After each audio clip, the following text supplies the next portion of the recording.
Okay, we are streaming. Let's see if we can get on the infinite call. We're going to see if we connect to the studio first, or, well, maybe second. So let's try Meet Now, audio call, and see who responds. And see if they register. Says I'm connecting.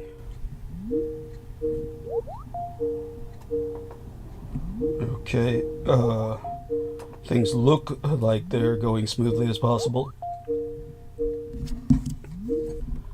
Okay, so someone's responded. Is that my dear Aristides?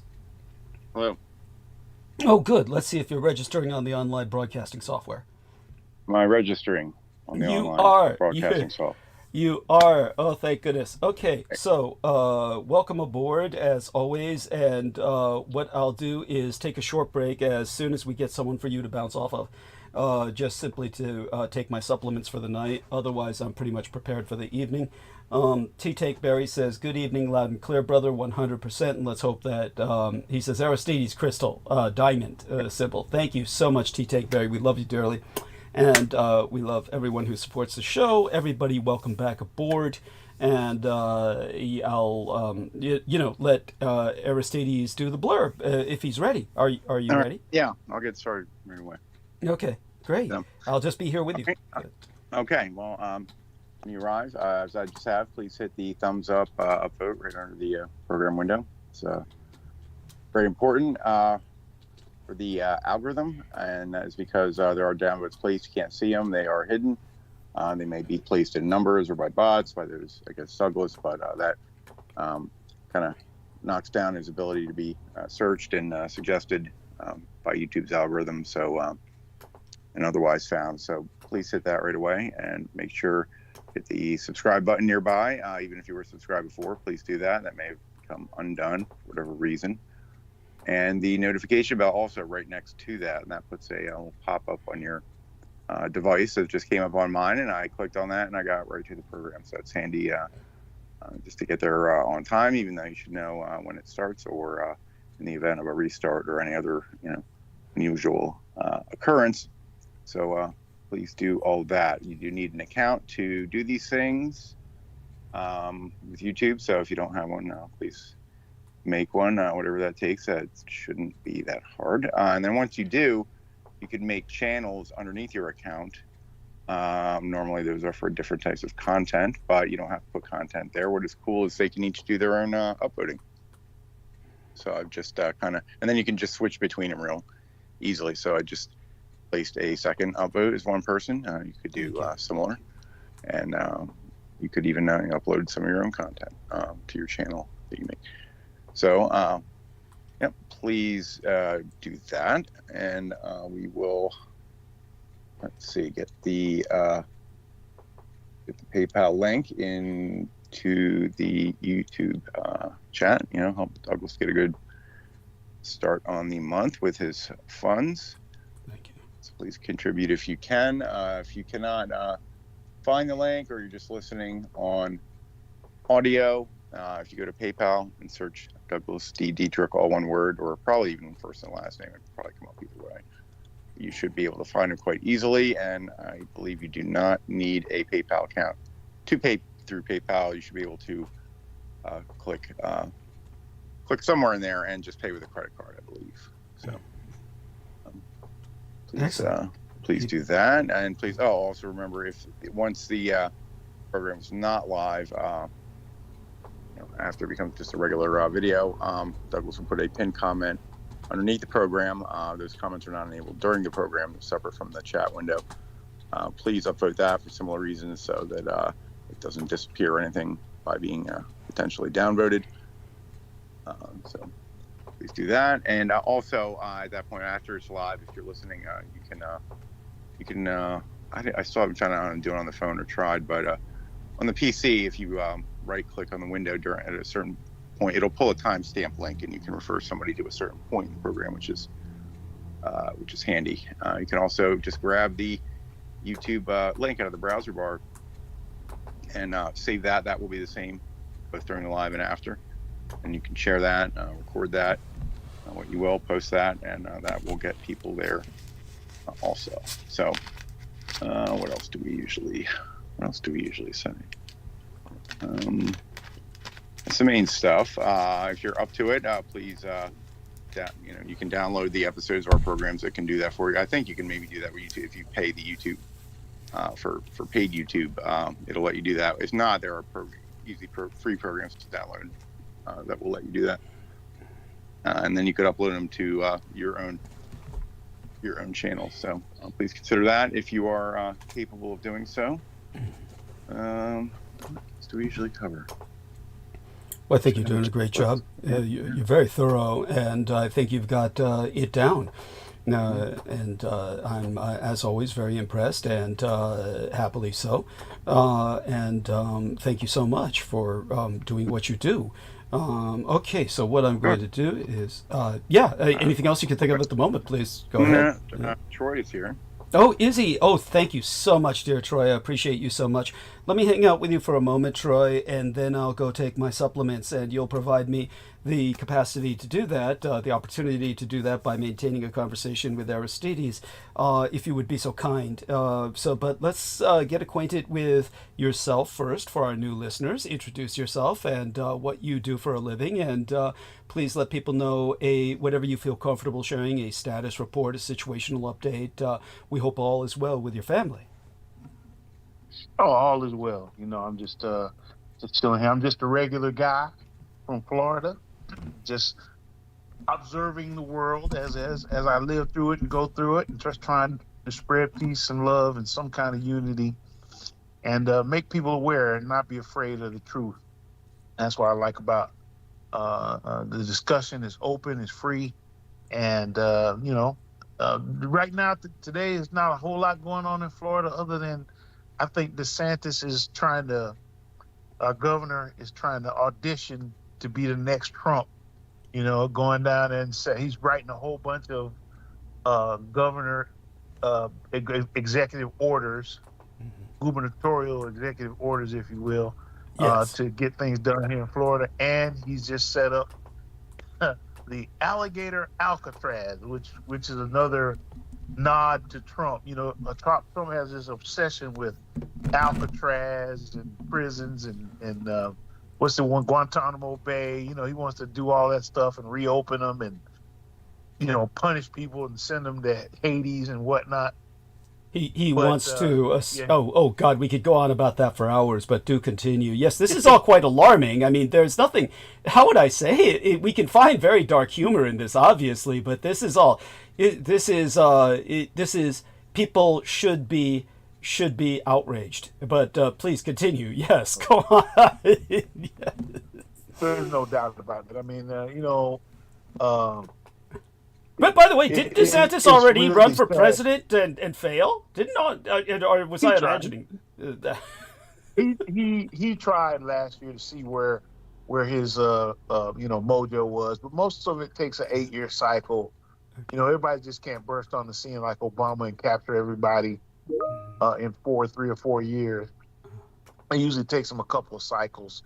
The fight for the GOP nomination in 2028 is going to be very rough if Trump decides to actually give it up in 2028 if he's alive. If he's alive in 2028, we're all dead. If he's alive in 2028, we're all dead. But go on. And he's going to try and extend. He's going to try and extend his reign. He's just going to try and do it, or pass it down to Barron or I mean, not Barron, but maybe one of the other idiot sons of his. Yes, yeah, it's just disgusting, like a dynasty, like a true monarchical dynasty. Yeah. Other than that, everything's chill. Well, I mean, but what about your family? Everything okay? Everyone's in good health. Yourself? Yeah. God is good. Everything. Everybody's doing well. Everybody's in good health, and thankful for that. Praying for the people in Texas, Kerrville. Wow, what a devastating natural disaster that is. But nobody's going to want to admit that that's part of global warming or some sort of natural disaster caused by some of the things that we're doing to our environment. How about in the more I mean, come on. immediate sense, how we're restructuring our government to the barest minimum so that it can't Yeah, respond? yeah. How about We're gonna that? put that on the states. You know, boy. Well, I'm sure we got a lot to talk about tonight. I mean, you know, it's this whole big, beautiful bag of bull crap that he signed.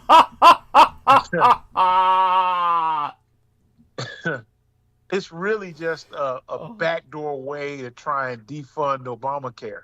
Yes. If you can defund Obamacare, you kill Medicaid. Well, you don't really kill it. You just make the changes. What they did, they're being very cute with the words. They say, "Well, we're not cutting Medicare. We're not touching it," and they really aren't. What they're doing is they're making it more difficult to qualify or be eligible for it. Mm-hmm. And so they're trying to blame it. You know, years ago they blamed it on the African American woman, the welfare queen. Oh, that Now was they're disgusting. saying That was Reagan. So tell people that was yeah, Reagan. that was Reagan. Yes. That was Reagan and the moral majority and and all that stuff. Now they want to blame it on the 25-year-old white gamer who's down in the basement at his mom's basement playing video games. And that's But don't those people deserve blaming? Don't those people deserve blaming? Well, I mean, but there's a lot of people. There are a lot of people who actually work. A lot of people work from home. A lot of people gig. A lot of people program. There's even money that you can make playing games.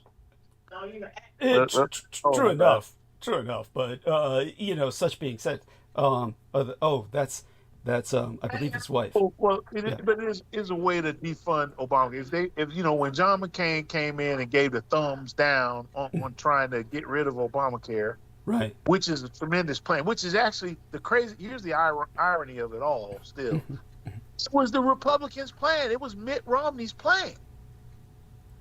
They loved it when Mitt Romney was doing it in Massachusetts. And Obama was like, okay, well, let's take it nationwide, and it's a good idea. And then all of a sudden it became, oh, we can't do this. This is welfare. If I remember correctly, it was Clinton care originally because Hillary Rodham Clinton was the... Yes, go on. Right. Yeah. We talked about that. Yeah, she was the first one to actually bring it to, but she couldn't, obviously, as president, not being president, she really couldn't get it done. And Obama was able to cobble together, the Congress, and everybody else realized it was not like a close vote. I think everybody realized something had to be done about healthcare, and this was their opportunity to do it, and it became the law of the land. So, but this is a way for them to try and get back at it and defund it and make it more difficult and more strenuous for people to actually get it. And then what's going to end up happening is it's really not going to be worth it because all the doctors and medical providers are going to raise their prices, and they're going to try and negotiate more of the payouts that the government is giving to them through the marketplace, which is very difficult. So it's going to be it's a lot, but it's just it's just horrible. It's a horrible plan. When you have it's not like the Democrats are really going to support anything Trump does, but you try to build consensus as the president of the United States. You really sign legislation that half the country doesn't want. That's crazy. Yeah. It's Thank you. I mean, that's saying it very succinctly, and I'll do my best to do justice to that tonight. I did promise someone that I would go over my experience on the night of the Broken Circle, which I will do so as best as I can. I fear that I won't do it justice. I want to refer people, of course, to Satan's Crusaders, which is a video which is on my channel, where I go in depth into that, but I will go into depth, as much depth as I can recall. I spent many years trying to forget that night tonight. But since we have the Night of the Broken Circle, yeah, I'm gonna have to listen to that because I've never heard you talk about the Night of the Broken Circle. I don't know what that is. It's kind of like an integral, foundational part of the entire Detriconic experience that I'll happily go over. Like I said, I fear it will actually be very short, comparatively speaking. But like I said, I'll do my best to do it justice. In terms of yeah, our dear friend John Doe, I sent him the same screenshot that I sent to Aristides, but he cannot even access it. They're not even showing it to John Doe, who is T. Tank Berry.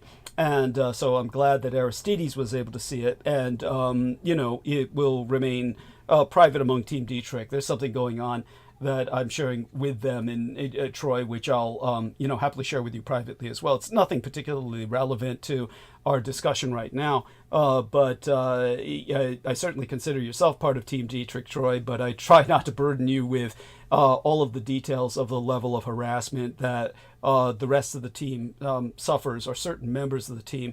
I do want people to know that Brendan Zogit will very likely not be joining us tonight, and for a little while. A little while. He's suffered so much harassment. He's been under such very heavy occult siege, and actually siege from a very physical and immediate sense, in the sense of harassment, that he's had to leave the country. So he's no longer in the United States. He will hopefully be returning at some point, sooner than later, but he has to stay out of the United States till things cool down. But that's how serious the situation is. And I do want people to understand that we are, of course, targeted for what we say. Nevertheless, I don't want anyone on Team Dietrich to lose courage or to panic or feel that they're targeted themselves. The majority of Team Dietrich seems to be rolling along just fine, and that's for the best. If anyone, of course, does have something happen, feel free to share it. We had that going on with Aaron Tice for a little while, but it seems to have at least stabilized in his case. So all that being said, I do want people to understand the importance of having everyone participate, because really that's your guarantor of safety, is to make yourself known far more than it is to hide. To hide yourself renders yourself more vulnerable. In Brendan Zogit's case, the case was so extreme that it's not so much that he's hiding, he just literally had to physically extricate himself from the United States for at least a short period of time. So obviously I will inform everyone. He'll inform myself when he returns, simply by probably rejoining us on the show. So until that happens, we'll just have to work without him for a little bit of time. And we are out of contact for the sake of his personal security. So it's not like I'm receiving any communique from him. Such being said, I'm going to ask Troy to hold a conversation with Aristides, if that's possible, Troy, while I just run and gorge myself on some supplements, then come back and go into the Night of the Broken Circle. Aristides, Troy, you guys both up to this? You're both holding good. Numbers are getting better, and if you two gentlemen can hold a conversation on current events, that would be great. What I did was I left a number of links in the Infinite Call. There's about half a dozen links, literally. All you need to do is read the titles on the links, or maybe, obviously you can't review the links because they're YouTube videos, and we don't need that, for God's sakes. Yeah. Don't even open them. Don't open the links, because we don't want the audio coming on to knock us off. People would claim copyright infringement and knock us off the air, off bandwidth. So we don't want the episode tampered with by anyone accessing those links. So it's paradoxical, but it's the most convenient place I could put them, rather than relink them in everybody's private messages. But you can look at the titles, and that should provoke some conversation, and I'll happily provide further details when I return. Those would be more of a topic for maybe next episode, because they open up an entire can of words all their own, but that's the beauty of giving both of you some conversation while I'm gone, which will only be for a few minutes. So I'll be back in about 10-ish at the absolute most. And these, all of our listeners, you're in the best of hands with these two incredible gentlemen. They're both very highly educated. Troy neglected to mention that he's a mathematics educator. And of course, Aristides is a material science engineer. So both of them can speak a little bit to the links I placed in, and I'll be right back. I'm going to go mute for now. Okay. Okay. All right. Cool. All right. You there, Troy? Yes. Okay. I am pulling them up at least to look at the titles. Like he said, we won't be able to review the videos, but here we can do that here, and they will not play and get anything taken down for copyright. It'll be silent. Let's see. The first one: crazy Zionist crucifies Christian priest. What could that? I can scan through it. That's a guy talking. Oh my God. Or yeah, I don't know what all that's. So I can't really tell what was said, but well, there's a whole relationship there between Christians and a lot of them being led to believe certain things about who the real ones are, so to speak. It's too bad. Let's see the next one. How Jewish American pedophiles hide from justice in Israel. Well, that's interesting that you brought that up, because I think I put a link in something else I brought up as a discussion point that we hadn't talked about and hadn't been talked about in the media in a while. Remember a few months ago, it had to be 6-8 months ago, that they found all these Orthodox Jewish guys under the building, and they had like these almost like catacombs. Yeah, under the this tunnels. building. I think that's hit a year ago now.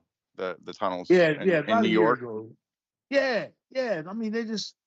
I mean, I can't. I mean, it was weird enough that they were under. They were pulling them from underground, but God knows what was going on down there. I don't know if they were doing some sort of prayer ritual, or if there were little boys or little girls. I don't know. And I don't want to speculate. Yeah, I know. Supposedly there's a whole system of tunnels that went to a couple different buildings, and I think this is a matter of fact, not accusation, but that it passed by certain buildings. People would hear stuff underground and went to another facility that I think was closed from the outside, officially closed, or something, perhaps, I'm not sure of, but so they could go abscond over to this other place and do whatever it was they were going to do, and not away from the light of day. But think about that. Now, they want to talk about all this other stuff, and it's funny how they can conveniently separate themselves, Israel from Zionism, from Judaism, from being Jewish. It's like all these different subcategories of Ashkenazi type. Yeah. Which I respect the religion. I respect everything, except for the violence and the fact they would deny some of the things that they claim happened to them. They're now foisting upon other people. I heard Netanyahu today. I saw him saying that he was going to allow people to come back to Israel, Israeli citizens or Israeli lineage people, to come back and get property in the occupied territory. I'm like, you just exacerbate. You're not even trying to be nice. You're not even trying to say, okay, well, let's negotiate. We can all live together, or we'll live over here. He's just saying, come back, get the territory. And I'm like, come on, man, you gotta be kidding me. And then he wonders. Then he's an international world criminal. Basically, they have a warrant for his arrest, and rightly so, based on the things that he's doing. These are all human rights violations, the likes of which were foisted upon the Jews in Germany. I know Doug don't want to hear that, but that's what happened. You know what I'm saying? Yeah. It's crazy. And then we blatant, turn around. Yeah. Go ahead, man. No, they're very blatant, about doing whatever they want and feeling, no guilt, and we're going to take this land, we're going to kill these people, and but they're the victim, right? How? But it's just. I mean, it's scary. It's scary to think that this is where we're going with this now. I mean, just. Well, okay. Let's there is let's go on and look at the next titles. Australian assaulted by Israeli officials at Tel Aviv airport, and let me see. Wow. Try to discern why they may have done that. It's a woman giving an interview, and Well, she talks about the assault, but it's not clear from a quick scan. I'm just scanning through, looking at subtitles, so I can't play it, but why they assaulted her. But man, I don't know, man, but they've been being real aggressive. I've been seeing videos. Oh, wait. Well, okay, here it says in the description. Excuse me. Australian mother of 3 was detained, harassed, and assaulted after being mistaken for an Eastern European by Israeli officials. Well, so what if she's Eastern European? Yeah, what is that? Yeah, what is that about? Yeah, I don't know. Apparently, that was the reason. So, but holy cow, man! I've seen videos lately of grown men and even kids. People come over there to pray, or every Christian who so-called wants to be a really devout Christian puts on their bucket list, I've got to travel to Jerusalem and go pray at the wall, and I've got to do this. That's kind of their trek that they want to make. And they get over there, and there are people spitting on them. Yeah, the guys with the hair, the 2 braids that stick down, they walk past a bunch of Christians, and they'll spit right in their face, or they'll threaten to kick them out. And I'm like, come on, man. And now they're scared, so-called scared, because a guy in New York might become the mayor, the East Indian guy. And that was an odd debate, to watch all the candidates, be asked, what would be your first trip if you were to become mayor of New York? Yeah, my first trip would go to the it's Holy almost Land. like they recite it as it's a requirement. It's like almost like when what is it when they win the Super Bowl? It's like, what are you gonna do? It's like, I'm gonna go to Disney World, right? Yeah. It's just like that. It's like, I'm gonna go to Israel. Yeah, man, that's wild. That's wild. Let's see. Let's click through the next couple of these. Let's see. When you're American but get drafted to fight and die for Israel. Well, now that's a big thing, because a lot of, I think, the troops, might be raise objections to that. It's like, I'm not even fighting. Say they do put our guys on the ground. I'm not even fighting for America over here. I know it, man. Let me tell you this story, man. All right. I used to work in the financial services industry. Okay. And when you're in the financial services industry, you notice a lot of things, right? You notice who's managing money. You notice who's being the supervisor at the certain places. You notice who's got the money, who's investing money, who's doing certain things. At the same time that Bernie Madoff was running a Ponzi scheme, there was a guy down here where I worked at. Let's call him an Israeli. That was running a Ponzi scheme in Sarasota.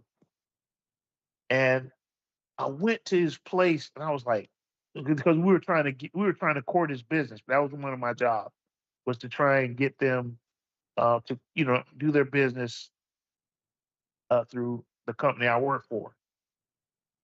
And okay, I'm back. Man, so continue. Dude, his name was Art Nadell. Art Nadell, you can look it up. He took like 80 million. It was like 700 people. He was getting little old Jewish ladies and getting their savings and stuff like that. And he was doing all kinds of stuff. It was a Ponzi scheme mixed with a pyramid scheme. It was just crazy. Disgusting. But when I went to see him,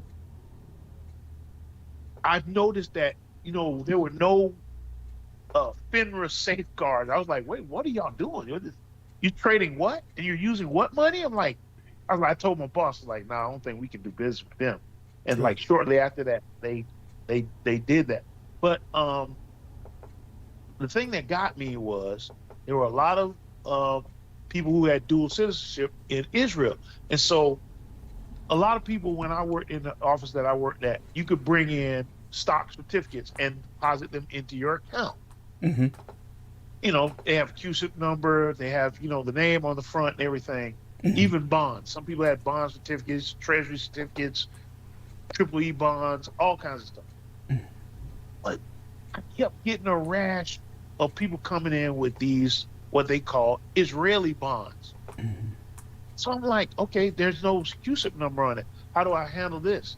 So I had to call San Francisco to get the instruction. They were like, just take the serial number down that was on it, record it in their account, put it in an envelope, FedEx it to us overnight, and we'll put it in. Okay, so boom. Not really much different than the process of any other stock certificate, just that there was no CUSIP number on it. Mm-hmm.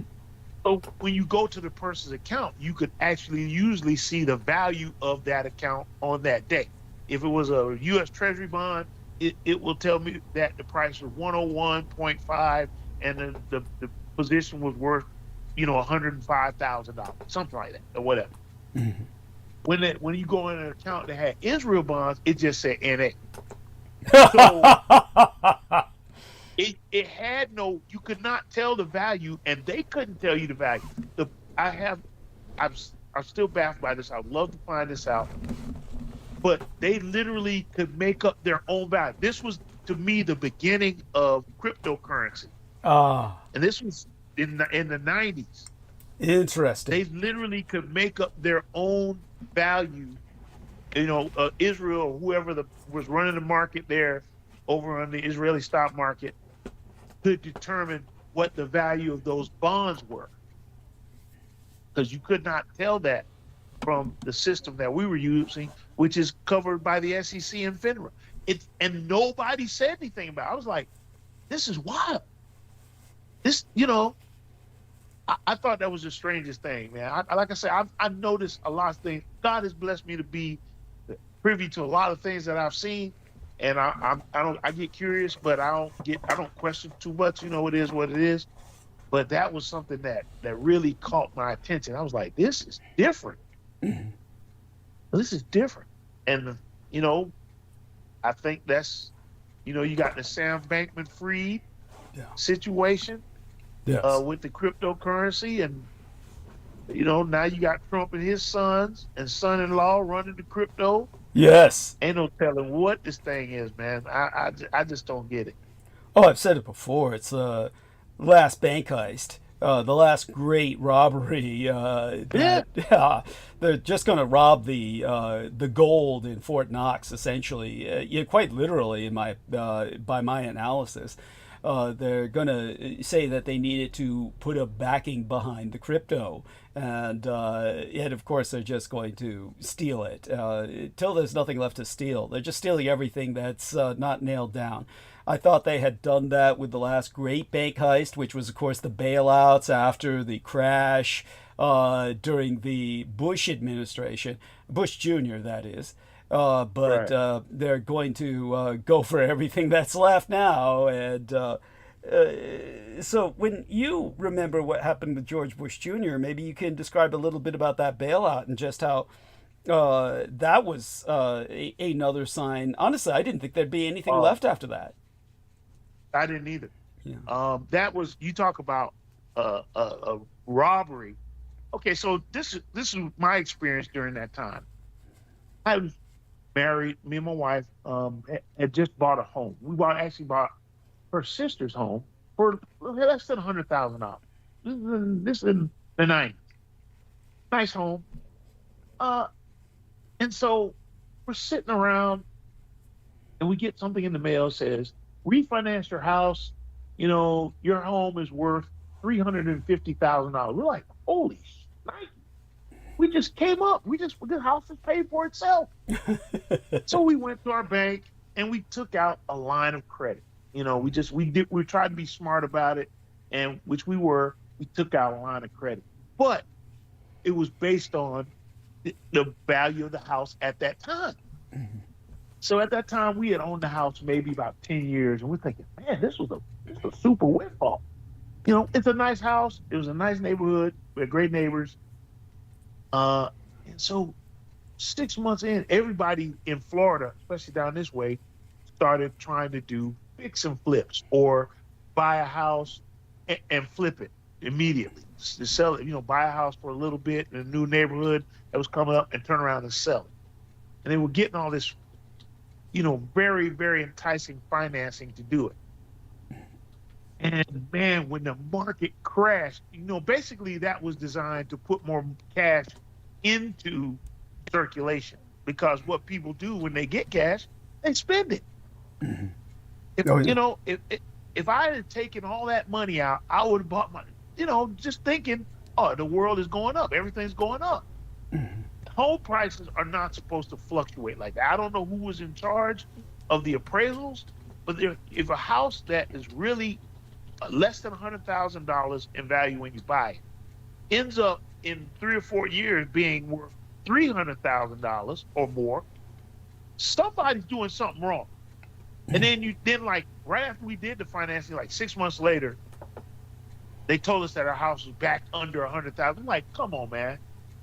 By now we've done the move. We spent a little bit of money, and that's what that was designed for. That was designed to heat the economy up, get more dollars into the economy, make people spend. And the crazy part about it is when Obama came and be president, he had to bail these jokers out, and the money that he gave them to bailout wasn't to like keep the operations going. It was to pay the bonuses to the agents and Yeah. the people who were doing the mortgage origination. It was crazy. They were freaking having parties and giving away events and stuff like that, giving away vacations. I'm like, you kidding me, man? You gotta be kidding me. So this is very much this whole crypto, this whole Trump doing what he's doing. This is very much the same thing. Yes, absolutely. Very astute. Thank you so much for that. Your experience, as you say, is profound, and it gives you an insight into much of what is going on, and that's appreciated. And it's necessary. It certainly helps people to understand so much of what's going on. Okay, I'm going to try and go into the night of the broken circle. Obviously, the cryptocurrency is something we will try and broach again as a topic later. It's something that, again, I've always warned people about. I've always warned people to be very careful about crypto. We're at a good rate of numbers now, so I think that it's safe for me to just kind of have these incredible people who are with us, Aristides and Troy Bellamy, kind of back me up as we go along. They're welcome to stay as long as they wish, of course, and interject whenever they feel like it. And don't be afraid to ask any questions. The first question I'll answer is, of course, the people who are asking me about the image embedded in thumbnail of live stream tonight. The photograph taken of myself was, of course, for the combination of various incidents which have converged historically, and the July 4th date through the date that we are in today, July 6th, all the way through to July 7th. July 4th through July 7th covers a number of historic events that are extraordinarily important in the human experience. And so I was just kind of dressing in the kind of patriotic theme that people expect for the 4th of July, which for some reason in America is extraordinarily militarized. Now, I don't understand why this is. I think that Independence Day in America should represent any number of things, but somehow it's turned into a military holiday where people worship the military as if it were Armed Forces Day or some kind of totalitarian state where the military has to be placed at the forefront of everything. Why I find this so ironic as a historian is because the United States military, even though it was established as an insurgency at the time of the American Revolutionary War of Independence, before there was a constitutional republic, we had an army and a navy, which means we were definitively an insurgency by all definition of the term. In other words, there's not a legitimate government, but there's a military that's projecting itself. Nevertheless, that's not what we remember about the American Revolutionary War of Independence. It's not the military that won that goddamn war. It was the longest war in American history as a declared conflict until World War II, which of course lasted for essentially eternity because it's still ongoing. World War II in the Atlantic theater of war with the Third Reich has never ended. I've gone into this in great depth before. However, the war with Japan ended, but it took a good decade by the American experience. So until that period of time, the longest war in American history was 8 years, and it was the American Revolutionary War of Independence. But what we remember from that is the Minuteman, the militia man, not the military, that won that conflict. In other words, America's Viet Cong. Yet somehow it's become a day of worship for the American military. This is very similar to what happens in totalitarian societies, where the Viet Cong was sent on basically an auto-destructive mission. They self-destructed on the Tet Offensive. And during the time of the Tet Offensive, the Viet Cong expended their forces to the point where they were eviscerated. And that's when it became the war was taken over by the North Vietnamese conventional military, the People's Army of Vietnam. And so this happened during their war because their war was hyperextended. But with the Americans, it happened well after the American Revolutionary War of Independence. The militiamen, the Minutemen, won that war, but then somehow the American public was made to forget that and take up worship of the American military. This is very similar to the People's Army of Vietnam taking over in a totalitarian state a war which was essentially fought for them to the death by the original Viet Cong, which were all civilians, paramilitary militia units. So there you have that. America is no different from communist Vietnam. Now, all of that being said, it was also the day of the Roswell atrocity, and it was the day of the Marco Polo Bridge incident. World War II had already started in Europe, but it began in Asia with the Second Sino-Japanese conflict. It didn't become a truly global Second World War until the Americans had tried to bomb Japan, and the Japanese preemptively struck them down at Pearl Harbor.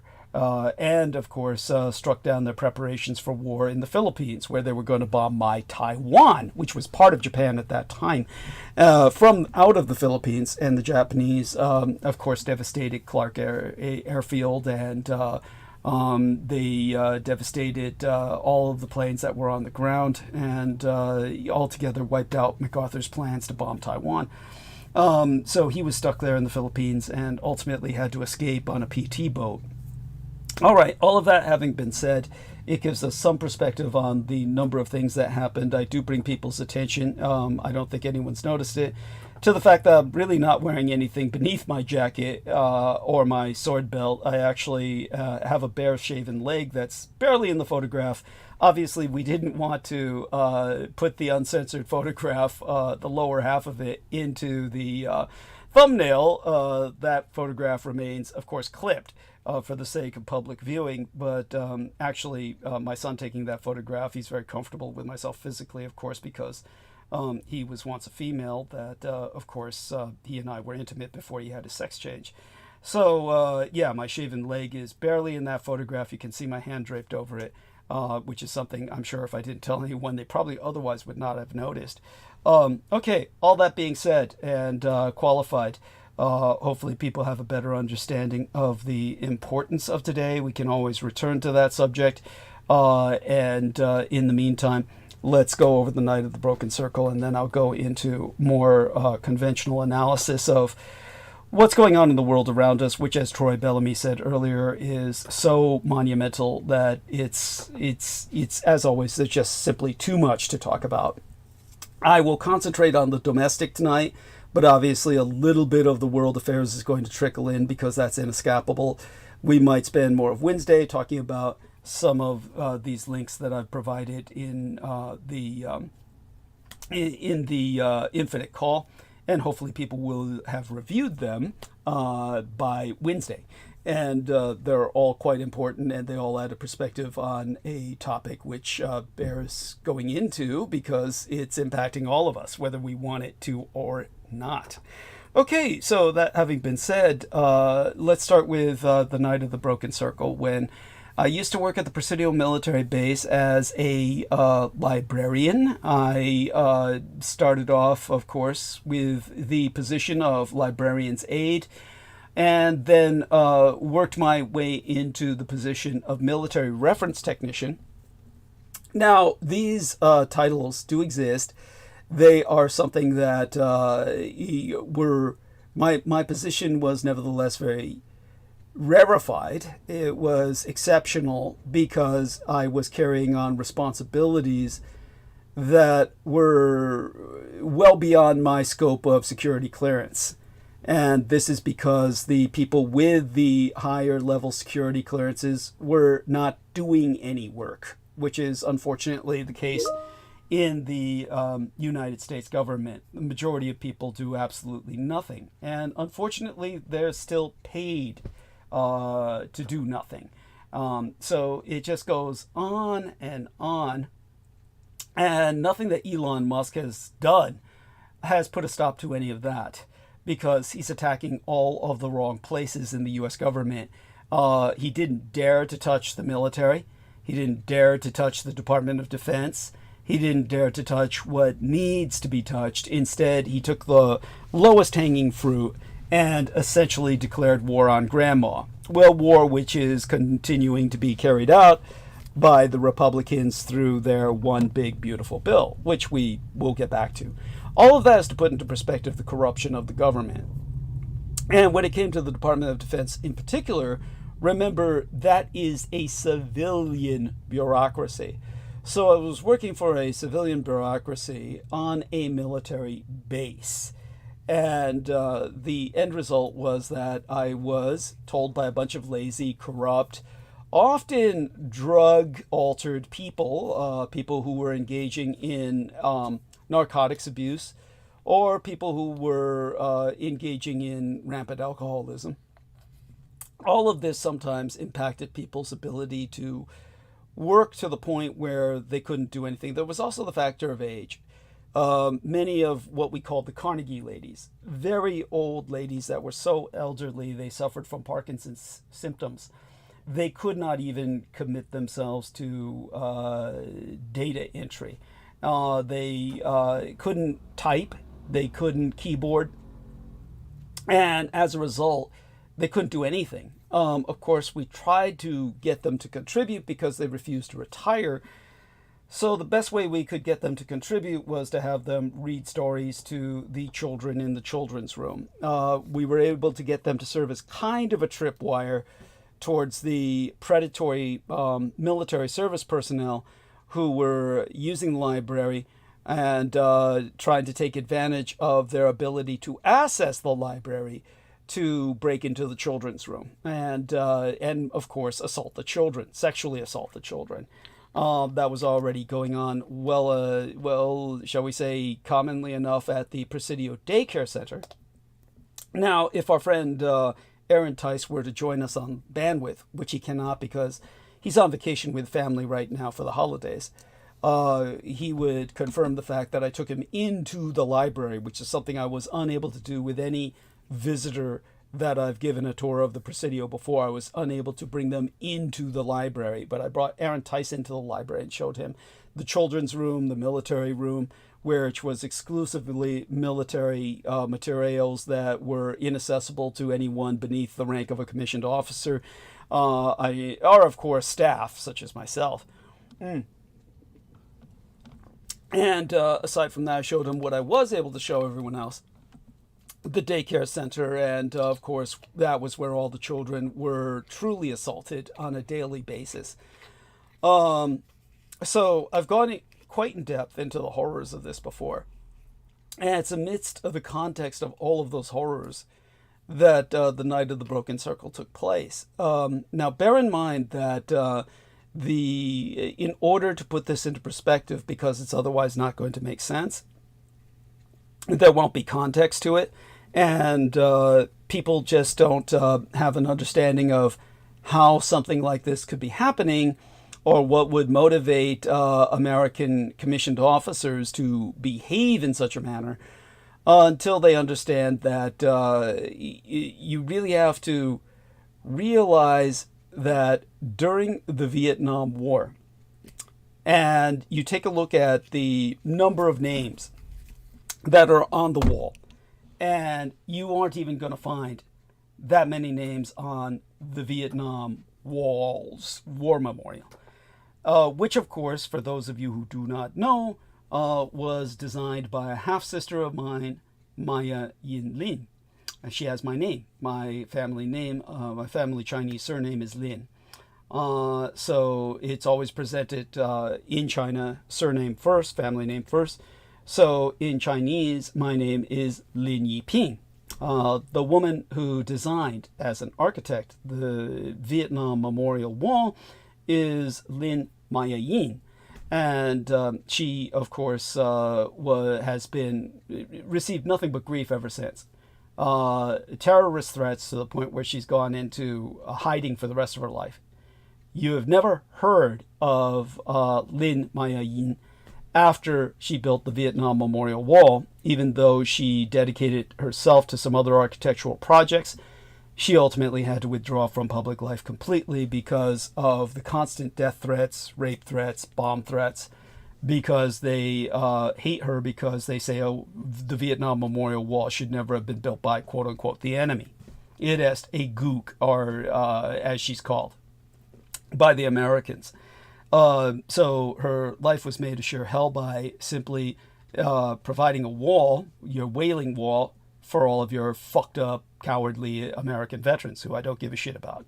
And I'll tell you one thing, those veterans don't deserve that.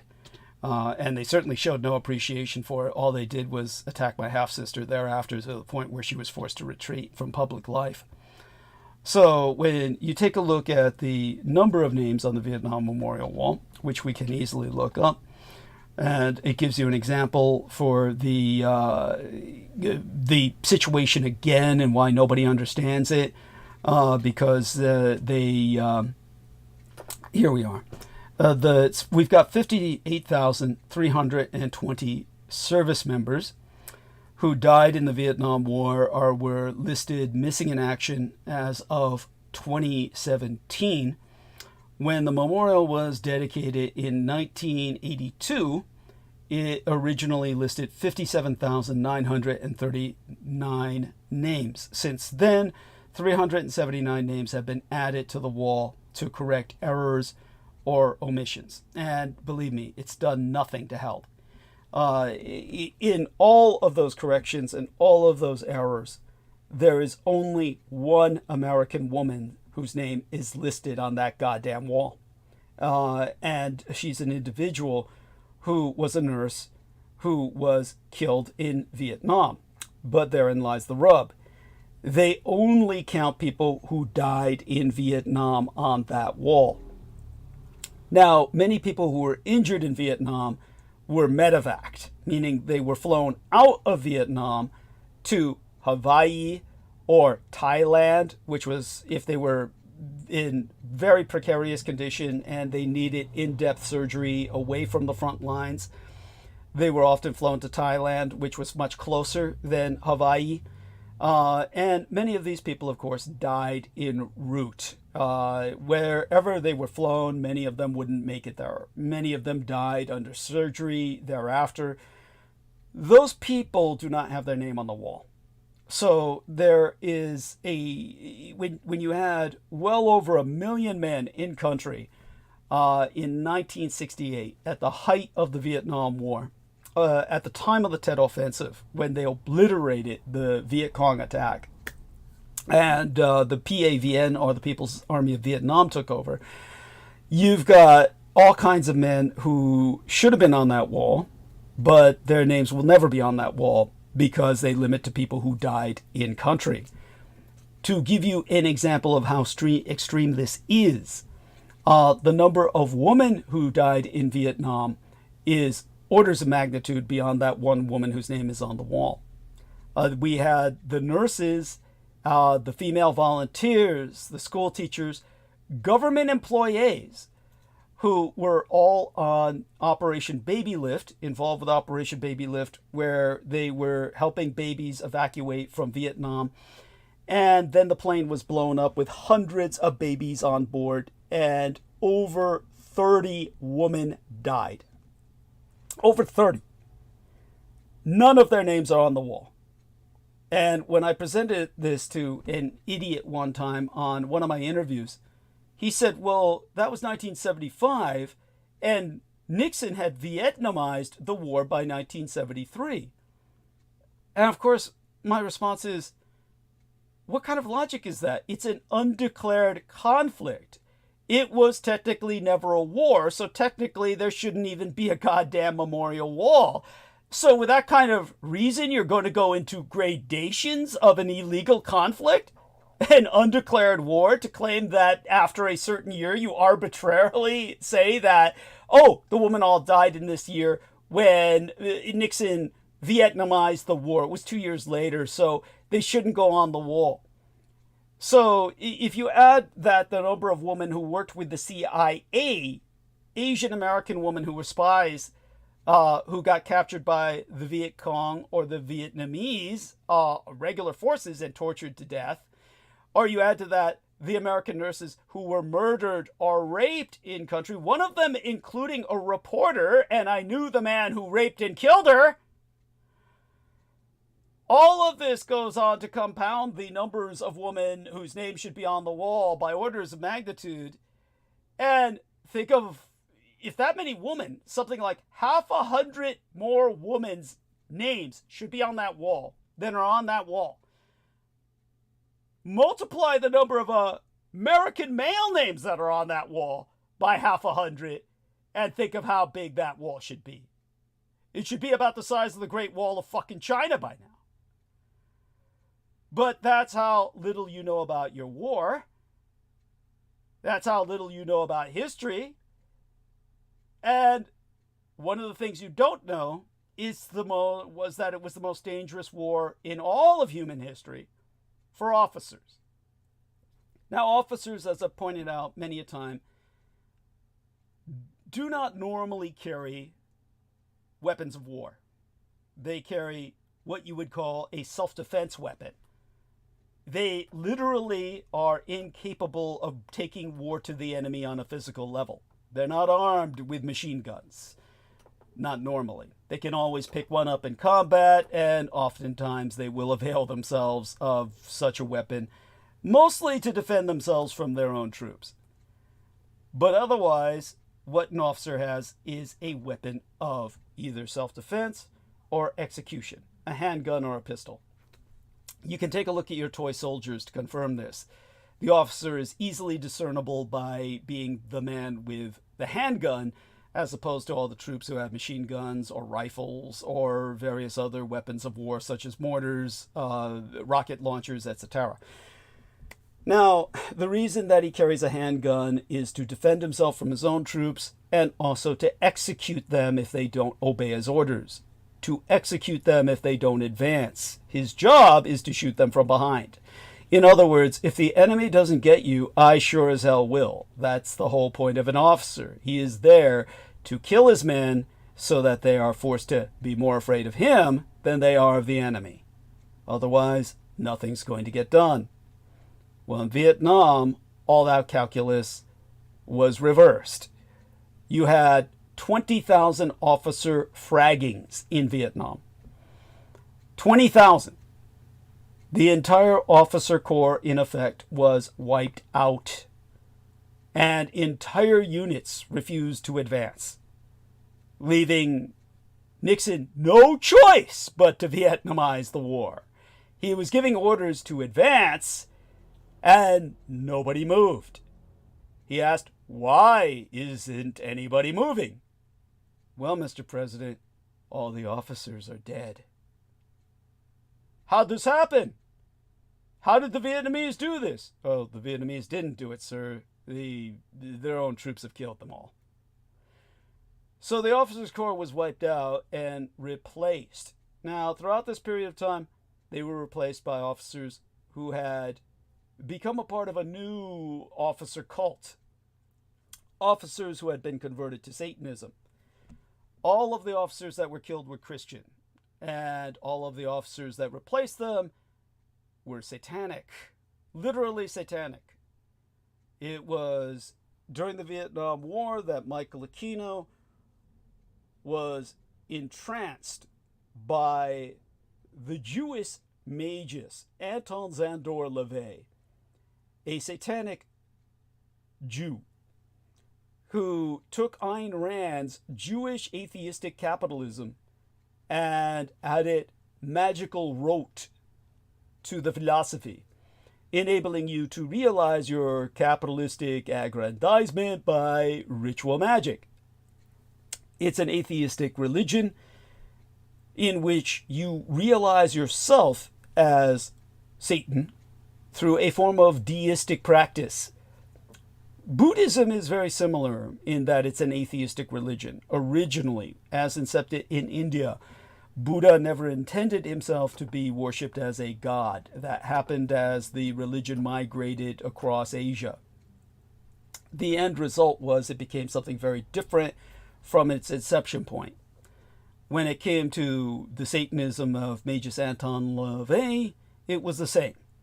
Michael Aquino rendered it into a theistic Satanism in which you were not trying to realize yourself to your fullest potential, but in which you were raising demons, actual demons, through ritual, to worship. And when he converted other officers to this religion, they converted other officers. This was all based on the Special Forces doctrine, which, in case you did not know, Michael Aquino was an officer in the Special Forces, U.S. Army Special Forces, Psychological Warfare Division. So when it came to what Michael Aquino accomplished, it was based on the social equations of social engineers who had done research for the U.S. government to find out how they could win the war in Vietnam. When you're fighting an unconventional conflict, it was found that all it takes is 20 people. Once you get 20 people, all they need to do is convert 1% of the population, each one of them. All of communism, which wound up conquering half the world, was started by literally 24 men in St. Petersburg with only a dozen revolvers among them, who dedicated themselves to conquering the world. And these 24 men with a dozen revolvers each converted 1% of the population. Once 20 people have each converted 1% of the population, it's over. The government collapses and the lunatics take over the asylum. You've just had a revolution. So the whole idea behind Special Forces was to realize that equation, manifest that equation in insurgent terms via a counterinsurgency. In other words, take a friendly population base behind enemy lines and train them to fight a war in which they convert other members of the population and reverse the communist equation. That way you attain victory. Now, the federal government cannot shit you a friendly population behind enemy lines. They have to have one that pre-exists. If there's no friendly population behind enemy lines, there's no hope. You can't have a counterinsurgency. The enemy wins. Well, nobody likes communism if they're in any sane frame of mind. So the overwhelming majority of the population in Southeast Asia hated the communists. And so there was plenty of friendly populations behind enemy lines. But, and by the way, if there weren't, then theoretically U.S. Army Special Forces has no business being there. They are an armed version of the Peace Corps, which was established by John Fitzgerald Kennedy. When John Fitzgerald Kennedy established the Peace Corps, the United States Army Special Forces was developed by him as the armed equivalent thereof.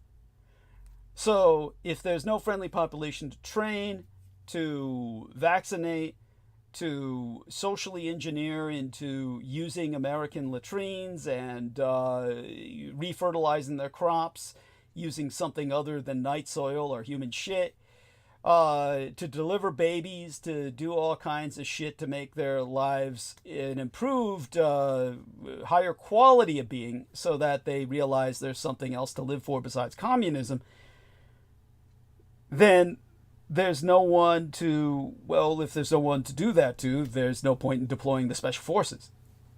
And as a result, the Special Forces was trained to avoid combat unless they were attacked while conducting these quality of life improving services, educating local populations on a better way of life, the American way of life, the counter-communist way of life.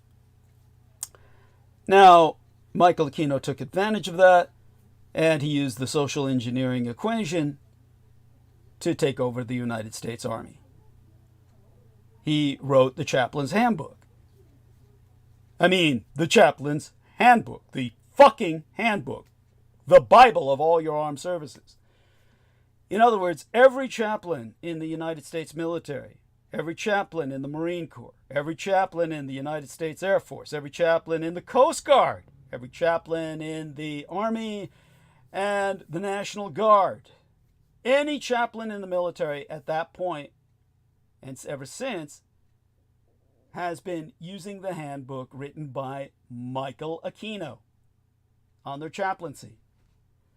So, welcome to Pixie Princess Star Fox, who somehow has a 3-star crown, despite the fact that she hasn't been here in forever. Love you, Pixie Princess Star Fox, and so glad that you have that. Okay, so let me acknowledge her presence. And welcome back aboard. I'm so glad she's alive. Always concerned about her and always hoping for the best. So we're lucky to have her back. Now, when it comes to Michael Aquino and his Chaplain's Handbook, one of the primary instructions in that manual is to make way for the new religions of Wicca, Satanism, and various other cults.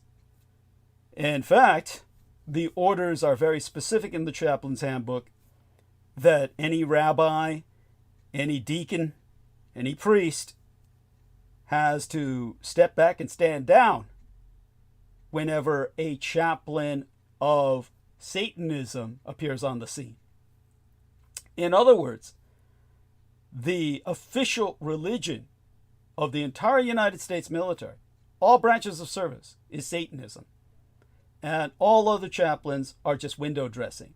And their standing orders are to stand back and step down whenever a satanic chaplain appears.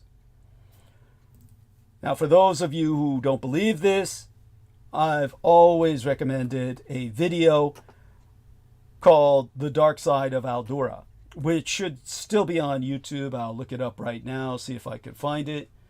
And in The Dark Side of Aldura, you see the direct results of satanic chaplaincy at a squad level of operation. So here we are. Let me make certain that we don't get sound on this. Don't forget to upvote it.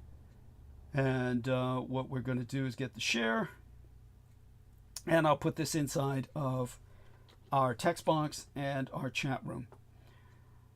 So here we are in the chat room, and put this in here, and everybody access that at your leisure. And that's the story of Sergeant John Needham. And Sergeant John Needham was a U.S. Army Ranger, a member of the elite forces. And Sergeant John Needham became the victim of a satanic chaplaincy. He provided photographic evidence of the chaplain teaching the troops the satanic baptism, the consecration, in which they crack open a young boy's skull, never a girl because they don't want the estrogen, but they crack open a young boy's skull and they partake in the eating of his brain. The photographs of this are in that video. He was tortured into madness for trying to expose this to the public. The empty shell of his body was sent home. He didn't have any mind left in it. He killed his ethnic girlfriend, but because she was merely ethnic, the judge said it didn't mean a shit. He said, well, he just killed some brown nigger.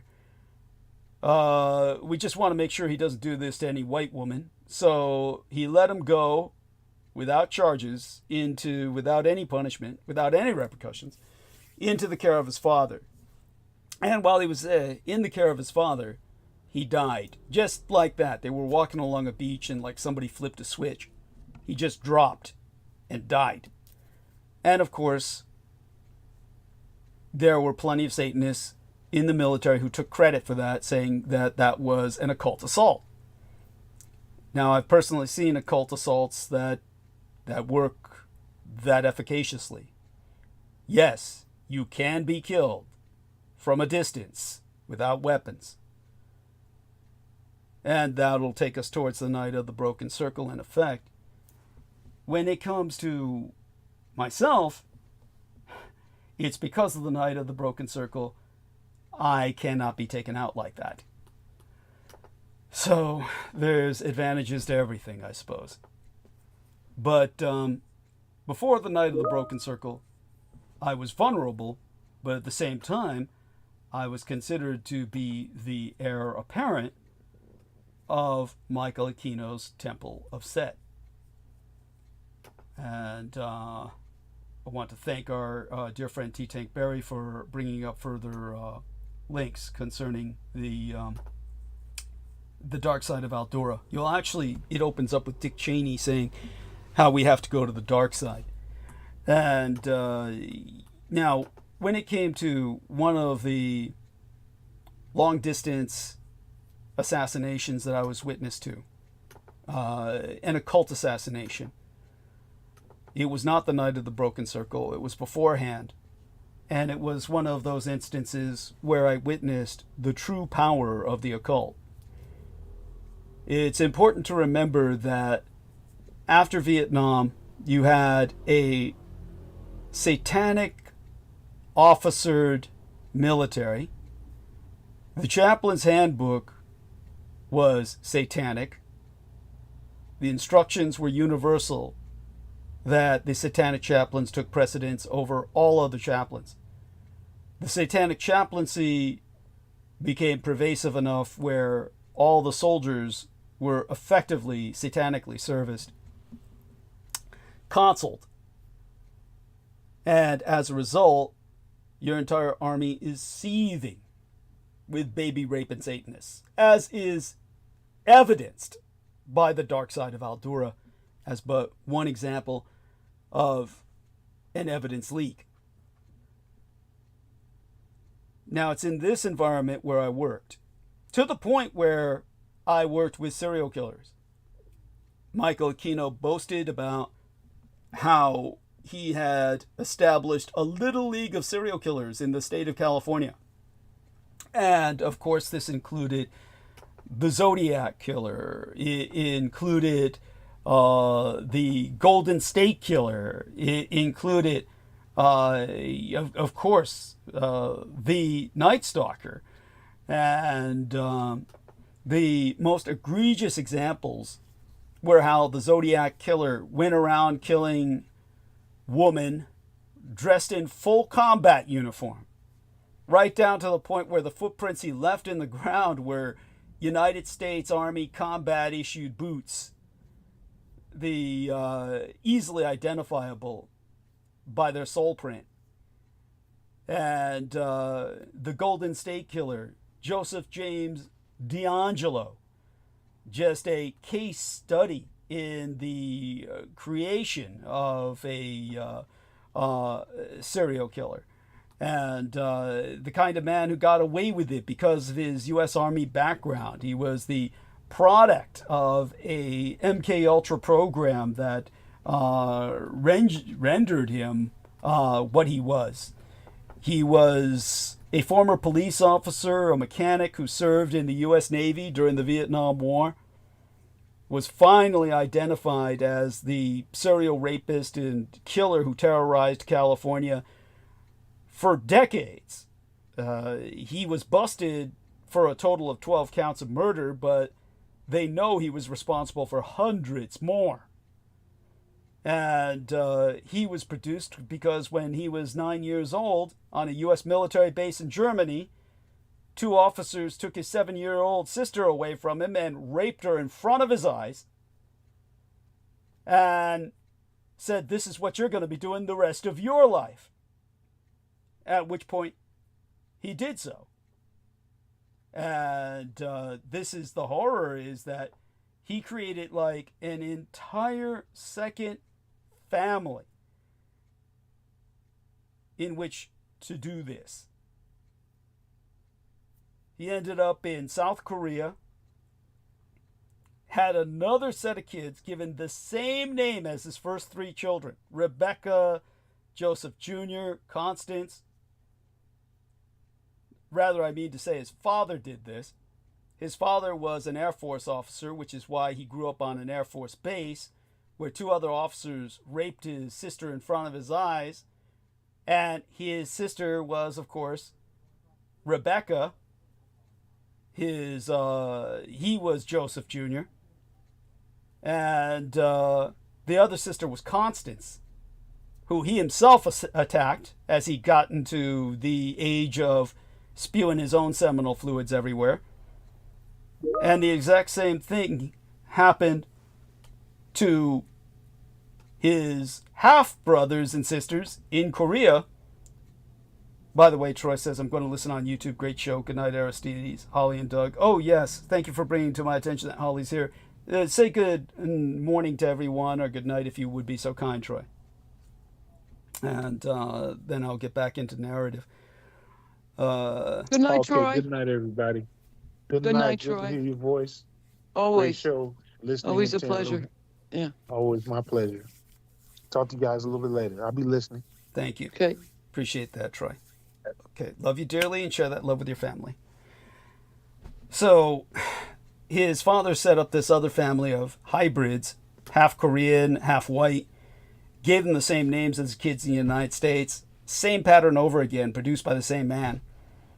This is all part of what Michael Aquino called his serial killer Little League. The other one that I had to contend with, personally, on site the library, was U.S. Army Master Sergeant of the Green Beret Special Forces, Michael Ramirez, who had a whole shoebox full of memories of young girls that he had killed while sexually assaulting in Vietnam. His primary method of dispatch was to blow their brains out as they brought him to orgasm through oral sex. So the moment he was spewing into their mouths, he unloaded a bullet in their brains. And he took photographs all the while doing this. Cut their bodies up while they were alive or after they were dead. Both. He didn't care whether they were alive or dead when he mutilated them. He mutilated them half before he killed them because that's what forced them to deliver oral sex. So he had a whole bunch of photographs that he would share with other GIs in the library. And I took it upon myself to prevent him from ever entering the children's room, which was his primary objective. He was going to Letterman Army Medical Center on site, the Presidio military base, for methadone treatments. And ultimately, I asked him, of course, how he got away with murdering his wife, which is why he was assigned to getting methadone treatments.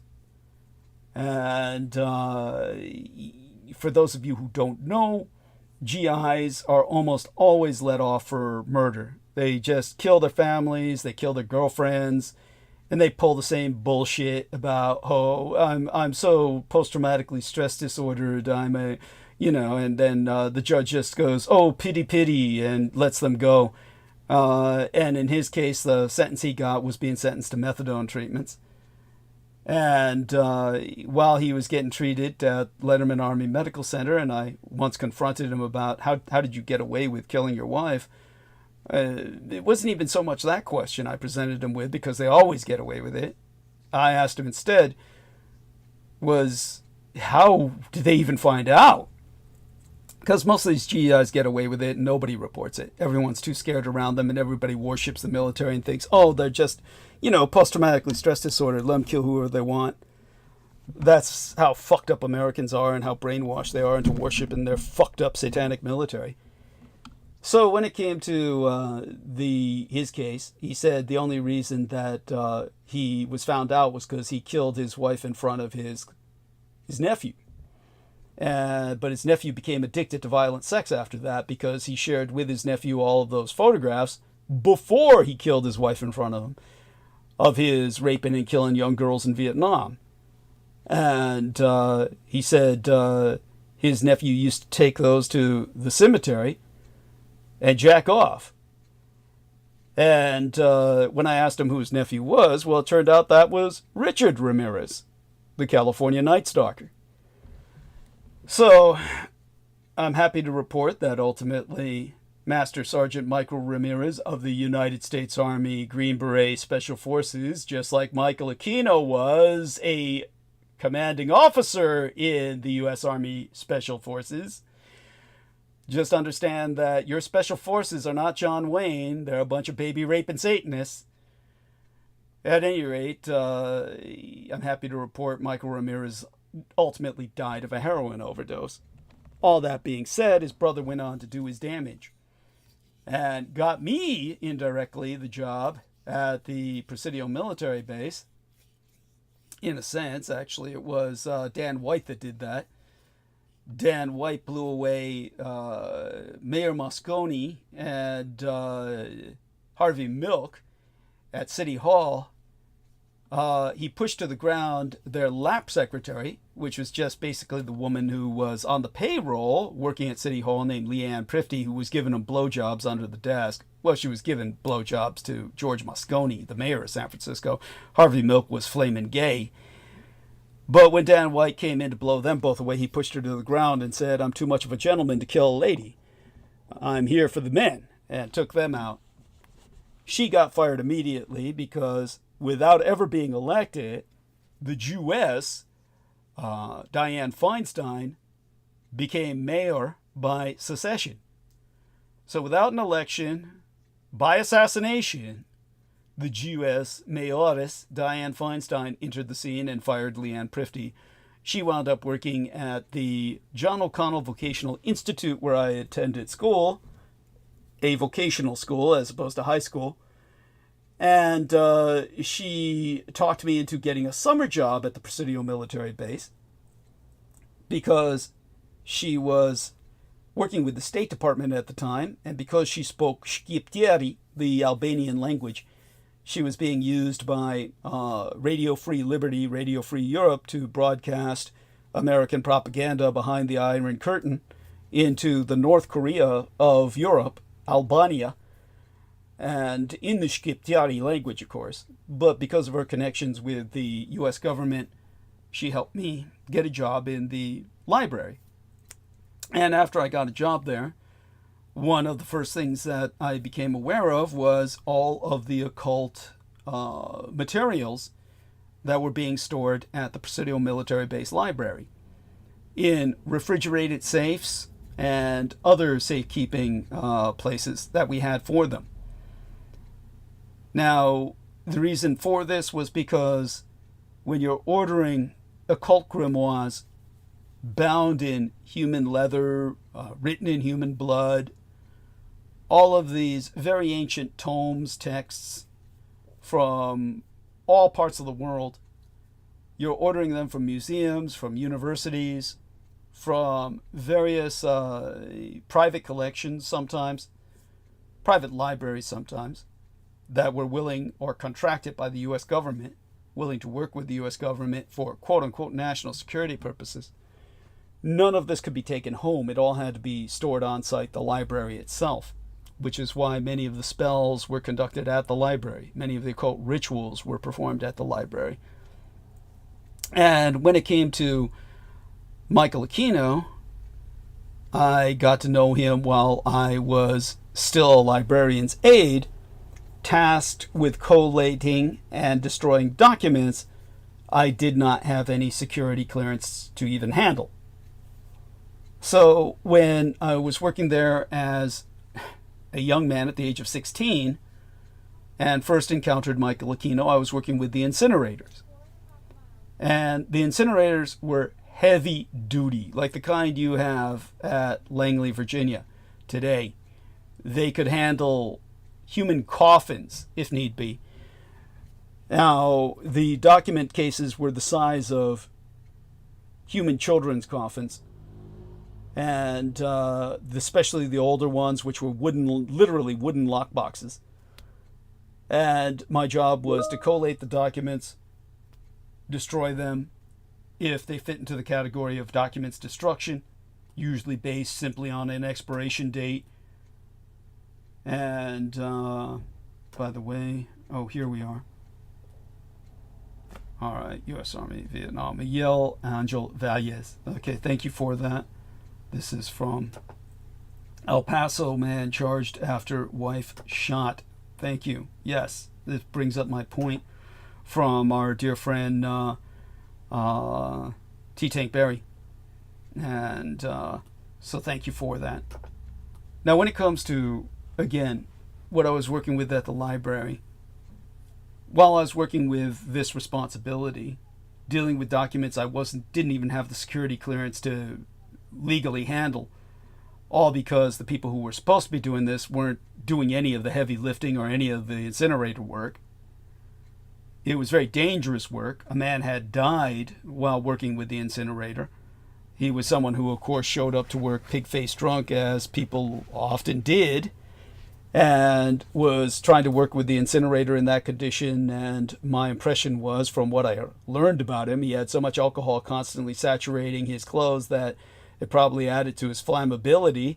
He basically, while he was pig-faced drunk, he fell into the incinerator, because you could do that, and wound up with so much, well, he was so badly burned he died. So while I was working with this responsibility quite regularly at the time, Michael Aquino would often conduct his rituals at night. I would often be doing my documents destruction work at night, working with the incinerator. And Michael Aquino and his coven would show up to perform the rituals, because that's when it was dark, it was night, it was quiet, and the incinerator made everything bake. It basically turned the library into a furnace. And that aptly emulated the atmosphere of hell itself.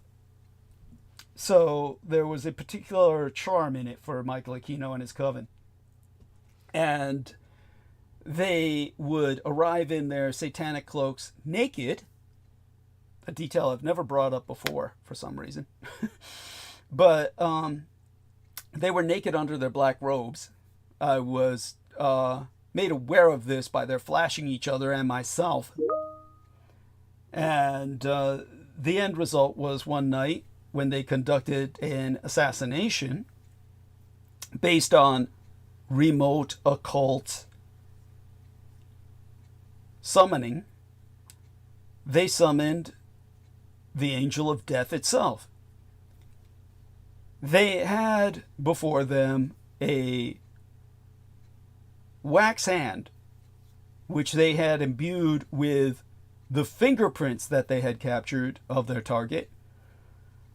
His fingerprints had been taken by a Defense Intelligence Agency operative who had used the usual wine glass or whatever recovery system that they used. I can only speculate, but I was told that it was something like a wine glass that they recovered his fingerprints from, all 5 of them, imprinted those in turn onto a wax hand, possibly in reverse, and that was the intent, or possibly exactly as they were. I didn't bother to ask. I know inversion has a lot to do with spells. Now, when it comes to the conduct of this kind of spellcraft, and you're not there to witness it, it's almost impossible to understand how impressive it can be. Because I was there destroying documents during the night. And by the way, we've gotten, Ramirez's childhood. Cousin Mike. There we are. Ramirez family. Sister's wedding. Thank you. Young Richie, he's found it. Yes. Appreciate that. Thank you. Now, because I was working there late at night and the coven had entered 13 men, Michael Aquino, of course, being the 13th among them.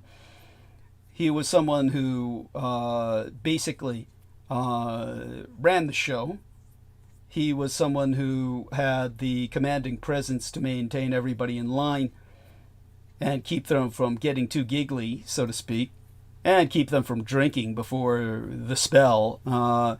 Working with spellcraft while altered is like working with explosives while altered, but worse. So he was having them chant, and at some point when I walked into the room to perceive their beginning of the ritual centered on the waxen hand with the engraved fingerprints from their intended victim, who was an officer who had gone against their Satanism, a fellow officer who was a practicing Christian. At a point in the ritual, in the darkness, all of the other 12 men spoke with one voice, Michael Aquino's voice. And Michael Aquino, as a single individual, spoke with the voice of 12 men. It was the damnedest thing to see. And it was one of the last things I saw that night, because while I went back to work with the incinerator and documents destruction, everything went black. Now, of course, people will automatically ask me, do you mean the lights flickered and shut down? No, I mean the room went black. I'm talking about no lights emitted from the flames I was working with, and we're talking about an incinerator that's hot enough and burning with flames intense enough to destroy a child-sized coffin type affair, the wooden type of box that I would toss in there to be entirely destroyed along with all of its contents. And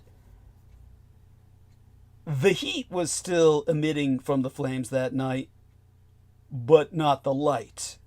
I could feel the heat and certainly knew to avoid going too near the incinerator at that point, and left with being unable to work with the incinerator. I tried to use my flashlight to then find my way to the room where the ritual was being conducted.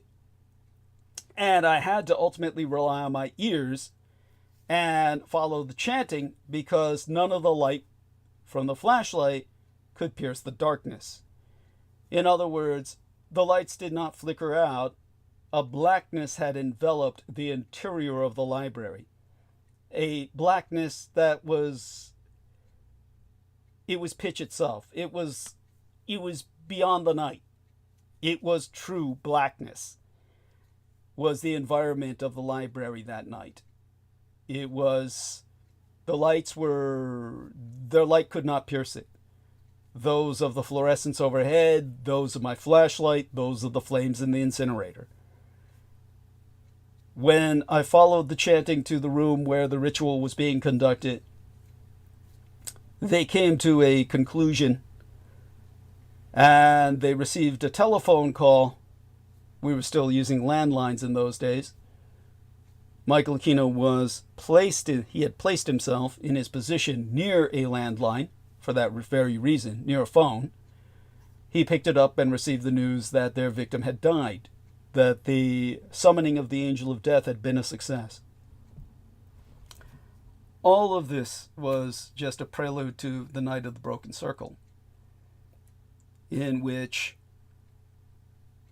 again, I was working with the incinerator that night. Michael Aquino was not present that night. Thus, everything was destined to, well, go balls up, as it did. 12 members of his coven. I really don't know or remember if they were the same 12 members of the night of the summoning of the Angel of Death. The 12 members of his coven who showed up that night, they were drunk. They were inebriated. And they decided that they wanted to put to the test these new silencers, new high technology silencers, high technology for the day, or advanced technology. It was advanced concept technology no one had ever had before. It was, in its day, revolutionary. These were silencers for fully automatic weapons. That was something that wasn't available to the public for years after that. So they took the M16s out of the armory, which I showed to Aaron Tice.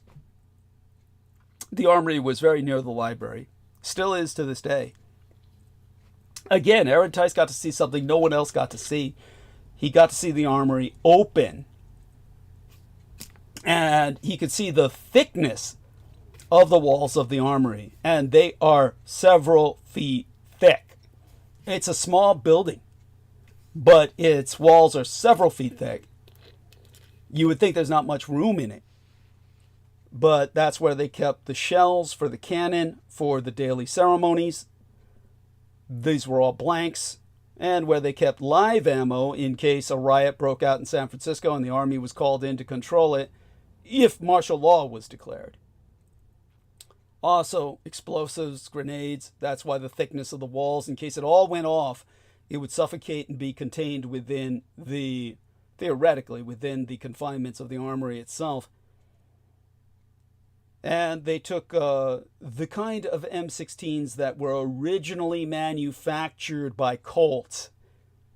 The kind you would get with the, well, you'd get miniatures of them on the old G.I. Joe dolls. The original action figures would come with M16s that had wooden stocks. They were based on the ones manufactured by Colt. Colt later on turned over the contract via the Department of Defense manipulation to Mattel Toys. Mattel Toys thereafter manufactured all plastic M16s.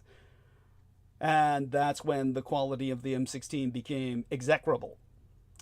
But the M16, for those of you who don't know, was developed for use in Vietnam by Vietnamese soldiers who were usually very short, small, malnourished, and underweight, and impoverished and maldeveloped in the sense of having a healthy childhood, or rather their childhood was impoverished and unhealthy enough to the point where their malnourishment impacted their physical growth.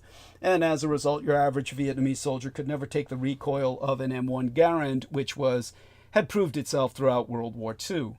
So the M1 Garand has the kick of a mule, and would usually dislocate the shoulder, break the shoulder, or bruise the shoulder to the point of being unable to function for your average Vietnamese soldier. So what happened was they developed the M16 in contract with originally Colt in order to produce a firearm with effectively no recoil.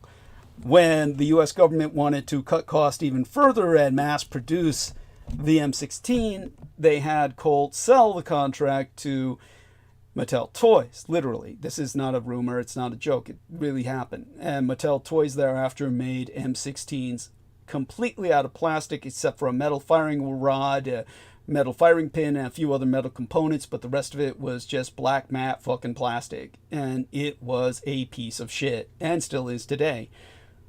And if I'm not mistaken, I think your army's phased it out, but we were still training with them when I was in the Marines, and we were still issued them when we went to battle in the Gulf War. All that being said, you can't kill anybody with it except by luck. You certainly can't use the bayonet on it unless you never intend to use it again. So when you see them actually fix bayonets in that film with Mel Gibson, We Were Soldiers Once and Young, that's actually a historically accurate scene. And the reason Mel Gibson is portraying the historic officer who ordered his troops to fix bayonets, the reason they fixed those bayonets is because they all thought they were going to die and there was no hope anyway. They had expended their ammunition and they were making one last charge. So he figured you might as well die charging with fixed bayonets. But if they had survived, which they did, those bayonets, I can assure you, were thrown away after that. You could never use them again because the sheer impact of bayoneting someone fucks up the frame of the gun so bad because it's all made out of plastic with metal components jammed inside that it becomes irreparable and unusable after that. It's like literally the last thing you will ever do with that gun is fix a bayonet and use it to charge or bayonet someone. So they weren't fixing bayonets, they were fixing silencers. So they were using these silencers at night, but the biggest issue, obviously, wasn't one of people hearing them. The biggest issue was it was a moonless night. So how were they going to see their targets? They had affixed these dummies. They're practice dummies for CPR, children's size, to teach paramedics or anybody learning to administer first aid. They were teaching them how to do so with children because you have three different types of dummies: the infant dummy for practice, the child's dummy for practice, and the adult dummy for practice. Well, they weren't about to use the adult dummies, they're too heavy. And they weren't going to use the infant dummies, they're too small. So they took the children's dummies, which were of medium size, and they hung them in various positions, some facing up, some upside down. They hung them on the goalpost at the end of the playground, so you can imagine the distance, and it's a moonless night. So they figured it would be, well, they're all sorcerers, why not summon an entity to give us night sight, hopefully for the rest of our lives? And they went all out. Now, there was only 12 of them, and it required a 13th. And I found out the hard way that they added my name onto their list. In other words, when they conducted the summoning, they wrote their names in blood. Each one used their own blood to write their own name.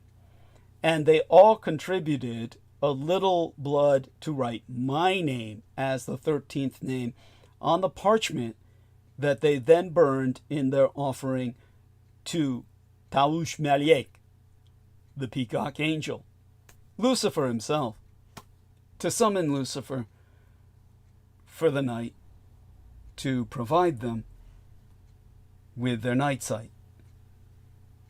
By the way, we only have Holly on call now. Hopefully Aristides will return.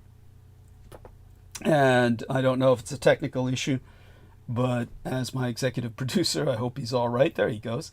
Thank you. Glad you're back, Aristides. Hope everything's okay. Yes, it was an accident. So no worries. Yeah, thank you. So when they were conducting the summoning, they then again contributed each of their own blood towards a circle in which to contain the spellbound entity. This circle is comparatively small, as you can imagine, because they were only going to try and distribute a reasonable amount of blood without bleeding themselves out into a fainting spell. Therefore, as it turned out, the circle was not complete. In other words, they distributed enough blood for the pentagram, enough blood for the circle, or the encirclement of the pentagram, all of this to bind the ultimate fallen angel, as if as if that could even work, and yet made the added mistake of not really closing the circle completely in their drunken enthusiasm while conducting the spell. All of this combined to drag me into the occult equivalent of a nuclear meltdown. And the first thing that I noticed as they underwent their ritual, while I was working the incinerator at night, was that the flames no longer generated any warmth. Now, you remember what I said about the night of the summoning of the Angel of Death. Everything went black, but I could still feel the heat from the flames. I knew the flames were burning, they were active, but something was blocking the ability of the flames to generate light as well as heat. Or rather, all of the light was absorbed into the presence of the Angel of Darkness. This night, what had happened was I could still see the flames quite clearly, but they weren't generating any heat. In fact, I was so stupefied by this fact that I was tempted to run my hands through them, but forced myself to withdraw when I could see my fingernails becoming singed. At which point I said I should be feeling pain. I withdrew before I could truly damage myself, but I was extremely disturbed by this, thinking that maybe I was suffering from a neurological disorder. And then I began to realize that something had changed in the air around me, the very atmosphere. I had essentially become very numb. And I mean, it's a numbness that is beyond description. The physical description that I could provide would be for anyone who's had a blood transfusion. If anyone's ever had a blood transfusion, while you're conscious, you'll notice that how cold it is. It's so cold it burns, because they usually take frozen blood or plasma and they're pumping it into your body, obviously taking the blood almost straight out of the refrigerator. They will plug that into your veins and start pumping it in. And it is excruciating. It is very painful. You feel this cold liquid entering your body, this ichor, and it is a violation of your body. Your body is, of course, naturally very warm. And when you feel this coldness entering your system and your body has to process it, it's not without pain. And if you imagine, if you've ever been through it, you know that it's localized because it's going in through whichever vein they're pumping it into. So it's regionalized to all the way up your arm or something like that. Now imagine that feeling throughout your entire fucking body. A systemic feeling of that cold burning through your veins. Then you've got an idea of what I'm talking about. So I'm not deriving any heat from the flames. I'm cold inside. My veins are burning with the cold, as if my blood has turned to ice. I also feel the numbness of any lack of empathy, the ability to feel, the ability to love. I thought of my parents and felt nothing. Imagine something that you love. For most Americans, it would be their dog or their cat, and not feeling anything when you looked at them. Imagine thinking of them, remembering them without emotion. That's how I felt about my loved ones. That's how I felt about all humanity. I was no longer part of humanity. I was no longer experiencing any connection to humanity. Any sense of love or empathy was as frozen as my blood had felt it was becoming. And of course, there's that burning that I was talking about. So cold it burns. systemic, numbs your very soul. Just the ability to feel human, to feel, of course, any sense of connectivity, empathy, or love. All that's gone. And so I walked out into the night thinking I had died temporarily. I felt that way transitionally. And then realized what had happened when I saw the ritual works, which I had known they had entered the building. I had even spoken with them. I did not know what they were doing until after the fact. When I walked out into the night, the first thing I noticed about the night was the silence.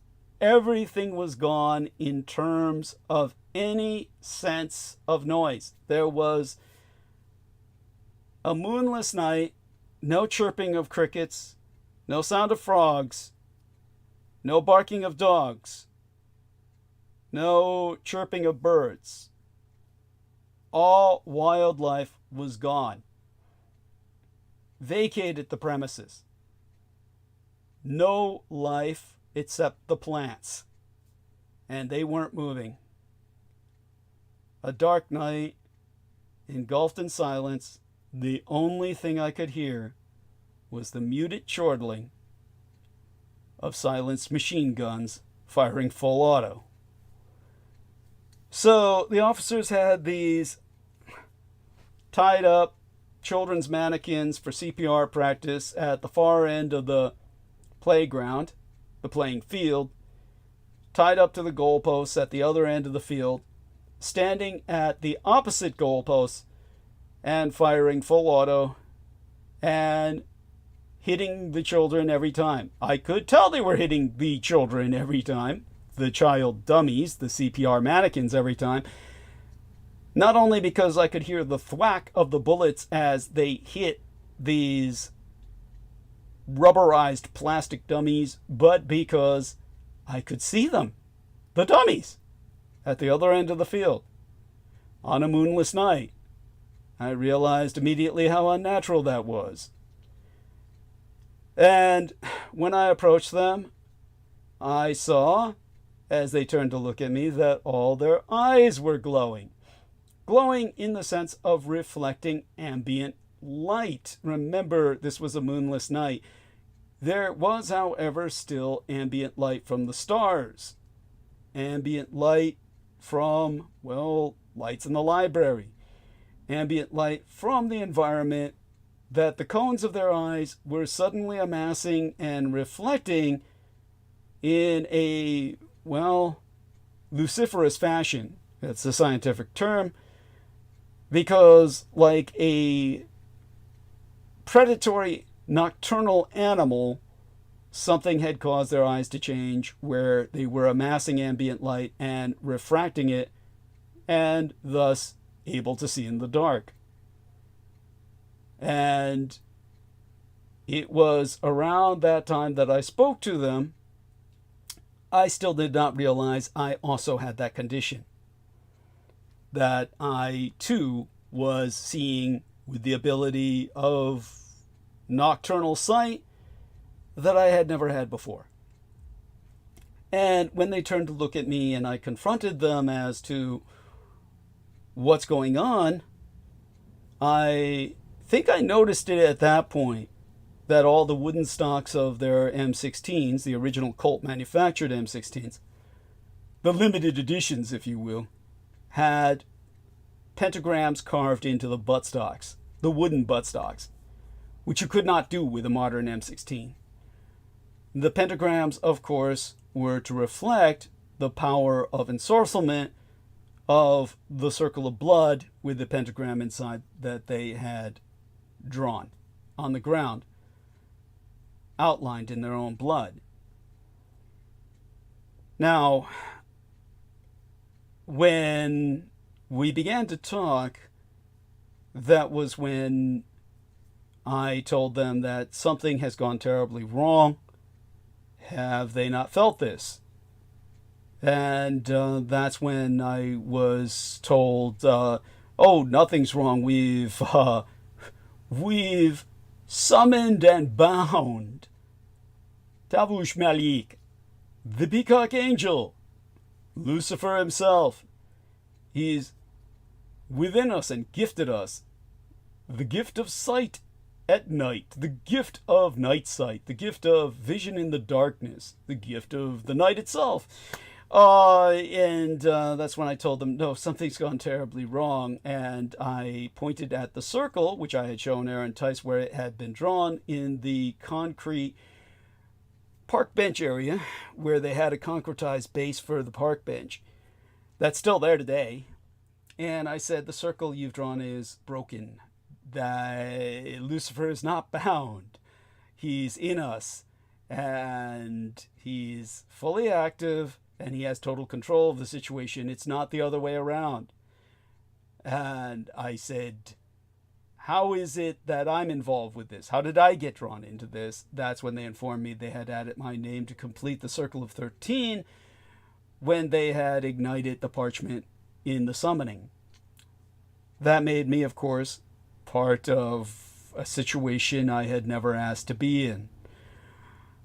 Now, at that point, I said, we have to do something to appease this fallen angel and expel him, because we can't go on like this. And they said, oh, well, we can make a sacrifice now. How about killing you? And they pointed their guns at me. And they were firing live ammo, after all. So they could have taken me out that night, and that would have been the end of the story right then and there. But I told them, look, I'll be noticed as missing because of Aquino's affection for me. And they said, well, that's every reason to kill you. They were all extremely jealous of the fact that Aquino had been eyeing me for quite some time. They all suspected he was fucking me. It was one of those things that you can't dispel rumors like that. And at the same time, it made me a primary target of their ire. But I said, well, he'll be extremely angry if I'm taken out because he has plans for myself. Plans you might have ruined. So we have to take care of this in another way. Let's try an exorcism. And they said, well, fuck, you're like some kind of Asian gook Buddhist or something. Why don't you call on Buddha and just save yourself, since it's not bothering us? I said, no, this is your land and your gods. We do things that are in the domain of Christendom so that we have a greater sense of success, a greater chance that we'll expel what's in us now. When we went back into the library, I had time to actually look into a mirror and realize my eyes were glowing as much as the others were. That was truly actually a very frightening moment. It was to become much more frightening later, after what seemed to be an expulsion. But we tried looking for any sacred text, first of all, in which to recite therefrom in order to conduct an expulsion of the Lord of all fell angels. And of course, I should have known. I had never even given it a thought before once in my life. Had no reason to think about it. There was not a single sacred text in the library. No Confucianist or Buddhist text. No Quran. No Bible. Of course, why would there be? So, because of that, we went to the children's room and raided a child's Bible, the only one we could find in the library. A little picture of Jesus on it, looking like a toothpaste commercial, smiling like a fiend. And really, it all came down to nothing we could find of any potency in that book. It came down to reciting the Lord's Prayer. It was something I remembered from childhood through my father, who was a very conservative Roman Catholic. And we fell on our knees and began to pray, because at that point, the entity within us was becoming quite oppressive.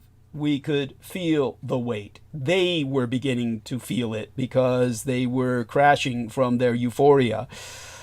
And we were desperate and on our knees, and we couldn't even get the words out. It was like choking on sandpaper. It felt like we were gargling with broken glass. There was no way to describe the agony of trying to choke out words when your throat, your vocal cords, your very tongue muscle will not allow it. It is like, imagine trying to recite the multiplication table while sucking on a cock or having a dildo shoved down your throat. Something of that nature, trying to retain a coherency of words without the ability to talk. This was something that we suffered through, choking out the Lord's Prayer repeatedly in greater desperation until we were able to articulate it en masse more than once. And at some point, we felt an uplifting. At some point, Lucifer grew tired of the game and simply left. At which point,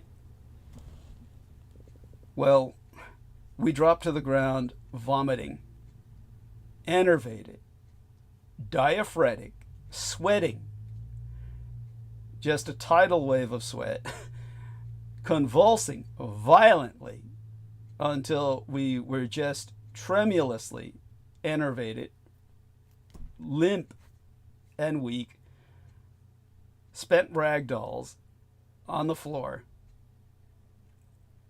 And it must have taken hours, because it wasn't until the sun began to rise over the horizon line we were able to get up. Now, they wandered back to their officers' homes while I went to look in the mirror in the bathroom, and my hair was white. White as the virginal driven snow. And it's been white ever since. I have to dye it.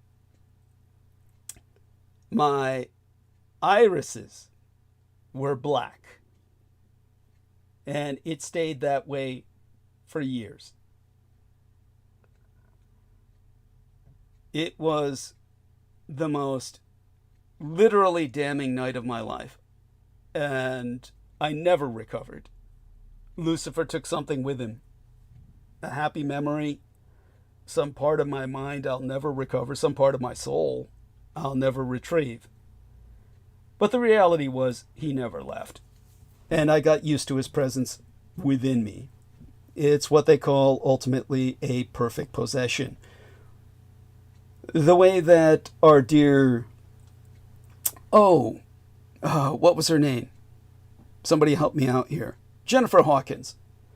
Jennifer Hawkins interviewed me, and she had a fascination with The Exorcist, the film. She pointed out it was based on the true story of a young boy who wound up working for NASA. Of course he would, because NASA is based on JPL, Jack Parsons Laboratory, which then became Jet Propulsion Laboratory after Jack Parsons was assassinated for selling state secrets to Israel, dying in a mysterious mercury fulminate explosion, after which his mother committed suicide. He had done this because of his desperation. He was left in poverty when L. Ron Hubbard, Peter Moon's hero, ran off with his wife and his life savings to establish the Church of Scientology based on Satanism, which of course explains Peter Moon and his assignment to myself to make certain our books were never published, and what was published had a non-run because there was no advertising therefore. Another assign A. But then again, who am I going to work with but the enemy that's assigned? All that having been clarified, when it came to this young boy who the movie The Exorcist was based on, actually based on the novel, based on that historical incident, he wound up working for NASA as a perfectly possessed individual. The important thing to realize is that the overwhelming majority of exorcisms never succeed. Some of them do, but it's extraordinarily rare, a true miracle. But the majority of them, they don't succeed, and the symptoms like an illness before your body accommodates it. Say, for instance, herpes or chickenpox, which is a form of the herpes virus. Chickenpox is something that many people get as children. You're actually encouraged to get it as a child so that it doesn't impact you as an adult like it did myself. But chickenpox is really a variant. It's a herpes virus, simply a variant thereof. And for most people, it never remanifests. Though, because it is a herpes virus, it can. So there are people who contract something like chickenpox. It can remanifest based on certain stress factors later in life. But it's always with you. It becomes a part of you. That's what Jennifer Hawkins was talking about, where you see the symptomatic possessed individual and they're exhibiting, well, symptoms. But sometimes an exorcism can, like a medical treatment, suppress the symptoms. But the reality is, the entity never goes away, at which point the host perfectly embodies the entity. You become adapted to the entity like it becomes a comfortable fit, like an old leather glove. And that's what Lucifer has become for myself. Never really left, but I've adapted to accommodating him. Hence the term perfectly possessed. This is something that's a product of the Night of the Broken Circle that has nothing to do with my volition. And that's essentially that experience. So that having been established, we can go on to the current events after welcoming Holly. So, dear Holly, give us a short update, whatever you feel comfortable sharing, your situational status report, if you will, an update on how you're doing. How are you? Thank you, Douglas, for sharing that your story. In a heartfelt manner. Very moving. No, it's because of that Michael Aquino said I could never inherit the mantle of the Temple of Set. After that, I could no longer serve as a sorcerer, because a sorcerer has to be able to offer his soul, but I'm already owned. Does that make sense? It does. Kind of a forced deal with the devil in your case. Yes. But do continue, please. It I'm sorry. It wasn't something you sought. No. Which is what I admire about, I don't think much of your life was anything you sought. Thank you. No. But you certainly lived it to the fullest and survived. And I admire that very much, because it does always seem like you know, even knowing that you came down on the side of goodness. Well, I'm glad you see it that way, but go on. I do. You know, the Muslim girls and the African slaves and even the chumps at the Presidio, you know. So I always appreciated that. Thank you. About you. Well, I certainly appreciate your appreciation, honey. And how are you doing? Yeah. Are you okay in general? All right enough. No news is good news, but nothing horrible's happened. Everything's going along. And that's good enough for me. Yes. I may have to take a call in a bit. So if I fall off suddenly, that's all it is. Okay, but do return. And I'll return. Excellent. Certainly. Excellent. Certainly. And I'm raring to hear your take on current events. Lord in heaven. Well, let's definitely get started on that now then. And it's like so much happens in 48 hours since the last show. It's outrageous. You could talk for 8 hours, man. Oh, yes. No, well, I mean, let's get in on it. But thank you, honey. I love you dearly. Amen. Feel free to interject anytime you wish, okay? All right, and standing by. Okay, so Trump celebrated winning on the 4th of July. Trump's triple B, that big, beautiful bill, is now law just as fireworks season is here and out of control in the illegal firework capital of the United States of America.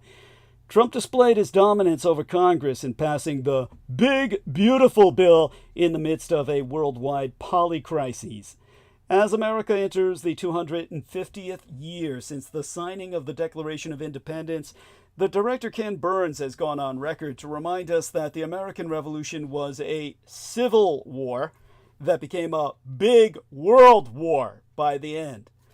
The United States president had a lot of, well, let's just say that this president had a lot to celebrate on ID4. That's not to say the last few weeks have been devoid of conflict. His public falling out with Elon Musk over the big beautiful bill, or more specifically, the cutting of renewable energy subsidies and raising of the debt ceiling, has caused a bit of strife within the MAGA movement. In the end, as the dust settles, it appears the bulk have fallen down on the side of the president and his drill, baby, drill agenda. Most Republicans supported Elon Musk's circus of cost-cutting cruelty and patently phony free speech position, not necessarily his enthusiasm for solar power. In defiance, Musk has floated the idea of starting a third political party to contest the next election. But while that has worked for reform in the United Kingdom, that was because the Tories are hopeless and left a chasm in the political field. Trump and the inheritors of his movement are not like the Tories. There is no vacuum for Musk to fill. Many of my tong, literally Hall, my gang brothers, shared their views of America's 249th birthday with me. This while the Blood Boys were forming their own. Few of either company were in the mood for a party. One lad worried that this could very well be the last celebration of America's independence. Every single one of the professional academics that I still maintain casual communications with each point to evidence of a waning, faltering democracy. My son wore black in mourning for what was once a great nation. My son's affiliates in Armenia suggest that it falls increasingly to Europeans to promote democratic values, as for some time we will have to forget the United States. I myself find that too negative. I'm instead giving the last word in this case to my father-in-law, my son's husband, we call Sugar Daddy to protect his identity, who reckons that when Americans occasionally go astray, they have always been able to self-correct and eventually get back to the right direction. That's the thing about democracy. It often falters, but in time it may yet come good. As a CPT SD'd, or complexly post-traumatically stress disordered combat veteran myself, one thing I still cannot get used to living with in the city and county of the greater San Francisco, Silicon Valley, and Biotech Bay Area Metroplex region is the BAM level of firepower San Franciscans bring to bear on the 4th of July. My neighbors already started setting them off before I even left for the estates for the weekend. By all accounts, and there are many, we are living in the illegal firework capital of the United States. That's not just because all fireworks, and I mean all of them, are illegal in the cities of San Francisco and Los Angeles, which the doctors, public safety officials, and pollution experts I've personally consulted about their dangers over the years are at pains to point out, I mean to say. Now, many immigrant San Franciscans and Angelenos, well, many San Franciscans are from Asia and Angelenos are from Latin America. They all come from cultures where DIY or do-it-yourself fireworks are common, and we're all an easy drive from places where they're cheap and legal. With few exceptions, the penalty for setting off professional-grade pyrotechny is small and difficult to enforce. Nationwide, the problem is much bigger now than it ever was. In 2024, almost 15,000 Americans were treated for fireworks-related injuries, a jump of more than 100% from the year prior, according to the Consumer Product Safety Commission. In 2025 alone, CAL FIRE and its partner agencies have confiscated more than 600,000 pounds of illegal fireworks. Still, the folks who most want you to stop buying MEMୖDys in particular, City managers, ER doctors, Smokey the Bear, they know their pleas fall on deaf ears. The quest to save fingers, lungs, palm trees, and the state budget from fireworks was described to myself as quixotic and Sisyphean. Even January's firestorm was, well, it's proven itself entirely incapable of taming our passion for pyrotechnics. At least one expert forewarned me that he knew 2025 would be worse than it's ever been, describing fireworks as a kind of Freudian pressure valve for communities on edge. There be a fistful of facts experts wish you knew about your cachet of emotional support explosives. I can count them out on 5 fingers. 1. Golden Gate and Los Angeles fireworks separately spew as much air pollution as some fucking wildfires. Dr. Scott Epstein of the South Coast Air Quality Management District said, "We have among the worst air quality in the country on the night of July 4th into July 5th. Over the past 15 years, we have seen an upward trend." 2. They are wildly expensive to get rid of. Remember those 12 semi-trucks worth of confiscated fireworks I mentioned a few years ago? Golden State taxpayers foot the bill to ship them to Ohio, Hawaii, and Massachusetts to dispose of. The head of MySafe LA, Commander David Barrett, said, "Think about packaging up a couple of 1,000 pounds of fireworks and sending them to Ohio. It's going to cost hundreds of thousands of dollars. Multiply that a couple 100,000 times, you're looking at a budget fucking black hole." 3. This is my middle finger pointing at you, the fuck you finger. Your kids don't fucking want them! The aforecited Commander Barrett has testified repeatedly that, in his own words, the number one thing kids tell us is, "We don't want fireworks, but our parents bought them."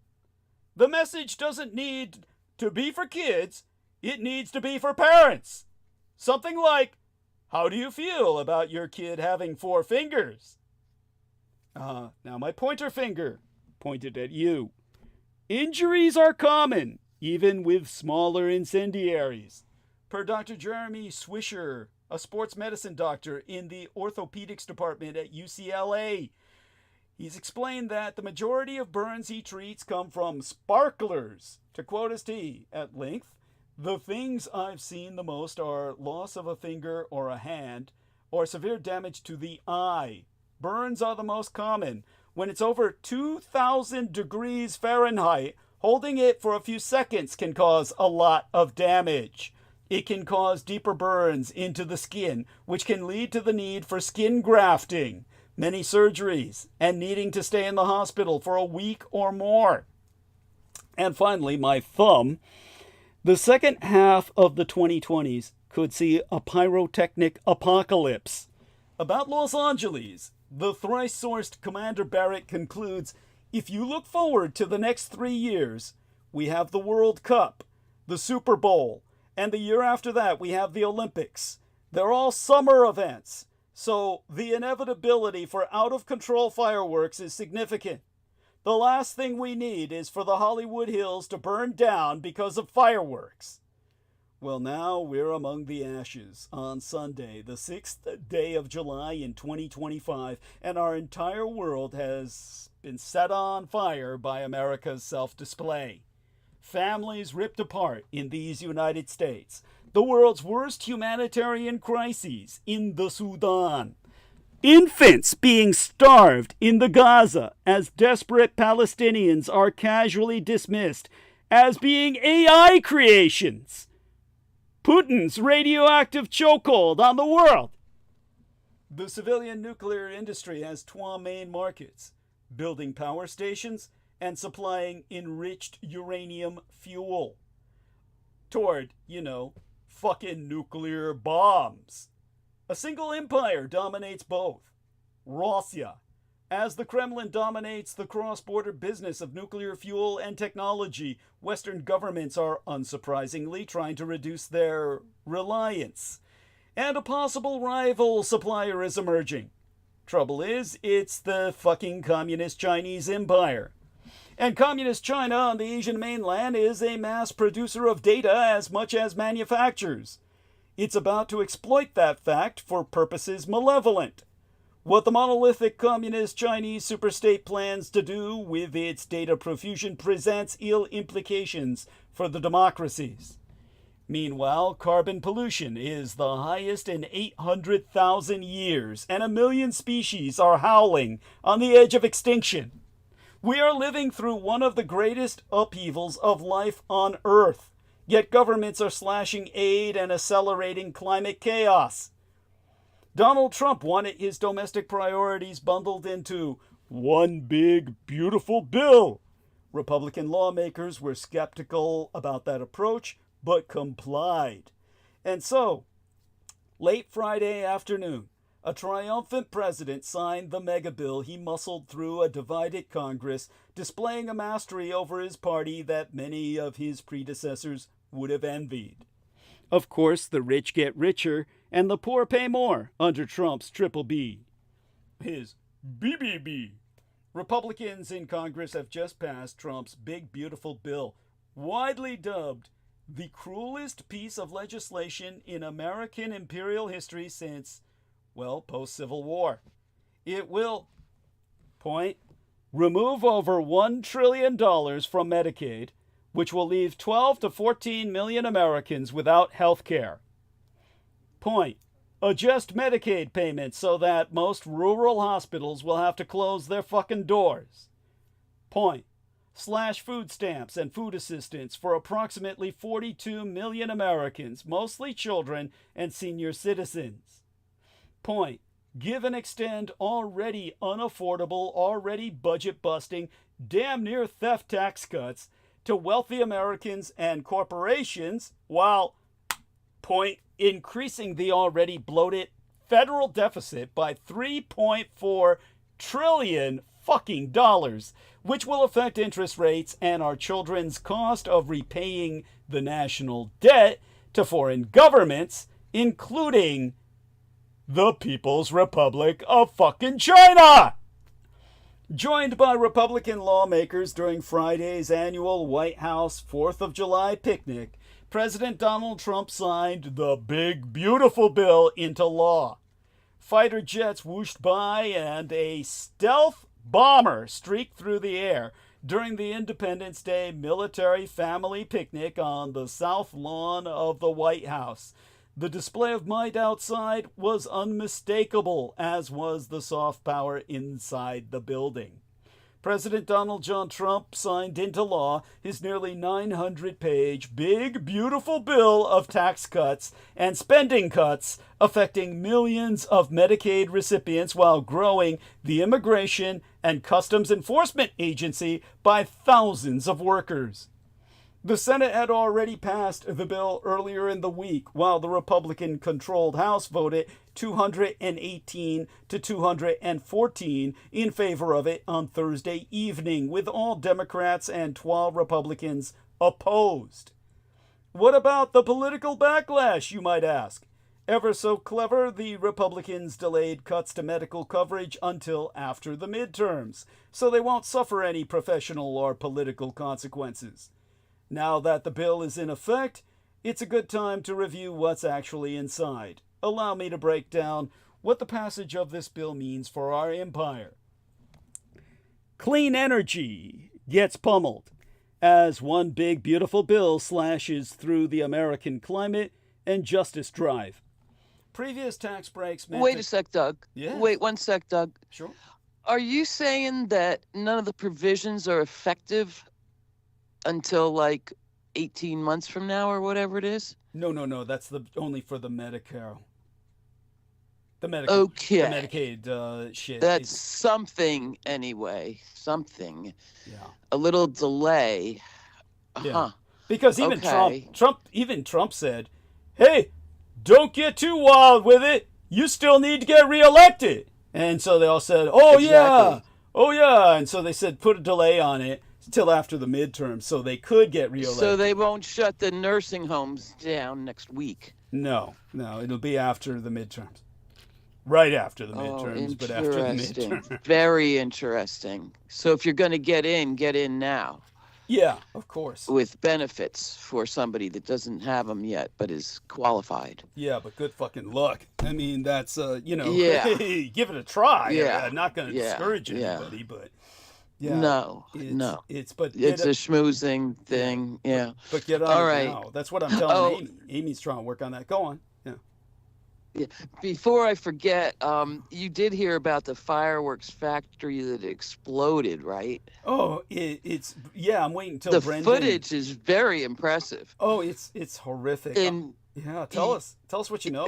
very impressive. Oh God. Just that I did catch that. It's northern Olo County. Yeah. And I thought all the heavy stuff that the neighborhood all chips in to buy and shoot off all came from China. Like the barber has a connection and they come by the container. I didn't think heavy fireworks were made in California. It's believe it or not, it's wild shit. I don't get it. There's places in California where I was, riding a shotgun, as I always do. I don't drive.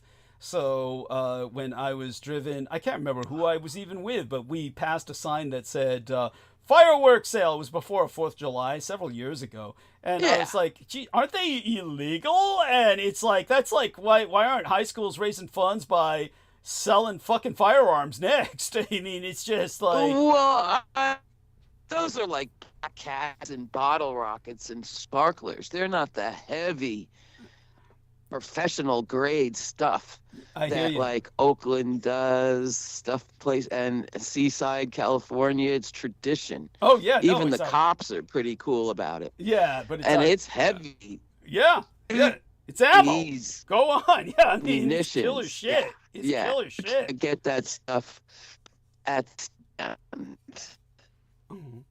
yeah. So, Yolo County, where I didn't think there was manufacturing of any kind. Well, it's like a meth lab. Honey, it's like a meth lab, except you're working with nitroglycerin and shit. Yeah, it's yeah. Honestly, it's just basically like manufacturing dynamite. I mean, go on. They're getting you. They're hitting you, honey. They're really fucking you with your technology. Yeah. They blocked off. I don't know if it was secret. I don't think it was. I think it was legit. I don't know how California was allowing it, I guess. I don't think it does, honey. I just think that these people are doing it anyway. It's like all I can say is that they found some pieces of the bodies, and I'm surprised they found even that. It was like 7 people evaporated. One woman lost all 3 of her sons to that explosion you're talking about. Jesus. Did you know that? Well, and then there was an LA thing. A house blew up. Mm-hmm. Yeah. That was impressive footage, too. Oh, well, Sammy can tell us 7 people in the YOLO. Yeah, wow. Well, if Sammy comes on... That's incredible. Yeah, if Sammy comes And you wonder, go on. Could that have been sabotage?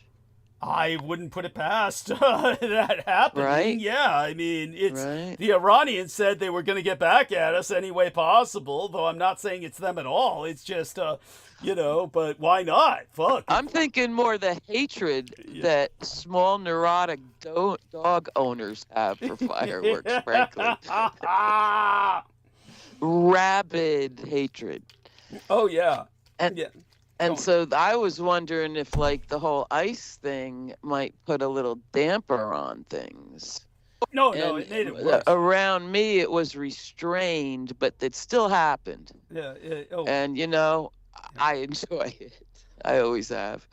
But anyway, never enough of that. No, I appreciate you bringing it up. I only found out about what happened in YOLO through Brendan before he left. You missed the early part of the show, so Brendan has been undergoing so much harassment and ultimately physical terrorism. He's left the country. Oh my Lord! It's only for a little while until things cool down, but it's okay. Yeah, but it's deep state shit, and it's such that hopefully he'll be back soon enough, but we'll have to learn to work without him for a while.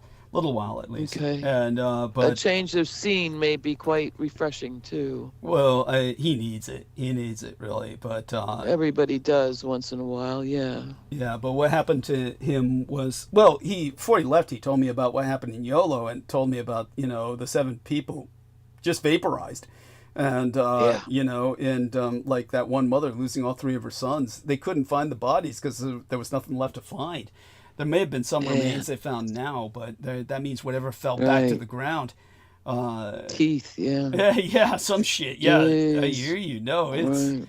yeah, it's like Well, they were sure making something powerful up there. yeah. Well, and when it all goes off at once, well, if Sammy Romero were to join us, he could tell us all about what happened a few years ago in Los Angeles, where the police were trying to confiscate a bunch of fireworks and they wound up all blowing up and taking out blocks worth of houses. It was what a fiasco. Wow. Yeah. Jeez. Yeah. Oh, ho, ho. Yeah, it's Oh, come on, man. people. There's got to be better ways to spend your fucking time. Yeah, I know. But like I said, no, Crazy. It's like this is how people vent and cathart in times of stress, and we're under more stress than ever, so it just gets Yeah. worse. But yeah, as for That's right. yeah, but And take stupider. yeah, true. But at least take heart in the sense that the medical facilities for the elderly and the helpless will be open for a little while, till midterms. Okay. Okay. All right. Thank you for that. Yeah. All right. Carry on. Take us around the world like you're doing real good at. Thank you. I appreciate that. Yeah, well, previous tax breaks meant to create incentives for wind and solar energy are being hacked dramatically. One incentive that will soon disappear is the electric vehicular tax break of $7,500 for new vehicles and $4,000 for used ones. That was supposed to initially expire in 2032. Instead, the credit sunsets on September 30th. Now, in the end, President Donald Trump's giant tax and spending plan rocketed past both fiscal hawks and social moderates in the House with no changes on Thursday. The $4 trillion One Big Beautiful Bill Act is now ready to reach across the American imperial economy, slicing into every aspect of the national effort to address climate change and environmental injustice. The 887-page legislation largely erases the landmark investment in cleaner energy, jobs, and communities that a Democratic-led Congress made only 3 years ago in the Inflation Reduction Act. It stomps out incentives for purchasing electric vehicles and efficient appliances. It phases out tax credits for wind and solar energy. It opens up federal land and water for oil and gas drilling and increases its profitability while creating new federal support for coal. It ends the historic investment in poor and minority communities that bear a disproportionate pollution burden, money that the Trump misadministration was already refusing to spend. It wipes out any spending on greening the federal government. President Joe Biden's team left office expressing confidence that his climate legacy was secure because most of the $132 billion in private investment in clean energy manufacturing spurred by his programs was going to Republican districts and states. But Republican members of Congress who spoke out in favor of clean energy, enough members to make a decisive voting bloc in both House and Senate, refused to hold up Trump's larger agenda for the cause. The strategy of insisting on the one big bill, coupled with political threats against would-be foes, 12 of whom announced in the past week they would not seek re-election, turned out to be a winning one for the president. You see, Republicans have just created an American police state. Equally, or more repugnant, mood contingent, the bill specifically funds a new American police state. Draped in anti-immigrant language, the bill creates a standing army of masked ICE troopers and funds enough of them to terrorize every city in the nation. We've all seen the videos of ICE goons beating migrants in front of their children. Any one of them could have been recruited from Trump's applicant pool of pardoned felons. I'm not being facetious here. It's all quite true. Most of them are pardoned felons whom Trump personally pardoned from their January 6th insurrection and other crimes. It also provides $45 billion to build new immigration detention centers, an American gulag archipelago to rival the former Soviet Union's, a 265% annual budget increase to ICE's current detention budget. The funding level is a whopping 62% larger budget than the entire federal prison system, where 155,933 inmates currently languish in incarceration. After Trump was somehow reelected, and I will go into that, despite his well-publicized attempt to block the transfer of power when he lost, he acquitted or pardoned rioters who were convicted of violent felonies and personal violence against police officers during Trump's January 6, 2021 uprising. Here, Trump at least gets a nod for sinister efficiency. J6 cultists who thrive on hate in service to Trump needed something to do. They were already pumped up and armed in search of political violence. So he's given them all, every single last motherfucker, an ICE badge. If they were recorded while beating Capitol Police with vigor and got away with it, or carrying a noose for Mike Pence, threatening to kill established, legally elected representatives of the American public in service to our government, because Mike Pence honored the Constitution over Trump, all the better. Trump made those news carriers who had erected the scaffolding for the gallows for Mike Pence and the Democrats officers in ICE, fully commissioned in a new internal military force, the thick blue line. It's all about mass deportations, a border wall, and missile defense.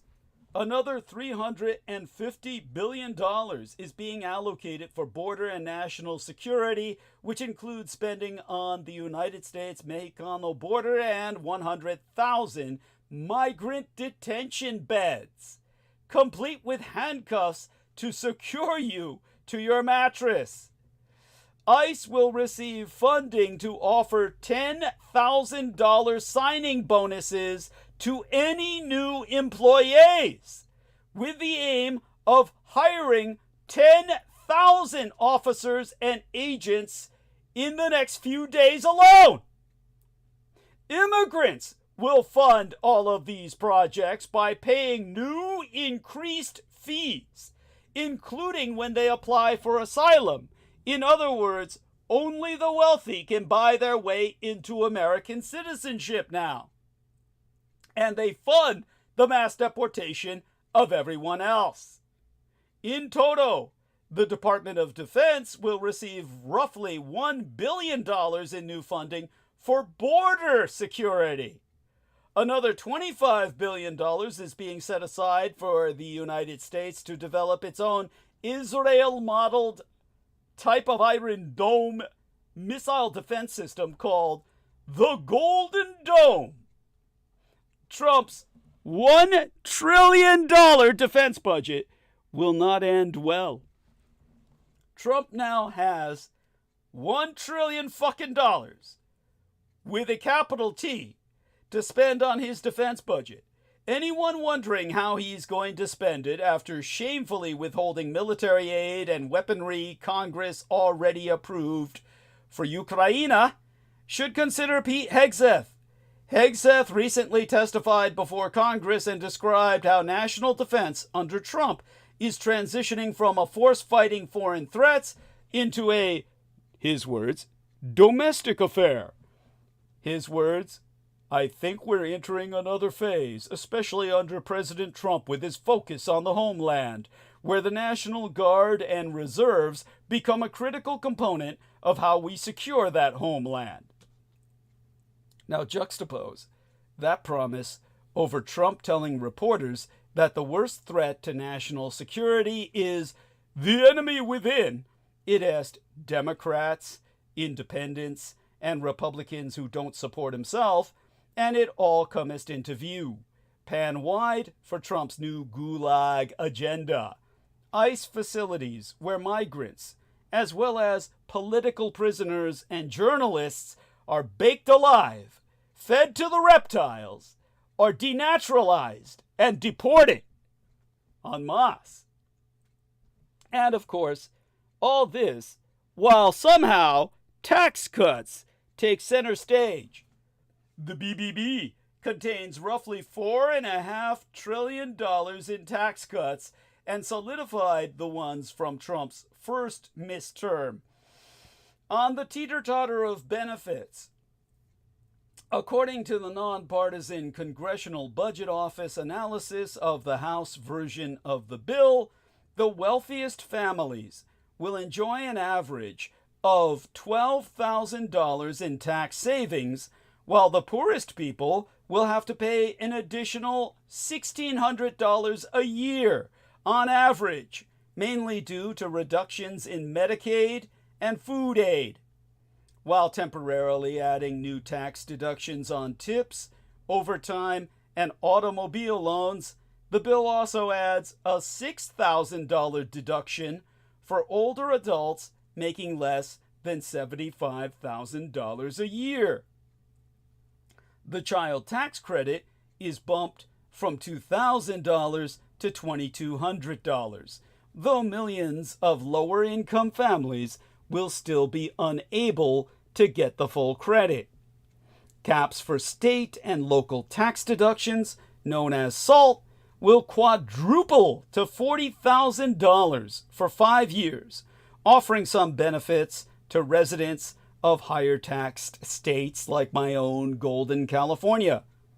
Businesses will get a break because they will immediately be able to write off 100% of the cost of equipment and research, which some experts say will boost economic growth.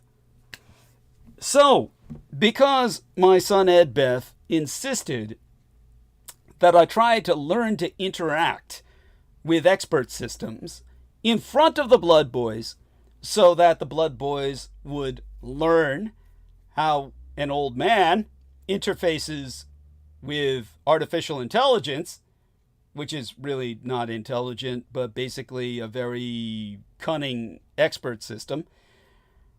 He convinced me to, with the Blood Boys participating, ask a question. Well, they participated by observing. They were really observing while I asked the question, which I no longer regret. I actually learned something.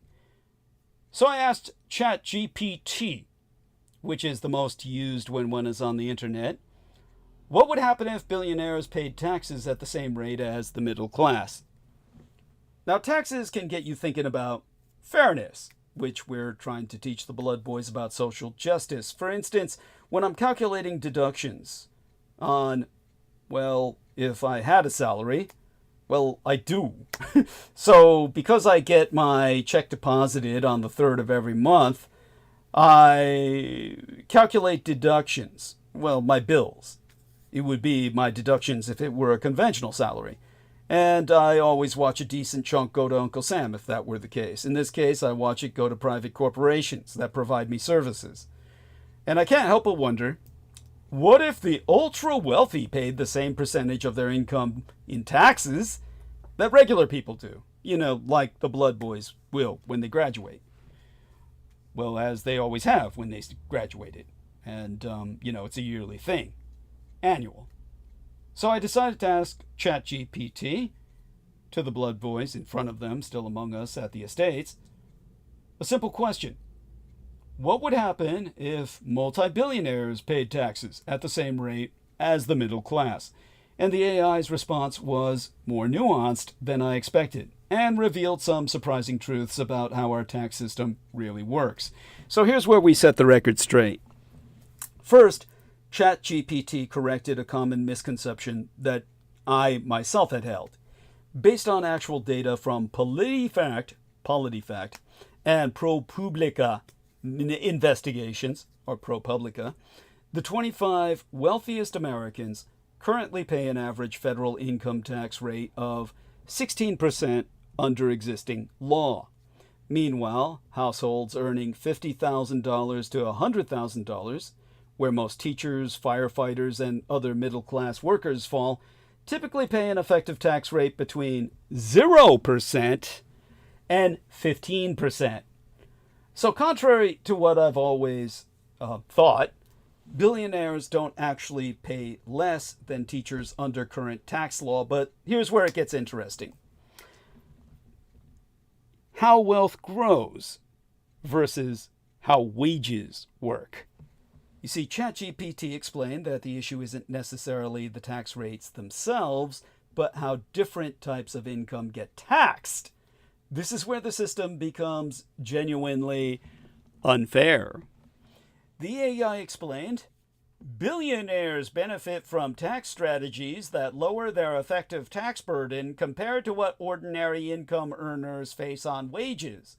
The current system taxes work more than wealth.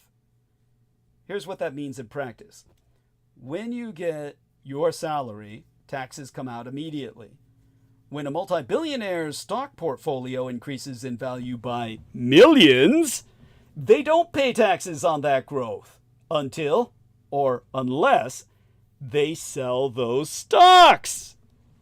So it's called the buy, borrow, die strategy. I didn't know the name of it until Ed Beth explained it to me because he learned it from his husband.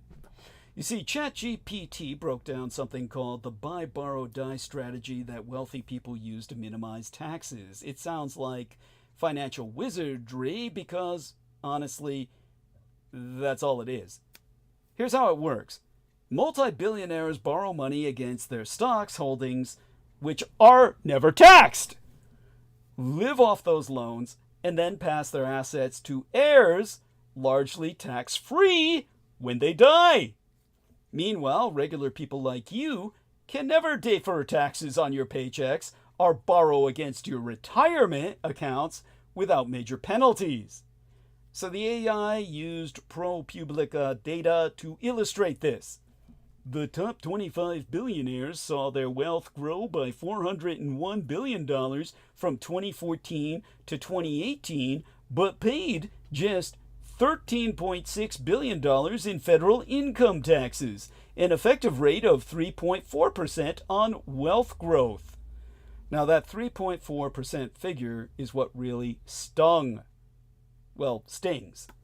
While they're paying their legal tax obligations on realized income, their actual wealth is growing at a rate that's taxed far below what middle-class workers pay on their salaries. So what if we changed the rules? ChatGPT ran the numbers on what would happen if multi-billionaires paid taxes at the same rate middle-class families do, around 15% to 22%. Using the ProPublica data, if those top 25 multi-billionaires had been taxed at a 20% rate on their wealth growth, they would have paid around $80 billion instead of a mere $13.6 billion. The AI asked me a question in return. Extrapolate that across approximately 1,000 billionaires, you're talking hundreds of billions in added revenue annually. Now think of where that money could go. The AI outlined several ways this massive revenue increase could transform government services. Healthcare. We could expand Medicare and Medicaid, potentially moving toward universal coverage. Education. Fund universal pre-K or make community college free for everyone. Infrastructure and climate. Invest seriously in clean energy projects and fix our crumbling roads and bridges. Debt reduction. Actually pay down the national debt instead of adding to it every fucking year. ChatGPT noted that this extra revenue could, in its own words, stabilize the economy by boosting the spending power of everyday Americans. Basically, reducing inequality in a way that helps everyone, not just those at the bottom. And what surprised me the most? The most eye-opening part was learning that the problem isn't necessarily that multi-billionaires are breaking the law or even paying lower rates on their taxable income. The issue is that our entire tax system is designed around taxing work rather than wealth. ChatGPT pointed out that, in its own words, middle-class families cannot defer taxes on wages or borrow against stocks tax-free. This creates a fundamental inequity where people who work for their money get taxed immediately, while people whose money grows through investments can delay, well, actually avoid those taxes entirely. So what we need to think about is, after diving into ChatGPT's analyses, I realized the conversation about multi-billionaire taxation is more complicated than simple rate comparisons. Under current law, wealthy Americans do pay their required taxes, but the system allows their wealth to grow in ways that are completely, if not at least largely, untaxed, while regular workers pay taxes on every single fucking dollar that they earn. The AI concluding that if we could successfully tax multi-billionaires more like middle-class workers, the results would mean hundreds of billions in additional revenue annually and potentially better funding for health, education, and climate programs. What's more, it could have the power to reduce inequality and improve public trust in the tax system overall. Maybe the real question isn't whether billionaires should pay more taxes, but whether our entire approach to taxing work versus wealth makes sense in an economy where most multi-billionaires' fortunes come from asset appreciation rather than traditional income. Or as ChatGPT put it, the United States could significantly reshape its fiscal social landscape if only Americans would provide myself opportunity to put it into practice. But in the immediacy, how is all this being paid for? Well, Republicans are cutting back on Medicaid and food assistance programs for those below the poverty line. Many adults receiving Medicaid and food stamps, including those up to the age of 65, will now have to fulfill an 80-hour-a-month work requirement. Medicaid patients will also have a new $35 copayment to contend with. About 71 million Americans use Medicaid, and 40 million benefit from the Supplemental Nutritional Assistance Program, or SNAP, S-N-A-P, commonly known as food stamps. The CBO estimates that 11.8 million Americans will become completely uninsured by 2034, and 3 million more will never qualify for SNAP due to these changes. All because Republicans fucking hate the middle class.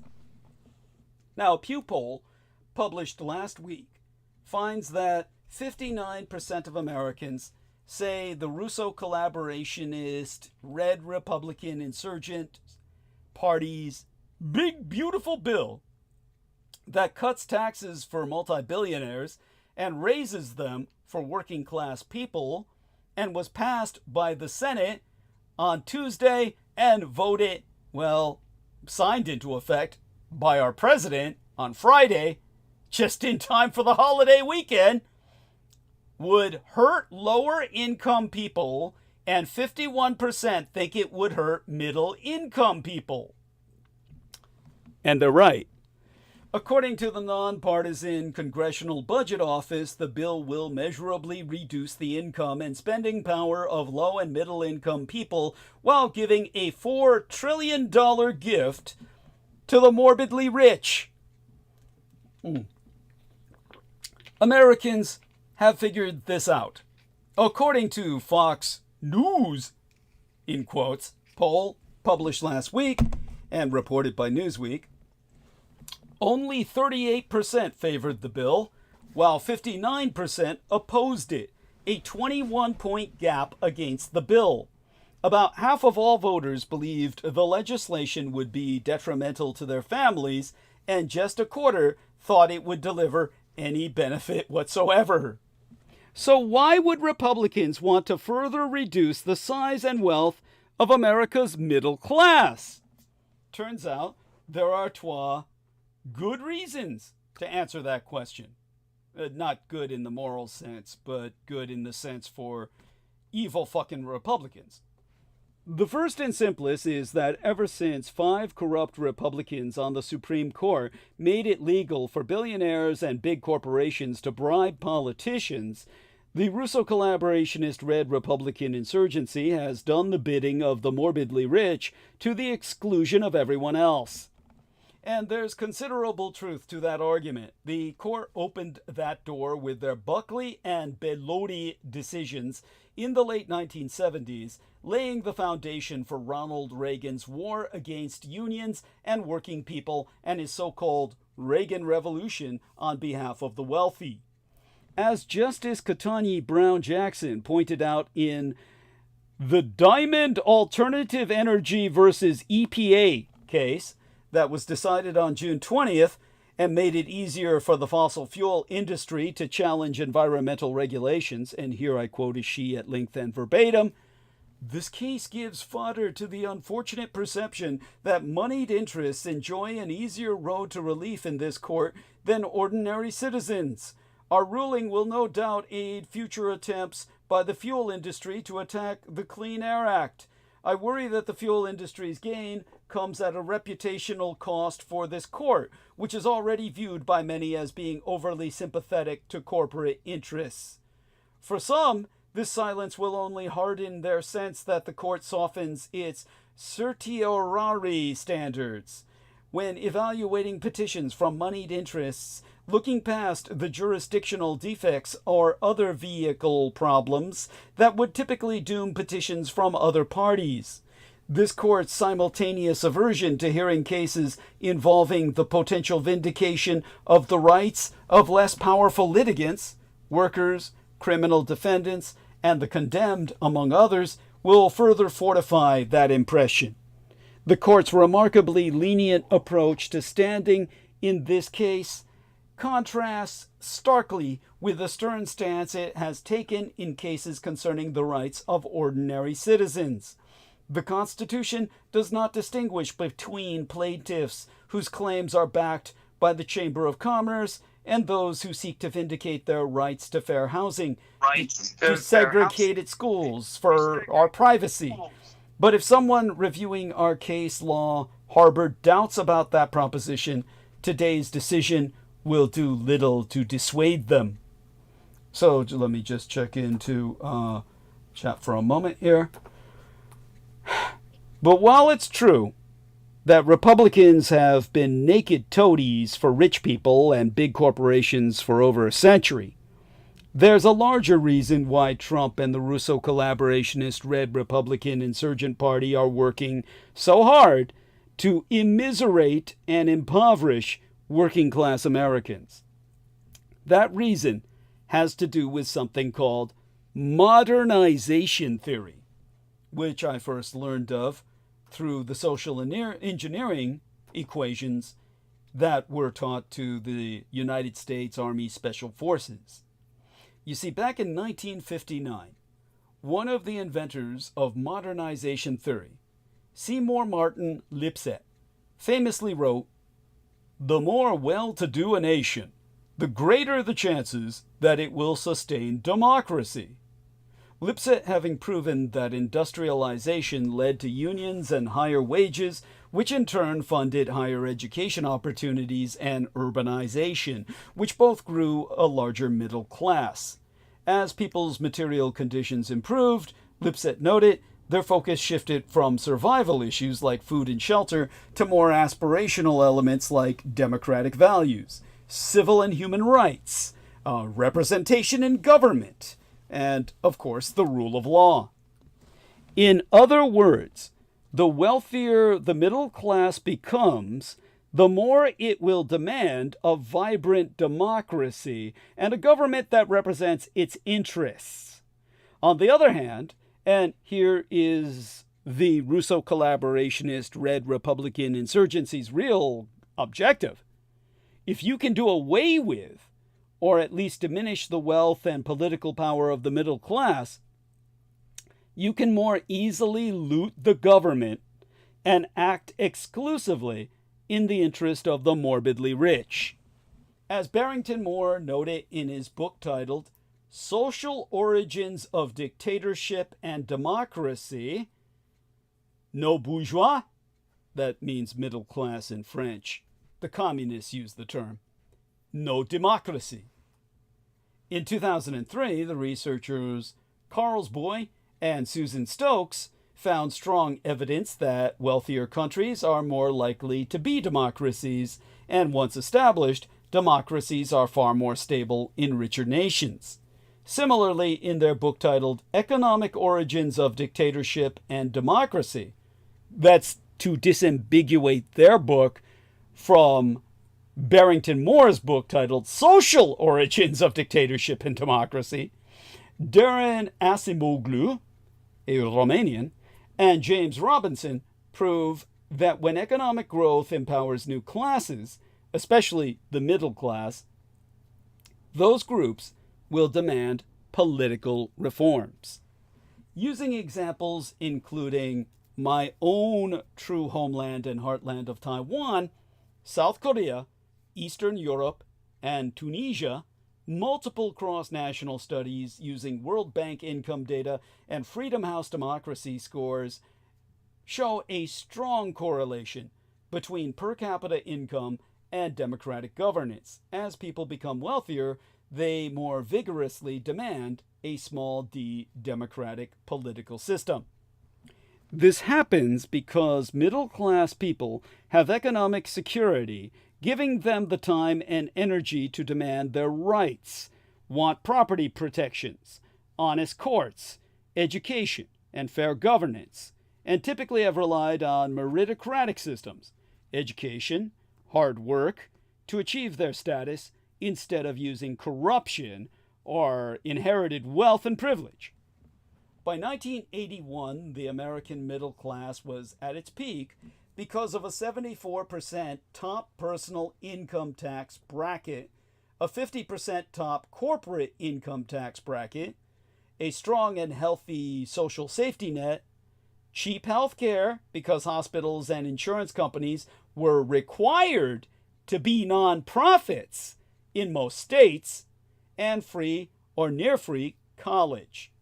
Democracy was also arguably at its peak. From the previous 40-plus years, Congress had passed one after the other bills that primarily benefited average working people and the middle class. Voting was easy. Women and minorities were empowered. And we led the world in education and innovation. This is not, however, what many wealthy oligarchs want, particularly those who become politically activated. Instead of democracy, they want government to protect their wealth and privilege to the exclusion of all the rabble. Instead of paying the cost of a government large enough to guarantee the emergence and sustenance of a middle class, they want tax cuts and subsidies for their businesses. Instead of rights for average people, they want police and courts that will, as Justice Jackson noted, focus instead on their unique wants and needs. When Ronald Reagan came into office in 1981, about a third of American workers had good union jobs, meaning that about 2/3 of all American families lived good middle-class lives on a single paycheck, because the union jobs established the wage and benefits floor for non-union employers who had to compete with them for workers.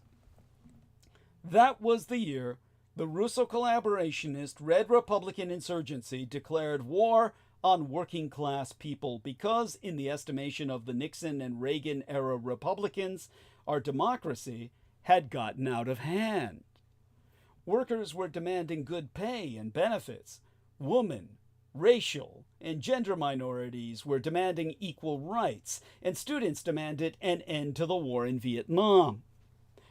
Conservative thinkers like Russell Kirk and William F. Buckley saw these demands as symptoms of a cultural decay caused by working class people having more wealth and leisure time than they were intellectually and culturally capable of handling. So in 1981, the Russo collaborationist Red Republican insurgents set about dismantling the American middle class with their so-called Reagan Revolution. The result is that today only about 45% of Americans are in that middle class, and it takes 12 jobs to establish that same lifestyle. Since Reagan took office, fully $50 trillion has been transferred from the homes, savings, and retirement accounts of working class people into the money bins of the top 1%. As the social scientists cited before have proven, when the middle class shrinks below a certain threshold, its demands for democracy are replaced by populist demands for, essentially, revenge. Who did this to us? Is the battle cry. And the Russo collaborationist Red Republican insurgent party's ready answer, first emerging in the 1980s with Rush Limbaugh, going on steroids in the 1990s with Fox News, and pounded on by Donald Trump ever since. He first came down that escalator in 2015. It's the immigrants, the niggers, the uppity cunts, them college students and professors, and them union bosses. MAGA, particularly its white racist, sexist base, bought it hook, line, and sinker, leading us to a massive tax cut bill, court decisions that screw working people, fuck them up the ass with a sandpaper condom, as Sammy Romero puts it, and the environment, and an explosion in hate crimes and politically inspired violence. The bottom line is that the Russo collaborationist Red Republican insurgency opposes democracy itself because it interferes with and complicates their very well-paid efforts to suck up to and legislate on behalf of the morbidly rich. And they disdain the middle class, but they love the uneducated poor. You know, the ignorant white trash and coon cadres of niggers of any color on the rainbow spectrum. Because the larger the middle class, the louder becomes the demands for fairness in the distribution of the commonwealth and democracy itself. So stick with the ignorant crackers and niggers, and you got it. Well, you've got them all in a stranglehold, because them ignorant crackers and niggers will kill for you. So the next time somebody asks you why Republicans hate the middle class, let them know it's the democracy, stupid. Because Trump was never elected. This is not a mandate. It's Starlink election rigging. Despite Trump's bluster, which Fox News repeats on the nanosecond, Trump was never elected, certainly not by any mandate. He, at the absolute most, eked out his win by a margin of only 1.5% over Kamala Harris, while 91 million voters were so disgusted by the election, or so disillusioned, or simply so fucking stoned since the Republicans legalized pot, they didn't even bother to vote. 1 month ago today, as dated Thursday, the 5th of July, Elon Musk wrote on X, "Such ingratitude! Without me, Trump would have lost the election. Dems would control the House, and the Republicans would be 51-49 in the Senate. There is no way in hell that Trump won every single swing state wherein the Democrats won every single one of the Senate races. And that's about half a dozen fucking states, people. There was every instance of attempted election interference, like voter roll purging, ballot box burnings, and Russian bomb threats at polling places everywhere in all the swing states. You can look this up yourself. Don't take my word for it. Meanwhile, before the election, Donald Trump had bizarrely declared that people didn't even have to vote, and teased having a little secret with Speaker of the House Mike Johnson. After the election, reports of several Starlink satellites being destroyed, the explosions of which were seen by Brendan Zoget and Holly Kaditis Kiefer, even, if I'm not mistaken. These reports of these Starlink satellites, the Starlink satellites, literally self-destructed to eliminate evidence, led Joe Rogan to confess on record that Elon Musk had a secret app that gave him the election results 4 hours before they were even publicized to everyone else. Combined with the fact that Kamala Harris received significantly fewer votes than Joe Biden in 2020, despite cross-confirmed record voter turnout, these instances have left Democrats uneasy about the election results. The multi-billionaire techno-mogul Elon Musk's involvement with Trump has especially raised red flags. His interference in the results is self-evident, considering his interference leading up to the election. He turned the vast social media platform Twitter into the right-wing propaganda platform X, which he abused to endorse Trump and spread Russian disinformation, misinformation like wildfire, during Trump's presidential campaign. On top of that, he received criticism for offering $1 million a day every single fucking day for his followers to sign his pro-Trump PAC, his Political Action Committee. As a result, many voters were concerned at how Musk's technology, Starlink, was abused during voting to record and tally votes toward skewing the election results. Starlink is an internet service that uses a satellite constellation to deliver broadband internet to clients. Concern arose when poll workers in California mentioned using that technology on election day. A clip has circulated of a news reporter stating, Registrar Michelle Baldwin says access to connectivity was improved this year thanks to Starlink satellite internet. Obviously, voting machines should never, they're certainly not supposed to be connected to the goddamn internet. The mainstream mass media machine claims Starlink was only used for tabulators that deliver unofficial results after voting ends and voter memory cards are removed. Yeah, that's how Elon Musk learned about everything 4 hours before anyone else did. Essentially, they're claiming that the technology would only be used to convey election results, but not to count them, making it highly unlikely Starlink would be able to skew the votes. Even if that were true, and we know it's not because Musk auto-destructed several satellites seen to be exploding by multiple eyewitnesses, cross-referenced and cross-confirmed in the thousands, that he destroyed evidence by destroying the satellites themselves that were skewing the fucking votes. But even if that were not the case, using Starlink in the electoral process at all is damning, given the self-evident conflict of interest.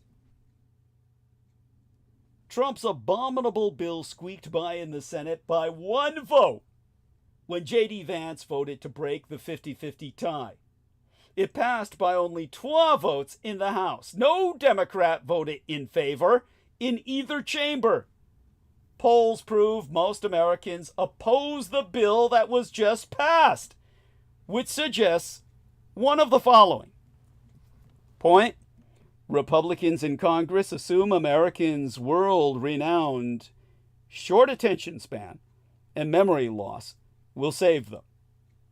Or point: they have faith in Trump's spin machine to control the narrative and blotto the facts presented 24/7 by Fox News, OAN, the One America News Network, Newsmax, and the more than 1,500 right-wing radio stations, all run by the Kremlin. Or, point: they know there won't be any real midterm election, if any's held at all. Whatever pep talk they gave themselves, Congress passed Trump's bill because Trump demanded it, imposing the artificial deadline of Independence Day so no one would have time to read the whole 950-page bill. If anyone, including SCOTUS, the Supreme Court of the United States, and voters, doubted Trump's death grip on the Republican Party, this should remove all doubt. Republicans will die with Trump, or democracy will die with them. Thusly have Republicans empowered a lunatic who barely won the election. In fact, he never did. With this bill's passage, Trump has now been handed the most heavily funded law enforcement agency in all American imperial history. This happened just after the Supreme Court handed him the most presidential power in the last 100 years of history by a single fucking vote, declaring him immune from all criminal laws. And 2, by blocking federal judges from ever stopping him through the issuances of nationwide injunctive relief. Not only did SCOTUS, the Supreme Court of these United States, tell a criminal president that he was, number 1, immune from criminal prosecution for anything related to being a president. For your information, rage tweeting childish threats that endanger our national security at 3 a.m. is related to being president. Intentionally devaluing the United States dollar to boost his own Bitcoin grift is related to being president. Ordering the execution of all redheads for national security purposes would be related to being president. By blocking, well, that's number 2, by blocking nationwide injunctions, they also kneecapped all other federal judges from doing their best to block America's Stalin from doing his worst. In service to Trump, Republicans on the High Court banned injunctive relief.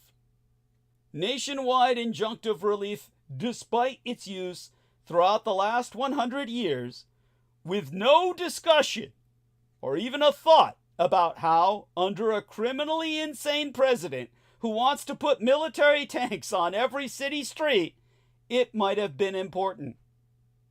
But here's the thing. We who did not ignite the flames, which are now engulfing the world, have been ignited by the fire that is also within ourselves. A national reckoning is coming for America. In broken news, we have 69 dead, including 21 children, in Kerr County in Texas floods. The death toll rose to 69 people across 5 counties overnight as Texas officials continue their search efforts following catastrophic flooding. In Kerr County, officials reported 59 deaths, 38 adults and 21 children. That's in Kerr County alone. The United States government is no longer able to protect us from real hazards. such as flash floods, because it's shifting funds to fake hazards, such as non-existent immigrant crime waves. The Federal Emergency Management Agency has been stripped down so much it can barely respond to emergencies, yet it's funding detention centers such as Alligator Alcatraz in the Florida Everglades. The National Weather Service's San Angelo office, responsible for some of the areas hardest hit by Friday's flooding, is missing a senior hydrologist, a staff forecaster, and even a meteorologist. The Weather Service's nearby San Antonio office, which covers other areas hit by those floods, is missing a warning coordination meteorologist and science officer who are supposed to work with local emergency managers to plan for floods, including when and how to warn local residents and help them evacuate. The office's warning coordination meteorologist left on April 30th after taking the early retirement package offered by Elon Musk's dodgy to reduce the number of federal employees. At both offices, the vacancy rate is roughly double what it was when Trump returned to the White House in January. And it's the same across all of the fucking federal government. Callers can't get through to Social Security offices at all. Hazardous waste sites and drinking water facilities are not even being inspected anymore. National Park Services have been scaled back to the danger of every visitor. No one's manning the first aid stations. You cannot be recovered. There aren't enough air traffic controllers to safely guide takeoffs and landings at the nation's major airports. So planes are dropping out of the sky like flies. Trump's newly enacted Big Ugly Bill will take funds out of Medicaid and food stamps. For what? To finance another giant tax cut for the rich, along with 10,000 more ICE troopers and a gulag archipelago of detention camps to rival Siberia's. I'd like to believe that this worsening catastrophe may eventually have positive consequences. For one thing, it could help us appreciate what our government is for, and why we need a competent and effective civil service, rather than Trump cultists and psychopaths. It will also push every American to choose sides between a government that protects us from real dangers or a police state, between American democracy or Trump Rushism. Some have already been forced to choose: managing partners at law firms, a few university presidents, some top editors, federal judges, and many government employees. But as the acts of Trumpist Rushism cometh down harder on America, the rest of us will have to choose. We will demand a democracy that works for the people. As we become unprotected from corporate malfeasance, climate change, fraud, ill health, horrific accidents, and toxic chemicals, all so that big corporations and their top executives and major shareholders can make even bigger profits, more of us will be forced to take a stand. As the nation becomes a police state with an internal army and a gulag archipelago of prison camps to supersede that of motherless Russia, more of us will be forced to speak out. It will be a national reckoning. It may be our last best hope. But will the American empire even survive this presidency? The identity itself will survive, but will be transformed. I think it's not clear that the 240-year-old United States Constitution will survive. I think it should not survive, given what it has brought us. This rogue, mentally ill Messiah of MAGA has been facilitated by the power given to the President in the United States Constitution. He rolls over, hates the separation of powers doctrine. And in fact, the President was always the most powerful position. John Adams said, the United States Constitution is monarchical. We simply replaced one king with another.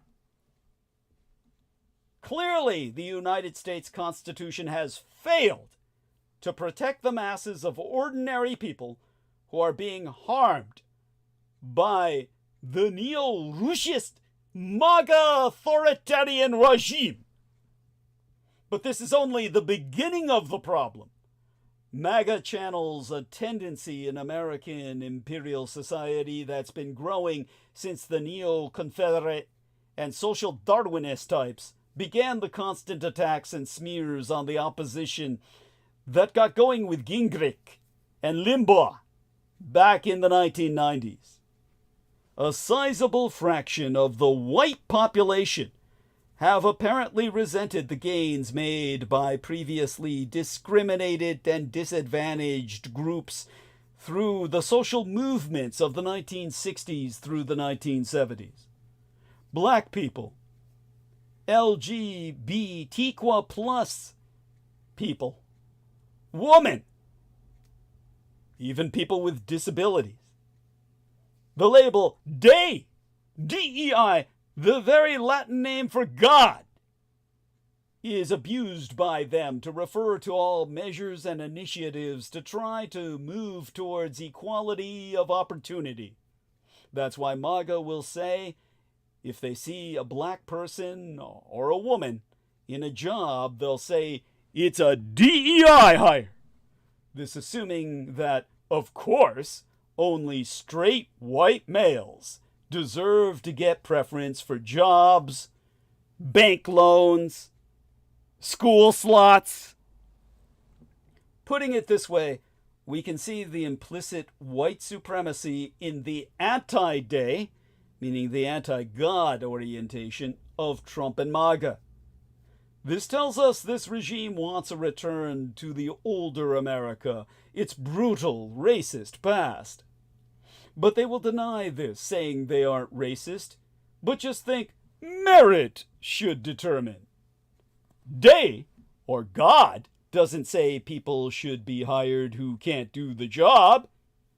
But this kind of pitter-patter does show a difference between many in the MAGA bubble and the older KKK-style white supremacy.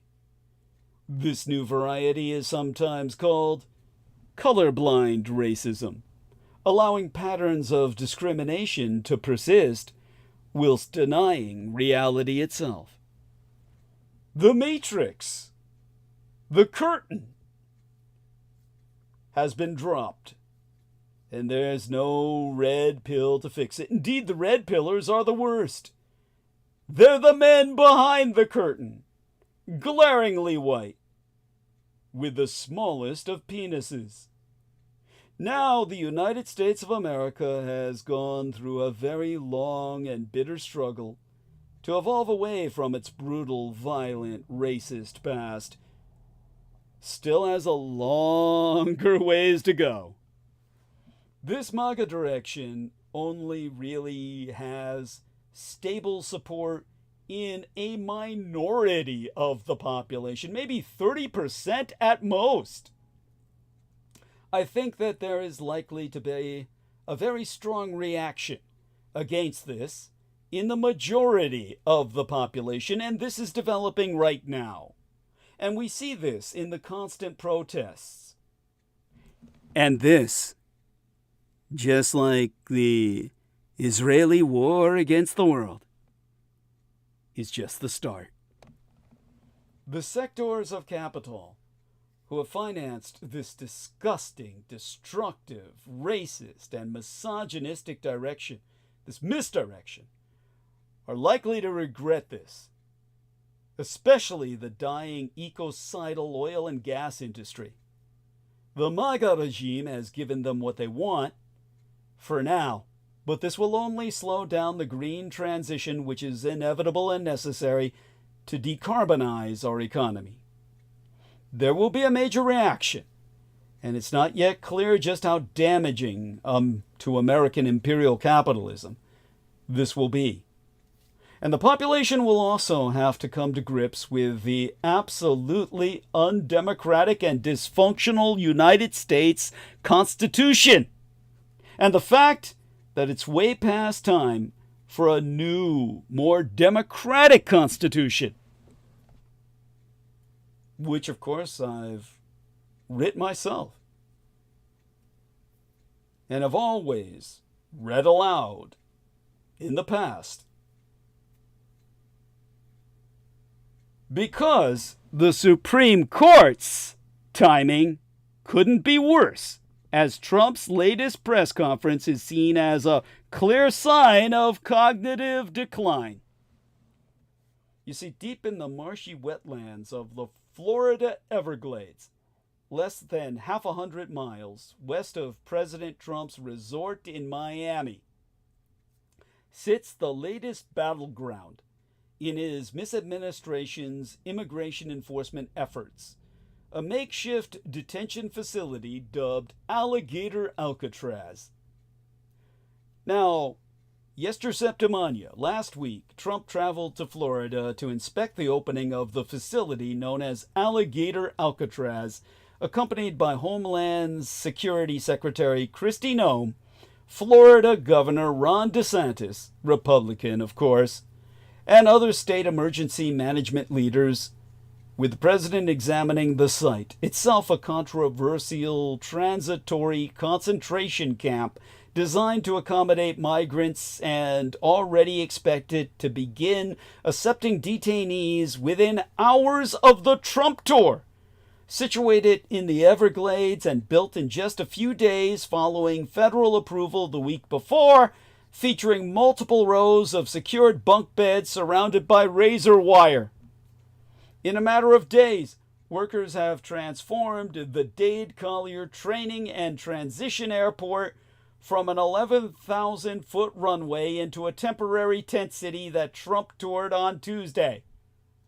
When completed, it will be able to house up to 3,000 migrants, with the ability to add even more capacity by forcing them to sleep one on top of the other, or hot rack, as they say on Navy submarines, meaning you sleep in shifts on the same mattress, keeping it warm throughout the day and night. How fucking gross is that? Of course, just the very image of that turns Trump on, and I'm sure he jacks off over it at night. Now, adopting the nickname coined by his Attorney General for the Everglades facility at a news conference last week, Troy Bellamy's Florida Governor Ron DeSantis said, "We had a request from the federal government to do it, and so Alligator Alcatraz it is. Clearly, from a security perspective, if someone escapes, there's a lot of alligators you're gonna have to contend with. No one is going anywhere once you do that. It's as safe and secure as you can be." But while Republicans are touting this as a low-cost facility fortified by Mother Nature, the project has already sparked a backlash, not only from immigration rights activists and environmentalists, but also members of the state's indigenous community, who see the project as a threat to their own sacred lands. You know, concentration camps are often compared to prisons, but that comparison is inaccurate. In these United States, inmates arrive in penitentiaries only after they have been convicted of serious crimes, under criminal processes, constrained by the United States Constitution at all times. Starting with probable cause, which brown skin is not, believe it or not, then arrest, and you do have the right to remain silent. That's from Miranda, which was legislated the year I was born, followed by voluntary pleading. You see, coerced confessions are thrown out, leading to formal trial, bench or jury, defendant's choice, based only on admissible evidence, hearsay and or unsupported opinions are inadmissible. Constitutional constraints apply at every juncture. If they falter, appellate courts are watching. While innocent people assuredly have been wrongly convicted since our penal system was created in the late 1700s, their wrongful convictions were not produced by system design. Before Donald Trump, wrongful, sloppy, or vengeance-driven criminal convictions of the innocent were the product of flawed men, not a flawed system. People in concentration camps, in contrast, as were established in these United States in World War II, to house, most specifically, every Japanese American and many of other nationalities who happened to be identified with the Axis, reflect an illegal system, which came about under Franklin Delano Roosevelt, via Roosevelt socialism. The crucial distinction between prison and concentration camps is that concentration camp detainment is independent of any judicial review. Inmates in camps have not been convicted of any crime as personified by the Japanese Americans, many of whom were women and children, and infants who were born therein. Concentration camps are most often abused for political reasons, or to incarcerate people whom the governing regime sees, or at least projects, as a threat. They are, in effect, a sinful celebration of cruelty, rounded up under maniacal whims of an autocrat. Concentration camp inmates don't represent the rule of law. They represent an autocrat's lust for power. This week last, Donald Trump, accompanied by the grinning ghouls, Kristi Noem and Ron DeSantis, and I apologize for insulting ghoul kind, toured their newest and cruelest toy to date, Alligator Alcatraz, where they laughed in anticipation of the upcoming cruelty. Because the people headed there have not been convicted of any crime, the facility is a concentration camp. It consists of metal cages surrounded by tents, with no air conditioning and no shade. In the heat of the Florida Everglades, where temperatures have reached 107 fucking degrees Fahrenheit. By design, the tents will trap and exacerbate these pre-existing heat levels, especially when you start hot-racking bodies in shifts of sleep. The only way to escape is by wading through alligator and Burmese python-infested swamps.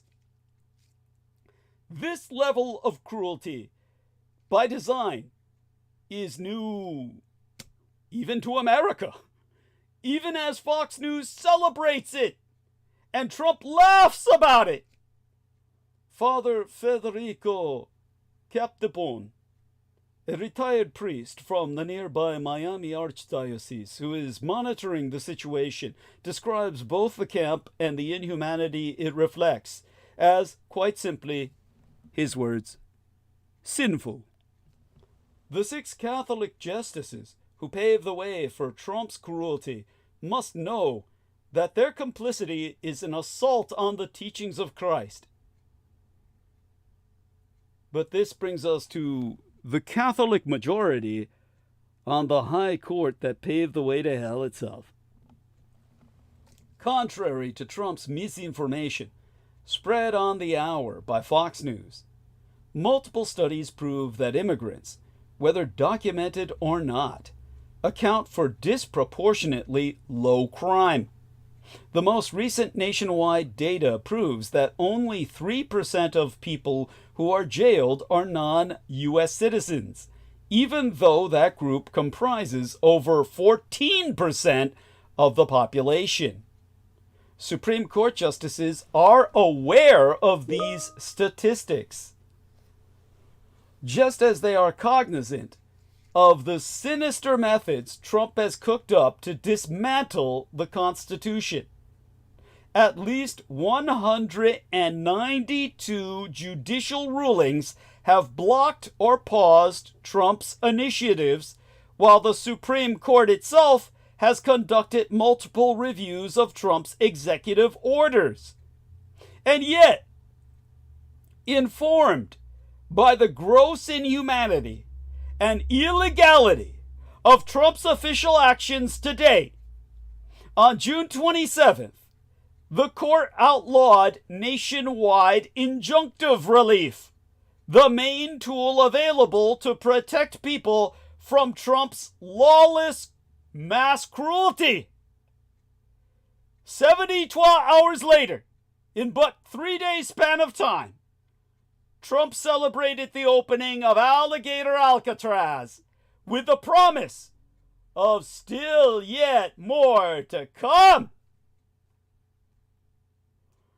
Now, just going to respond to a message from Aristides, who is no longer on the call with us. He is listening from YouTube, and we hope that all is well with him. Obviously, we're under a lot of technical assault, and this means that the moment Holly leaves the call is over. Well, man, Douglas, you are really something. Bless you. I am stunned with gratitude. Tonight's been really important. All the way through. Yeah. Oh, boy. Well, appreciate that. Well, it truly.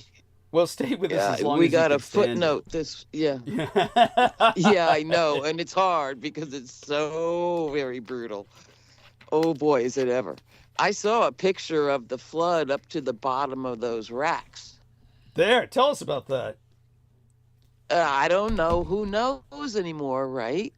Because I would have been lurking quickly through the Facebook and you just, but if that flood, they built them in 8 days. Yeah. Those sheds. Yeah. And if that flooded, that was like 3 days ago. Yeah. And there are people in there. They're going to They die. just put a bunch in there.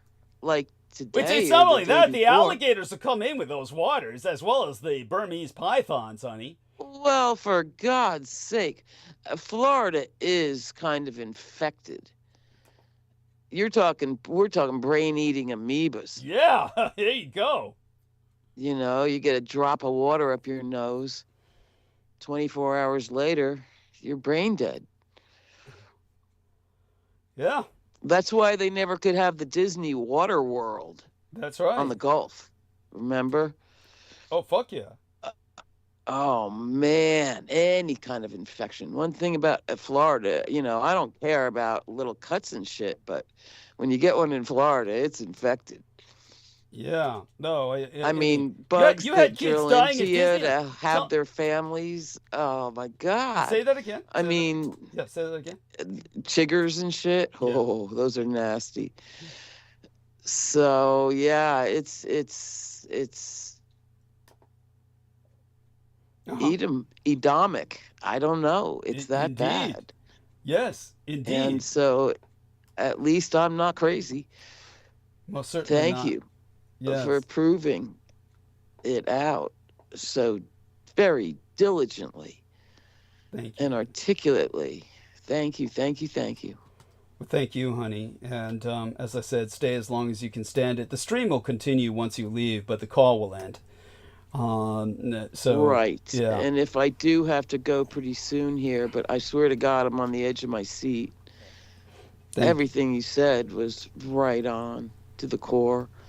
I appreciate Way back to the fireworks. Yes. Now I wonder if that so-called fireworks factory was a militia armament dump. One has to wonder. I mean, for it to Now, blow like that makes sense in Northern California. Fuck. Oh, fuck yeah. I mean, Yeah. look at how it blew. I mean, A nice, friendly little family fireworks factory. Kaboom. thank you. Yeah. Bless you. I Yeah. appreciate that. And so now, just to close up this round of the topic before we turn back towards Elon Musk, just how will the Roberts I'm Court? going to YouTube, man. I gotta. but I'm there. I'll call you. I'll check in when I get home for back up live.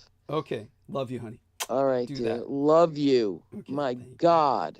All right. Yes. Thank Well, send me a message in the private message box as soon as you get home, and I'll just call I again. will. I'll call again. That's what I'll do. So that'll All right, at least fine. establish the call for a few minutes at least. So For sure. Yeah, because I'm bold. My mind is tattered. God. Thank you. Thank you. Because the moment you Support Douglas, folks. This is the news. and the burden that I bear as being the only person able to understand it and interpret it for anyone who This listens. is the news, and certainly condense it. Yes. Yes. Even though it's long. Yeah. But it sounds like you're doing good with those boys. Thank you. Yes. That ChatGPT bit was great. Yeah. And they keep telling Elon he's fucking off his rocker, his own chat, or not his chat, but I'm sure Grok does the same. Please listen. This guy is batshit. Yes. So I don't fucking know.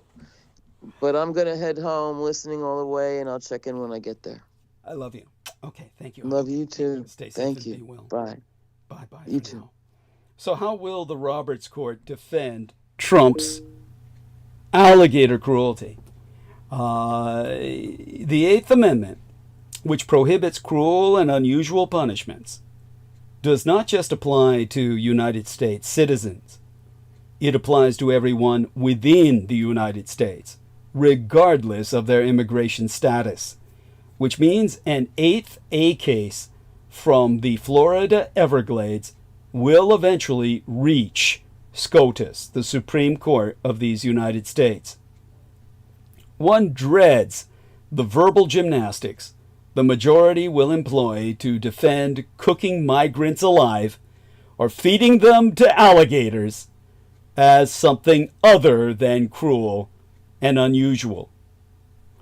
1 year ago, on the 1st of July in 2024, the same Republican supermajority ended the foundational premise of our nation, that no one is above the law. I imagined then that the rule of law had run its course in these United States. If Donald John Trump, a criminal beyond all measure, is above the law, there is no limit to what he will do to stay in power, and there be no shortage of lackeys who will enable him to share in that unlimited power. Apprehending and mass detaining political enemies will soon become Trump's national security agenda, no doubt. Trump's trillion-dollar military budget will come in handy for that purpose alone. In the meantime, maybe each new alligator Alcatraz can be named for the 6 high court Catholics who paved its way to hell. perhaps the cruelest sights, where ICE henchmen feed detainees body parts to pythons for fun, can be reserved for Thomas and Alito. What will become of this country because SCOTUS first immunized a criminal president, then disarmed federal judges to protect him, remains to be seen. But what the Supreme Court of the land has done to defend and thereby enable Trump's cruelty is un-American, unprecedented, and vile. After touring the facility firsthand, Trump remarked, "I thought this was so professional, so well done. It's really government working together." Yet President Donald Trump seemed to stumble when responding to a reporter's question during the press conference when asked how long detainees are expected to remain at the detention center. Sidestepping the actual question, the president replied, "I'm going to spend a lot. This is my home state. I love it. I'll spend a lot of time here." The president's unexpected answer sparked concern, prompting political commentators to question his cognitive well-being. The MSNBC contributor Rotimi Adeoye said, "Clear sign of cognitive decline here." The authoress Jennifer Valent said, and in today's episode of "If Joe Biden Had Done This," to quote us one of my own reviewers under condition of anonymity, we're at the point where he's unable to understand the simplest of questions. The journalist Mike Rothschild said, "He's obviously losing his cognition and coherence in a way that's becoming impossible to cover up or work around. And the more he declines, the more his sycophants prop him up as doing better than ever. It's an unsustainable situation that could easily end in chaos." Speaking of which, Musk versus Trump Part 2 is here, as the fags have renewed their feud while Trump considers deporting Musk. Now, back in June, the Democratic representativist Alejandria Ocasio-Cortez of New York City memorably mocked the Musk-Trump spat, telling reporters, "The girls are fighting, aren't they?" Well, the girls are at war again, it seems, and the cause of the renewed divide is the Trump-backed One Big Beautiful Bill, which is currently under, it's now under, enforcement by Congress. It's been legalized, passed, and signed into law. The only thing now is for you to suffer the consequences. What concerns Musk and Trump aren't the provisions of the legislation that would cut off access to health care for millions of Americans, or the other proposals that would transfer even more wealth to the wealthiest Americans, such as Musk and Trump themselves. Now, Musk, who is worth around $400 billion, is upset because the bill isn't cruel enough and doesn't cut enough of the social safety net to his satisfaction, which would be to the point where everyone fell through, other than himself and the few of his ilk that exist. So on X, you may as well call it Musk, Musk called the legislation an insane spending bill and said that as it passed, he would swiftly form a new political party titled the America Party. So buckle up. Hell hath no fury like a tycoon spurned. The latest episode of the Musk-Trump psychodrama is underway. the world's second richest man after Putin really is mad with the world's second most powerful one after Xi Jinping. Elon Musk is infuriated by the deficit expanding economy bill that Donald Trump signed into law on the 4th of July. I don't much like it either, by the way, but we will defer my own analysis for the moment. As a result, Mr. Musk has said he's launching a new political outfit. Its goal? Freedom! Fuck yeah! Its real goal? To punish Mr. Trump and the Republicans for shunning himself. Perhaps the South African-born tycoon dreams of changing our Constitution. Those set on colonizing Mars, after all, are not shy, retiring types. Still, if he isn't planning to run for president himself, he has other plans. He vows to deploy some of his billions to target specific, tight Senate and other swing races that determine overall electoral outcomes. He has avoided any temptation to call his new movement the Swingers. Instead, he has plumped for the America Party. My guess is that Mr. Trump, who himself hasn't even yet really responded as I speak, won't care too much. As others have observed, Mr. Trump eventually falls out with everyone, from wives to lawyers to political best buddies. The next elections, for that matter, the midterms, are more than a year away. Given ridiculously short and dramatic news cycles, that's a political eternity. Meanwhile, Mr. Musk's business empire, especially space side, is reliant on government contracts.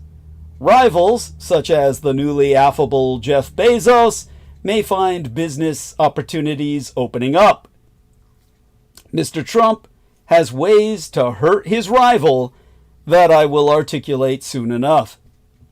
What about the political power of Mr. Musk's money and of X, his social media platform? I think both can be overrated. If you are only as strong as your most recent foray into politics, then Mr. Musk is an expensive flop, like a Hollywood ballbuster. The conservative candidate he backed lost badly. Finally, the Republicans could easily portray Mr. Musk as a spoiler, only helping the Democrats. That looks awkward for a tycoon who was devoted throughout 2024 to defeating the Democrats. What about the meat of Mr. Musk's case and his alarm about the deficit? Investors, employers, and others may be judging that the state of the American economy is in fine fettle. So far, the effects of Mr. Trump's on-again, off-again tariffs are hard to spot in the data. But look closer, and there is every reason to be concerned. That big, beautiful bill is storing up big fucking trouble for the years ahead. And trouble will be a-comin' soon as ill. This week, unless the deadline is postponed again, Mr. Trump's high tariffs are due to be imposed on trading partners around the world.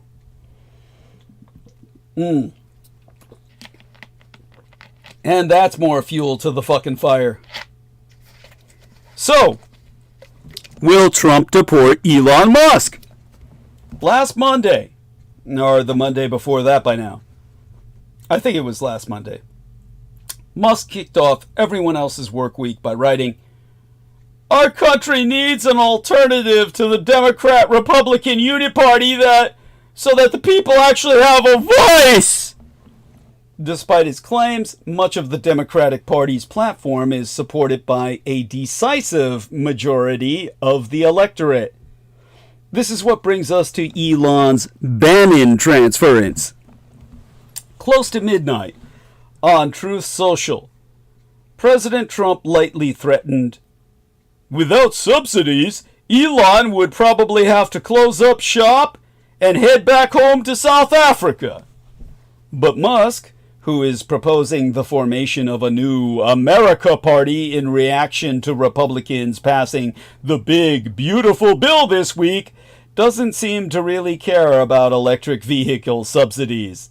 His X-feed is an unending stream of warnings about the runaway national debt and promises to fund the re-election campaign of gadfly Congressman Thomas Massie of Kentucky. But Daddy Trump isn't playing nice. Now, just a morning or so ago, sometime last week on the White House lawn, where he always unleashes his punchiest quotes, Trump said, "We might have to put Dodgy on Elon." You know what Dodgy is? Dodgy is the monster that might have to go back and eat Elon. Musk is also sniping at Steve Bannon, arguably his truest enemy in MAGA land, responding to a comment of Bannon's that the government should nationalize SpaceX, obviously by parroting myself. Musk tweeted, "This time for a long time, Bannon is going back to prison." Now, Musk often seems to turn his ire on the former White House senior advisor when he's feeling most hurt by his fallout with Trump. This is what therapists call transference. Bannon says, "Let's go, big man." Well, what he really said, and I quote Steve Bannon, is, "Love it! The South Africans' colors shining through. Deport!" So, yesterday, sometime last week, President Donald Trump said he would consider deporting former ally Elon Musk after the twa influential right-wing figures renewed their cringe-inducing feud. After a reporter asked him what his response was to a recent acrimonious back-and-forth between the twain, Trump said he would have to take a look into deporting Musk. Trump often makes idle threats and claims he will look into an issue only to never address it again. But the statement was a clear sign that recent attempts to reunite Musk and Trump after their public meltdown haven't worked. Musk has also threatened to fund and support primary opponents to Republicans who campaigned on reducing government spending and then immediately voted for the biggest debt increase in history. As a reminder, Musk spent millions to elect Trump and other Republicans in 2024, often abusing deceptive advertising and open attempts to pay off voters, which is patently illegal, and the man belongs in jail. But then so does Trump. Trump was not happy about Musk's attacks on his bill and whined on his own social media account.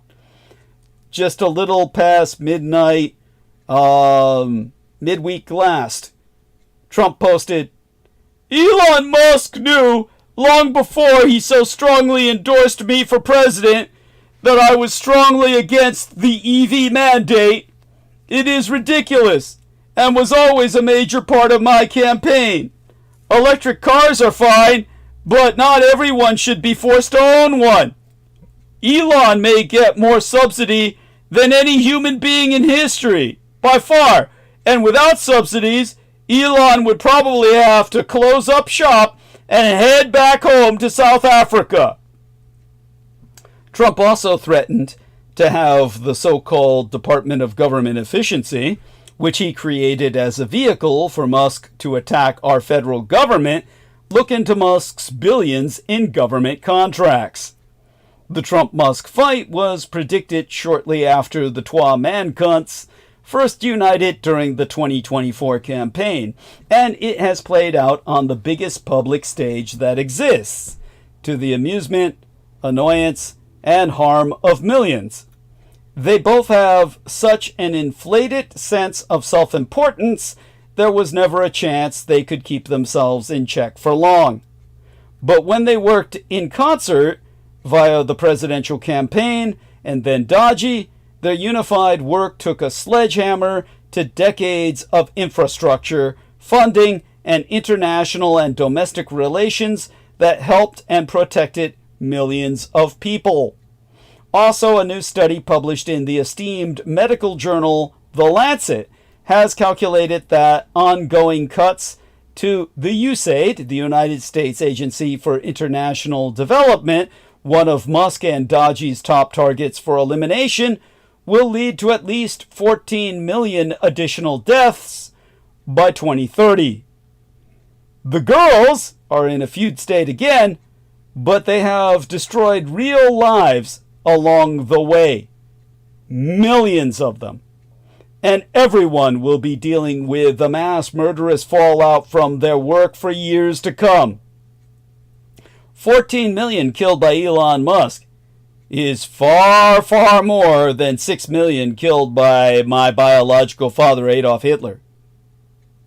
And under Donald Trump, the federal government is like a sexually abusive father, never there when you need him, but eager to stick his dick in your business when you don't want him to. Right now, Trump's immigration cockhammer is slamming into the city of angels.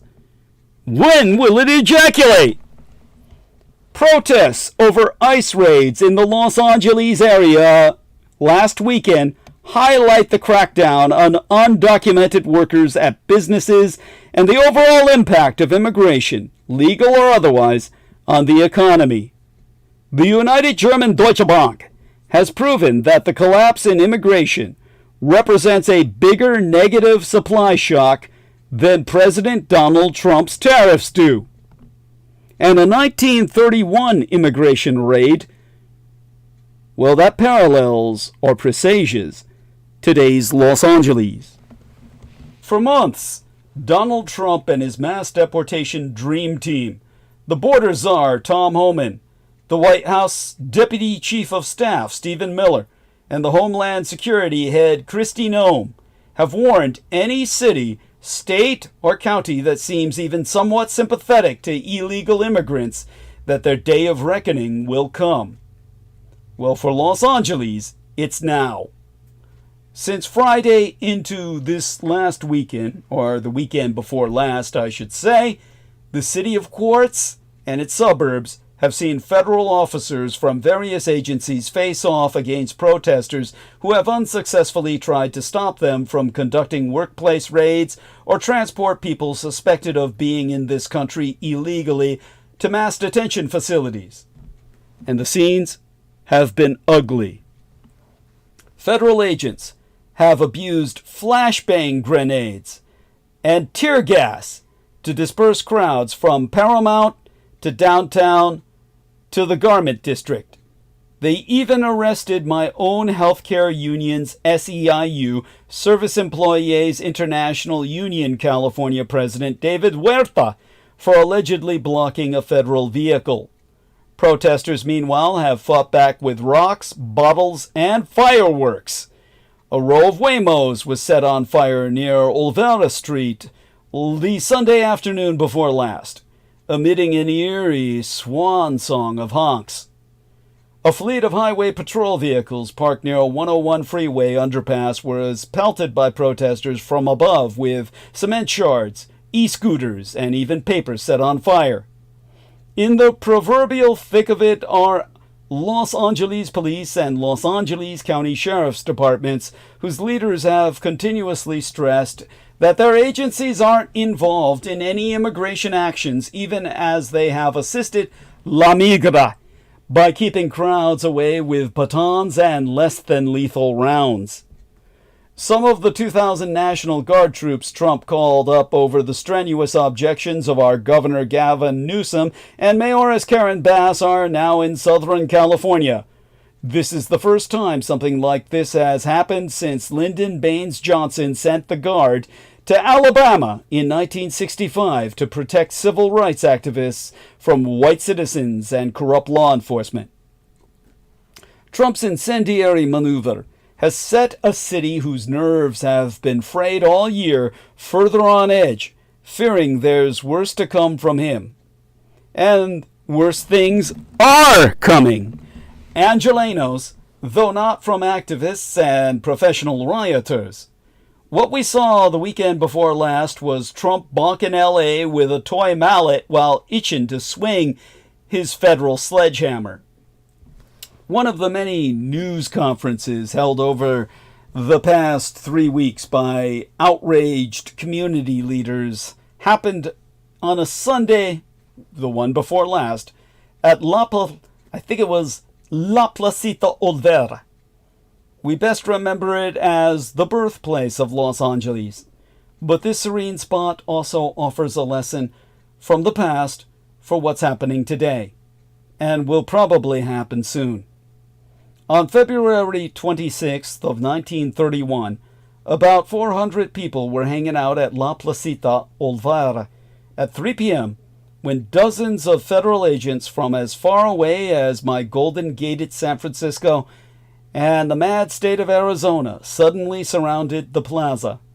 A 2001 Los Angeles Times story noted that immigration authorities had for days been posting newspaper ads warning of an impending raid against Mexican aliens. LAPD officers stood at each exit to make sure no one could escape. For the next 12 hours, immigration agents demanded everyone detained provide proof that they were in this country legally. La Opinión reported the following day that La Migra explained to an angry crowd of onlookers with smiles that they were following orders from superiors and that the roundup was completely in accord with the laws of the land. 16 immigrants ended up being detained. All men. 11 were Mexicano, 5 Chinese, and 1 single Japanese. According to the work titled Decade of Betrayal, subtitled Mexicano Repatriation, Mexican Repatriation in the 1930s, La Placita was specifically chosen by the feds for such a huge raid for its maximum psychological impact against Latinos in Los Angeles and beyond. It was the federal government's kickoff to years of repatriation efforts against people of Mexicano descent, more than a few of them Americano citizens, pushed by the Hoover and FDR misadministrations, leading to hundreds of thousands of them leaving these United States, some never to return. Anyhow, we've got people from Superclutch 420. God bless him. I've been telling people to subscribe to your channel and upvote your videos. Hopefully they've been doing that. He says, are you aware of Carlo Dominguez? He was a UC Davis student who is accused of killing 2 and attempting to murder a 3rd in 2023. People say that he reminds them of the Night Stalker. Carlos is from the Bay. I was in Davis when it happened, so I remember details about the incident. During this time, there was a UFO museum across from the university, which I thought was unusual at the time. After the slayings happened and the boy was arrested, the UFO museum disappeared. Listeners of Douglas know that this is beyond coincidence. Goddess bless you, Superclutch 140. Love you dearly. Stay safe and be well. Thank you so much for your participation. And again, everyone, look up Superclutch 420. He's got a 7-Eleven type t-shirt. That's his icon. Subscribe to his channel and upvote all his videos. By the way, somebody in the chat who's got, well, one playlist on his channel with one video on it. So we got to give him credit for putting something up there. Says, very truscular tiff. I have no fucking idea what that means. So that's okay. Whatever. Now, one thing we do know is that with the disappearance of everybody off of the call, it's a hard time maintaining live stream, simply because inevitably the call helps keep up the numbers, and we want people to maintain themselves on the call. In the meantime, of course, I'll do my best And we'll count on people to keep coming back. In a worst case scenario, we'll end early tonight and come back on Wednesday, because we're going to just make certain that we continue along these themes and hit them hard. Right now, I'm going to continue talking about Los Angeles because I've ignored Los Angeles long enough with all of the shit we had going down in the world with Israel and Iran precipitating what will eventually, well, what's already a world war of many fronts. But for right now, let's try and focus on what hundreds of ICE raid videos say about Los Angeles. There's a new front row view to immigration raids and solidarity. Nearly a month into the ICE sweeps that have upended immigrant life in Southern California, I found myself rummaging through some boxes in my sub-basement annexes, searching for understanding. I pulled out dusty copies of T.C. Boyle's Tortilla Curtain and Louis J. Rodriguez' Always Running. Twa classics I read years ago that left me with a lasting impression of the Los Angeles immigrant experience. I placed them on my nightstand. But every time I reach for one of those books, I grab my phone instead and cycle through the latest videos of immigration raids on TikTok, Instagram, and Facebook, which I am perma-banned from but can still access peripherally. At this moment, words just can't compete with what I see in the images that course relentlessly through my feeds. I am not talking about burning Waymos or TV chopper footage of violent clashes played over and over during the first few days of the siege. I am obsessed with the average Joes who see those white and green Border Patrol trucks and turn on their cameras. These videos are choppy, the action often out of frame, frequently taken by bystanders in cars or in the middle of shopping. But what they lack in professional flair, they make up for in raw emotion. An up-close view of immigration raids. Consider some scene from just the last few days, as she records agents making arrests at La Puente Home Depot. One woman whispers, "Bitches," while filming the ICE arrest of a street vendor selling tacos in Ladera Heights. A woman screams, "What's wrong with you?" as an elderly man is escorted in handcuffs into an unmarked SUV. Someone tells him, "You don't have to talk. You don't have to talk. Tell me your name and I will get you help." As agents surround and tackle a man in Cypress Park, a woman screams, "You can't treat him like this!" A symphony of horns rings out as a warning when Border Patrol trucks roll out into a Pico Rivera parking lot. A construction worker several stories above Figueroa Street calmly explains how many Mexican and Guatemalan members of his crew fled the job site when Border Patrol trucks drove by.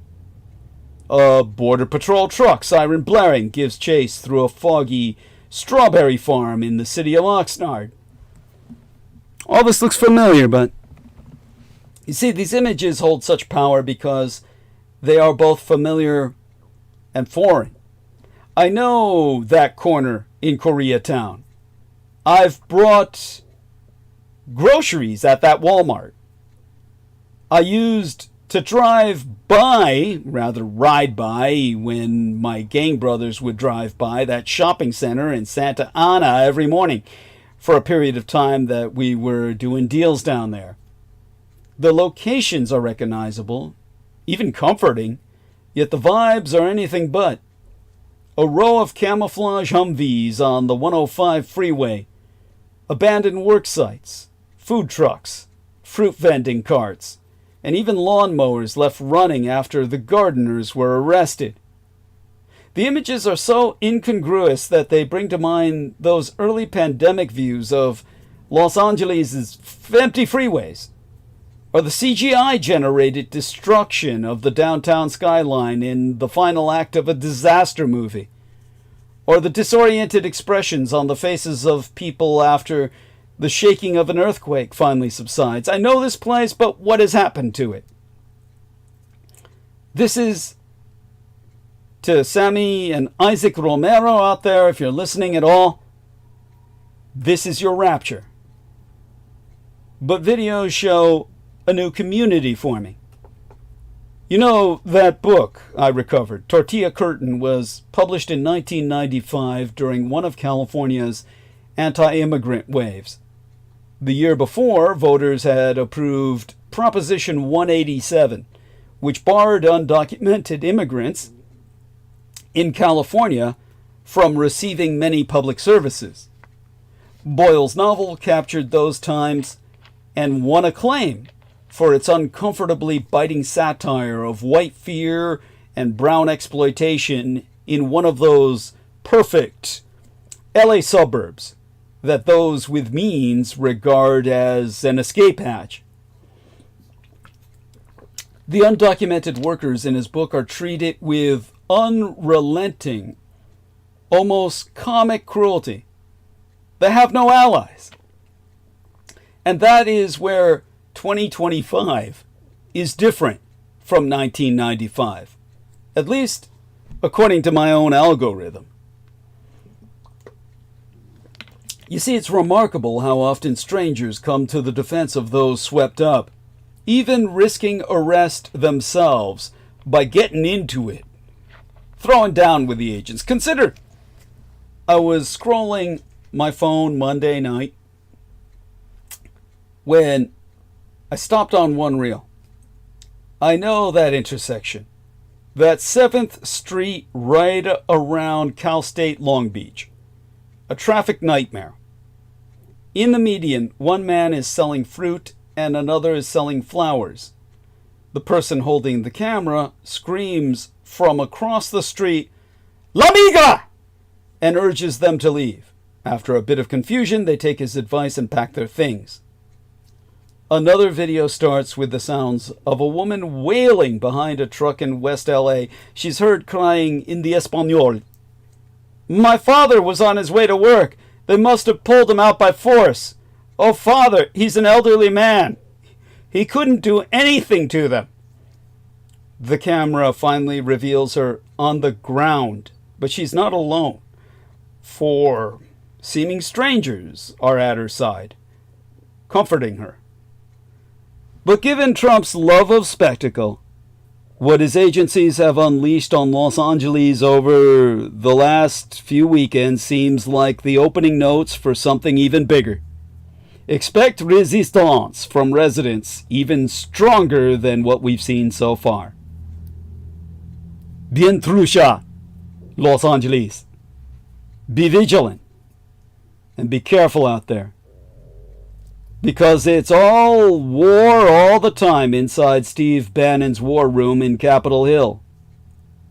He tells us, "We're in the Third World War, and it's a battlefield that's everywhere, including in downtown Los Angeles," himself insisting that the week before last's riots in LA are part of an orchestrated push by nefarious forces in America to stoke civil unrest in America.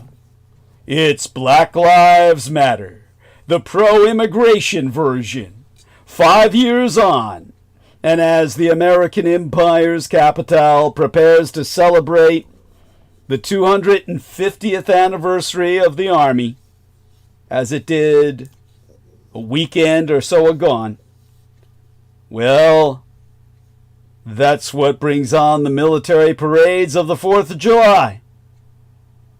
And fireworks will be coming down upon us like the sky has opened up and the sun is melting down.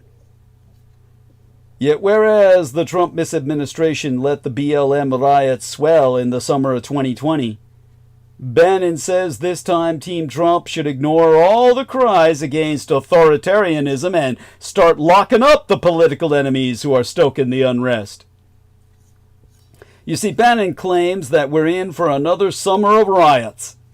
Indeed, he says, they just kicked it off, himself insisting that the Democrats allowed in 10 to 13 million illegal invaders into this country. They all must go home. All, not some. All must go home.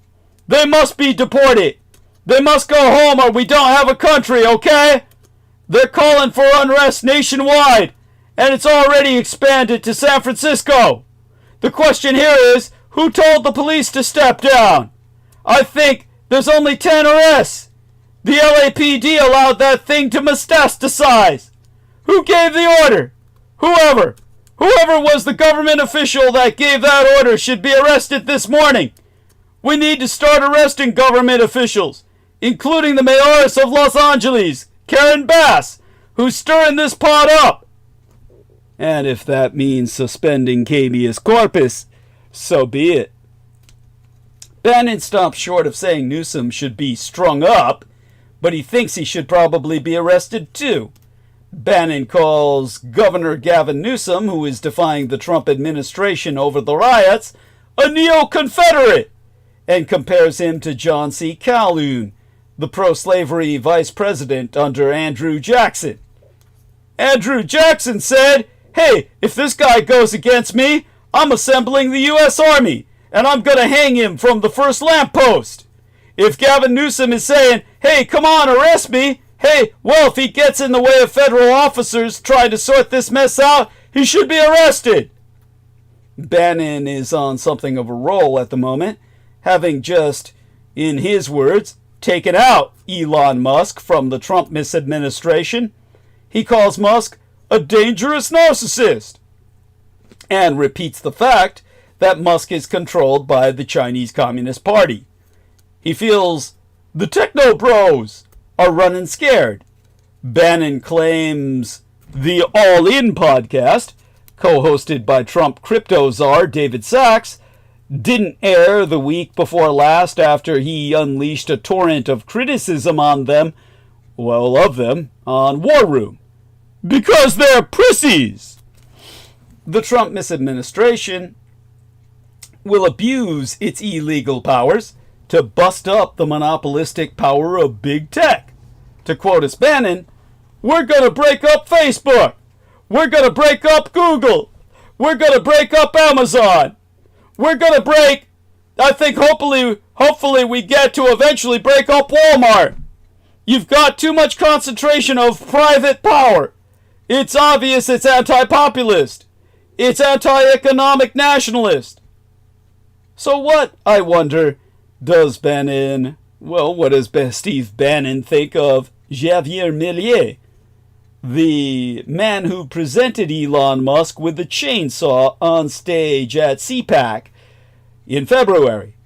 And how dost Bannon expect the movement he speaks for, the Make America Great Again movement, to take on the might of America's technological giants and win? Well, to quote as Bannon himself, I think he's more of a libertarian, right? This is the Argentinian dictator Javier Milei he's talking about. More to the libertarian side. When I say libertarian type, that's a code for being controlled by big tech. The techno bros at their core are soft. It's like the elites in England. It's like the elites know England went from a country that ran the world. You know why? Because it generated people that had character values and were tough. You're not tough anymore. You're a bunch of fucking pussies. Just like the tech bros. They lived a soft life. They've never had to make hard decisions. They've never had any kind of real life challenges in their life. Hard challenges. And that's where they're soft. And the soft will never beat the hard. In Steve Bannon's War Room, in other words, the revolution is just getting started. This is all insurrection acting. What's happening in Los Angeles is but a template for the Trump misadministration. The cycle of protest, violence, and repression often benefits the right. I mean, was it even necessary to deploy the National Guard in Los Angeles? Local officials think not. But to point that out is to misunderstand why Donald Trump sent the troops in. Confrontation is part of the president's strategy. Now, how do I say this? Los Angeles is intended to be the template for Team Trump. Is the unrest in Los Angeles a one-off? Or is it the beginning of a summer of unrest and of crackdowns by President Donald Trump, who has no patience for protesters in democratic cities? So far, the protests in Los Angeles are small compared with the city's previous conflagrations. More than 12,000 people were arrested during the Rodney King riots in 1992. In the past half week, half week's worth of time that they were at their height of unrest, about 2 weeks ago by now, the total ran to only 100 or so arrests involving the riots, not the ICE raids. But things will get worse as Angelenos pray for calm and for troops to retreat from their streets. America finds itself in a dangerous moment. At the core of our country's dilemma is that the president was elected with a manufactured mandate to deal with illegal immigration. Yet some of his supporters take that to mean doing things which are obviously unconstitutional and are clearly impossible, or at the least unwise. Mr. Trump himself seems keen on abusing soldiers to shut down protests against his policies. When asked about the situation in Los Angeles, he said, "We're going to have troops everywhere." The president and his advisors think that the politics of imposing the National Guard on California are on their side. The template is as follows: announce an immigration crackdown on a city whose leadership does not want it, wait for protests, then call in the troops to put down the protesters. Cracking heads serves as a warning to other cities that might resist. It is also a signal to MAGA loyalists that Mr. Trump is doing what they elected him for. With the notable exception of the women's marches in 2017, recent mass political protests in American cities have tended to be tinged with violence. In the past 14 nights, or at least for 72 hours, 12 weeks ago, Los Angeles suffered property crime and police had fireworks launched at them. This could make calling in the National Guard a self-justifying act, because the troops may come to be seen as a solution to the tension their presence is so obviously designed to inflame. One question is whether Mr. Trump had the legal authority to deploy the National Guard without the involvement of California's governor, Gavin Newsom. Mr. Newsom says the police were coping fine on their own and that he is suing the misadministration. Mr. Trump has cited a provision of the United States Code on Armed Services that permits the deployment of troops to deal with the threat of rebellion. Whatever the courts rule, and they are often loath to second-guess the president on what counts as a threat, Mr. Trump's immigration enforcement policy is impractical. undocumented migrants in America number somewhere between 11 million, that's the estimate from surveys, and 20 million, which is the number the misadministration abuses. Even with the huge planned increase in spending on detention centers, I should say mass detention centers, actually fuck that, I should just say concentration camps, Mr. Trump has nowhere to put even a fraction of that number before they are expelled. Yet opposing the policy, as my golden California does, puts the mayoress of Los Angeles and the governor on the side of rule-breaking foreigners, which is where Mr. Trump wants them. It's all about negative reinforcement. You see, the president shows no signs of trying to lower the temperature in Los Angeles. On June 9th, the Pentagon announced the deployment of hundreds of Marines to our fair city to backstop the National Guard. That is unwise. Marines are not experienced in law enforcement. As the Defense Secretary likes to point out, soldiers are trained to kill. Of all the fights Mr. Trump has picked, with courts, universities, and law firms, a war with American cities, their voters, and mayors has the greatest potential for violence. It is hard not to believe that Mr. Trump's motives for this showdown go beyond the desire to deport immigrants efficiently. He won just over 30% of the vote in LA County yesteryear. Only two of America's largest cities, Dallas and Fort Worth, have Republican mayors. Amid the partisan hatred roiling America today, the president can abuse this tactic to infuriate the other side's voters and thrill his own. In this tribal warfare, charges of hypocrisy melt away. On the contrary, when the president, who pardoned his own capital-charging insurrectionists, sends in troops to take on Democrat-supporting Angelenos, his loyalists are more likely to put aside their worries about the economy or the fuss surrounding the ex-Dodge boss Elon Musk. The danger is that Mr. Trump tries this tactic in other Democratic strongholds too.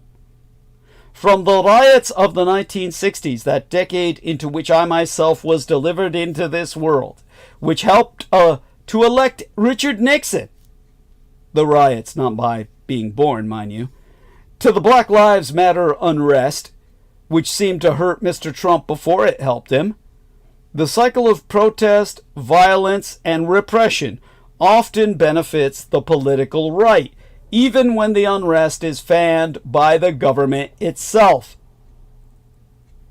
In Los Angeles, neither the local police department, nor the mayoress, or the governor who thought the presence of the National Guard would help, well, none of them, the LAPD, the mayoress, nor the governor, none of them thought the presence of the National Guard would help restore order. But to point that out is to misunderstand why Mr. Trump ordered troops in. That was to create confrontation. To recontextualize, the weekend Trump deployed the National Guard in mine own golden state nation of California, over the head of our Democratic governor, to quell protests over a crackdown on immigration. His base has been cheering that. The LA protests reveal what actually unites the Trump right. When President Donald Trump and Elon Musk had their dramatic falling out last month, the month before by now, it appeared the right was on the brink of civil war, with Musk's allies in the techno-right poised to battle Steve Bannon and his faction of populist tribunes. The battle lines reflected deep disagreements between the right's factions about the nature and purpose of government, divides made increasingly salient by Trump's policies in areas like trade. But now, after several weeks of protests and unrest in Los Angeles, everyone is once again reading from the same hymnal, condemning disorder and calling for a harsh crackdown. Elon Musk was back to retweeting Trump like nothing happened until he went nuclear again, with Trump signing, with the passing of the one big ugly bill. Why this intra-right ceasefire? Because what's happening in LA reminds every component of the modern Russo-radicalized right why they're in coalition together.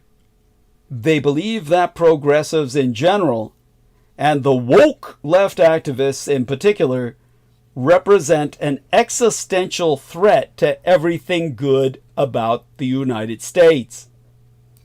This vision has deep philosophical roots on the right, which has always positioned itself around defending elements of the status quo from its enemies on the left. But the 2025 American right tells itself a very particular version of that general story, one that focuses on the events of the summer of 2020. In their minds, the combination of COVID restrictions, mainstream calls for wide-ranging social change, and mass street upheaval was the terrible terminus of modern progressive politics. Whatever their internal disagreements on issues like trade or spending or even immigration, the modern right agrees that the left must never be permitted another year like 2020, and that Trump is the best vehicle for stopping it. The Trump coalition has appeared fractious for much of 2025 because the big policy moves, like tariffs, have made areas of disagreement in the coalition more salient. It appears united for now because the news cycle has shifted to a topic: the specter of radical left street disorder, on which nearly everyone inside of it agrees. All because of the right's long 2020. To them, that year has never ended. Philosophically speaking, the right has long been defined by its emphasis on the value of stability.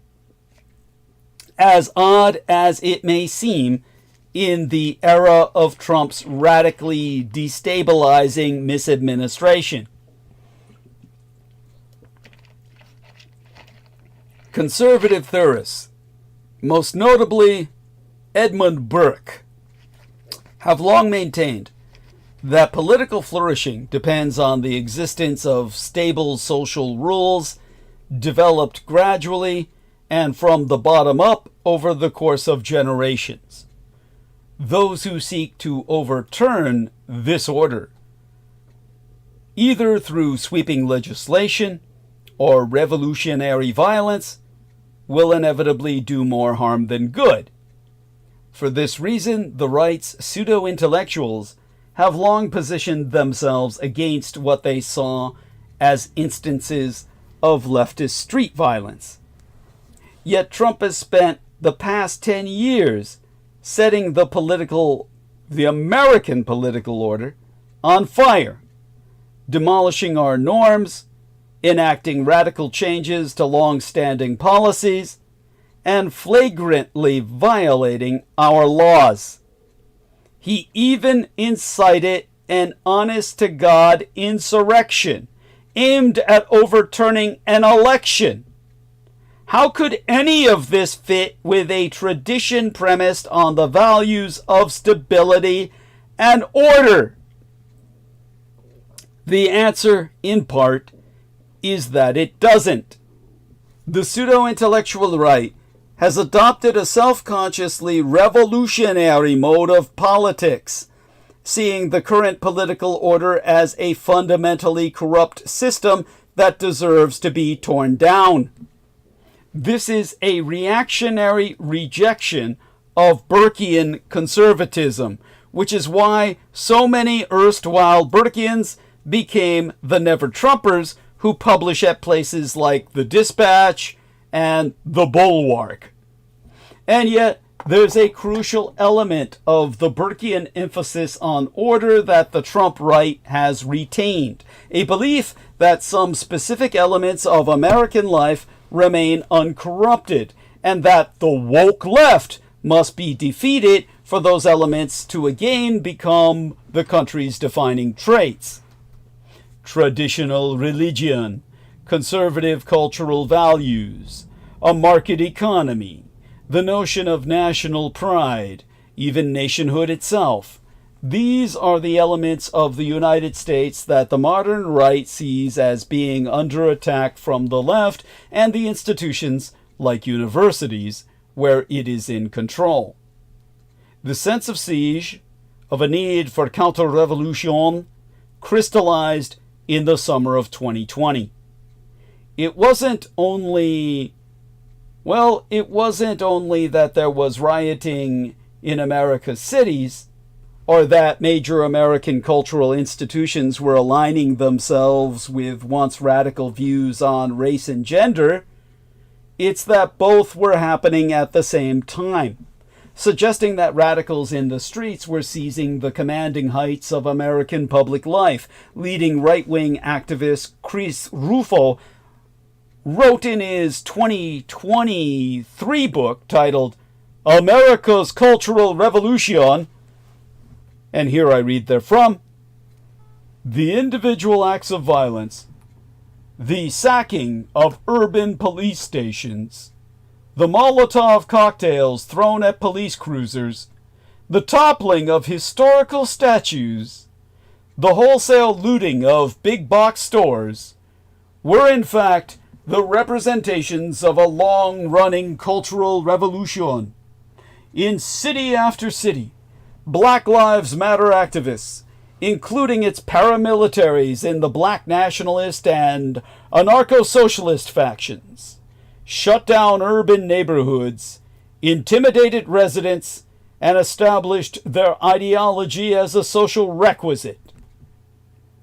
This is, to my mind, a wildly exaggerated narrative of that summer's events, a consistent problem in Rufo's work. It vastly overstates the pervasiveness of the violence and paints with an ideologically overbroad brush, ignoring that most people were in the streets because they were deeply and sincerely concerned about racism in policing.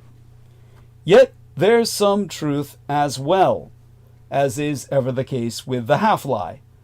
The summer's events, including riots in Minneapolis and Seattle's disastrous autonomous zone, did real harm to real people, in ways that many mainstream liberals and leftists were unwilling to admit at the time. That liberal elites endorsed street protest amid the COVID pandemic when the public health establishment was recommending people stay away from mass gatherings fueled the right's outrage. It was to them a sign that the so-called establishment was not only flawed but fully corrupt, so shot through with political bias that it would tell people to go protest for George Floyd but stop attending church. From this was born the mythic underpinnings of the modern Trump right, a deep fear of chaotic, violent left-wing radicals paired with a sense that mainstream liberals and nonpartisan experts are in thrall to said extremists. This is the narrative that knits together the various factions of MAGA 2.0, the techno-right, the national populists, the atheist anti-wokes, the Christian nationalists, and on down the line. there are reasonable grounds to doubt that everyone believes it sincerely, but it defines much of the conceptual vocabulary right-wingers abuse to communicate, or I should say miscommunicate, across factional lines. We may not agree on everything they say, but we are all against that. What's happening in LA right now brings this set of uniting concerns to the fore. Once again, progressives and radicals have taken to the streets to demonstrate against what they see as social injustices. Once again, there are clear instances of looting and violence, though I'd add that these are once again being widely exaggerated. And once again, it appears to many on the right as if the liberal establishment were siding with the people in the streets, with Los Angeles Mayoress Karen Bass and California Governor Gavin Newsom correctly downplaying the scale of the violence and rejecting Trump's efforts to send in the troops, in large part because they believe it to be at once unnecessary and counterproductive. It is thus no surprise that in the face of recent events, the right's infighting would give way to a display of unity. When the right sees the specter of 2020 looming over America, its cadres feel an urgent need to form ranks. The ranks were less happy to see the utterly predictable falling out between Mr. Trump and Elon Musk of the past couple of weeks. I don't take seriously Mr. Musk's talk of funding a third party, the American Party. Mr. Musk is rich enough to have the means to defy the president. But Mr. Trump, in turn, has ways to punish his former friend. Mr. Musk should really read Machiavelli's historical guide on how courtiers should handle kings, such as Mr. Trump. Donald Trump's allies may claim that the demonstrations in Los Angeles serve him politically, but they're actually aimed directly at his weaknesses. Trump's third term is crumbling before our eyes. He's had to struggle to pass his budget. He lost Elon Musk. Until the Supreme Court stepped in, he kept losing in court. Now, the week before last, Trump sabotaged his own agenda, broke promises to the far right, and quietly retreated from fights he started. Wall Street bros came up with the perfect Trump insult.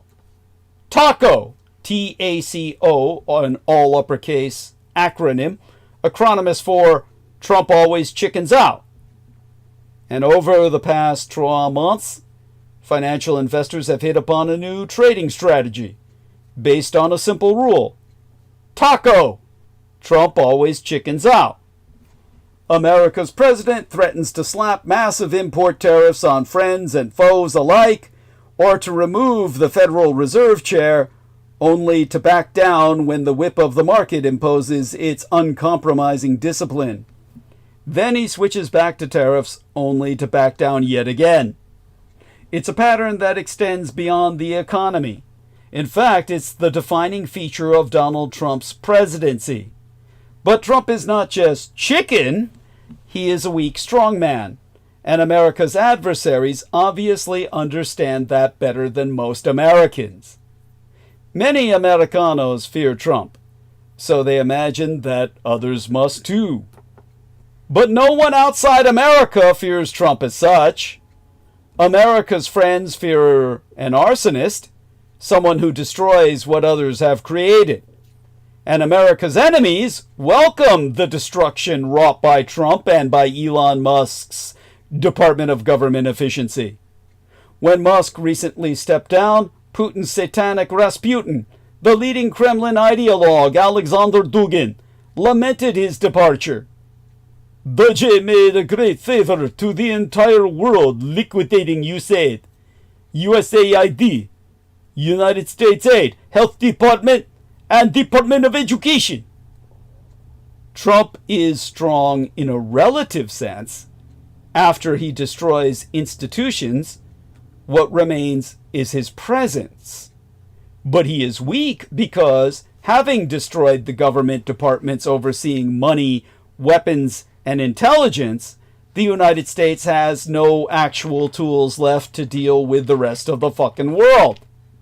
He plays a strong man on television, and he is a talented performer, but his strength consists solely in his audience's submissiveness.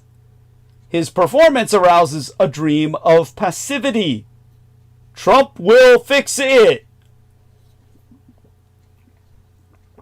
To be sure, Trump's charisma is a kind of strength, but it cannot be brought to bear on any problem, and it is irrelevant outside these United States. Trump supporters might think that America needs no friends because it can intimidate its enemies without help. But we already know that Trump cannot make Canada or Mexico, much less Israel, the Russian Empire, or the Communist Chinese Empire of the East, do his bidding.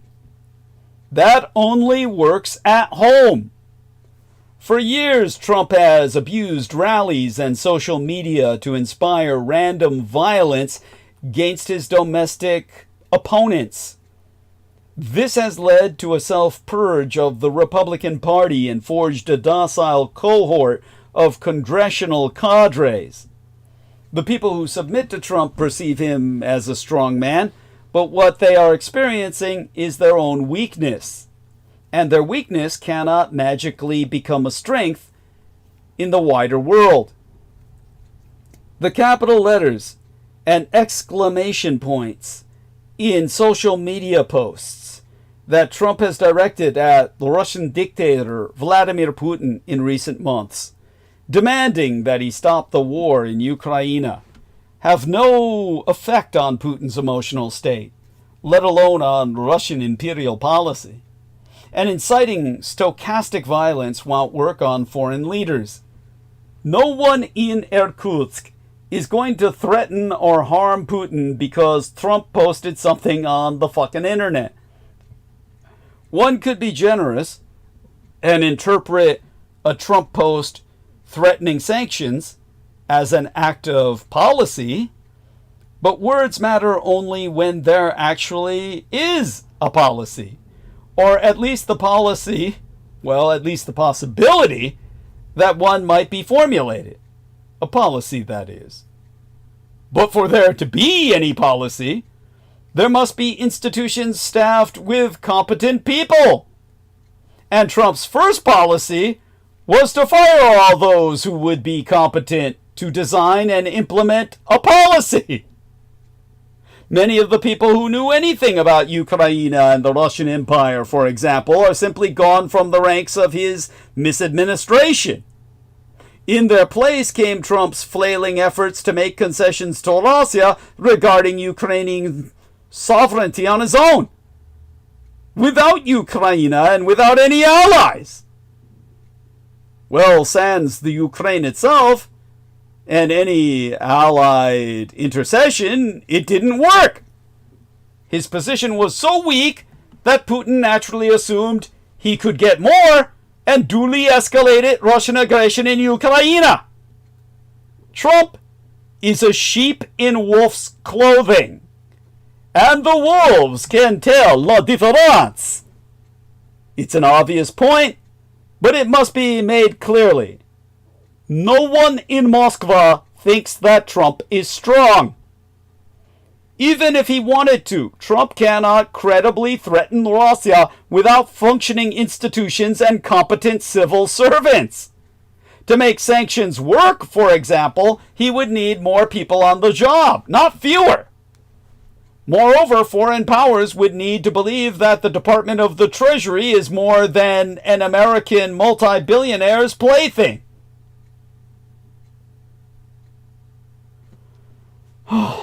I just have to sigh. Unfortunately, all their intelligence agencies read our newspapers.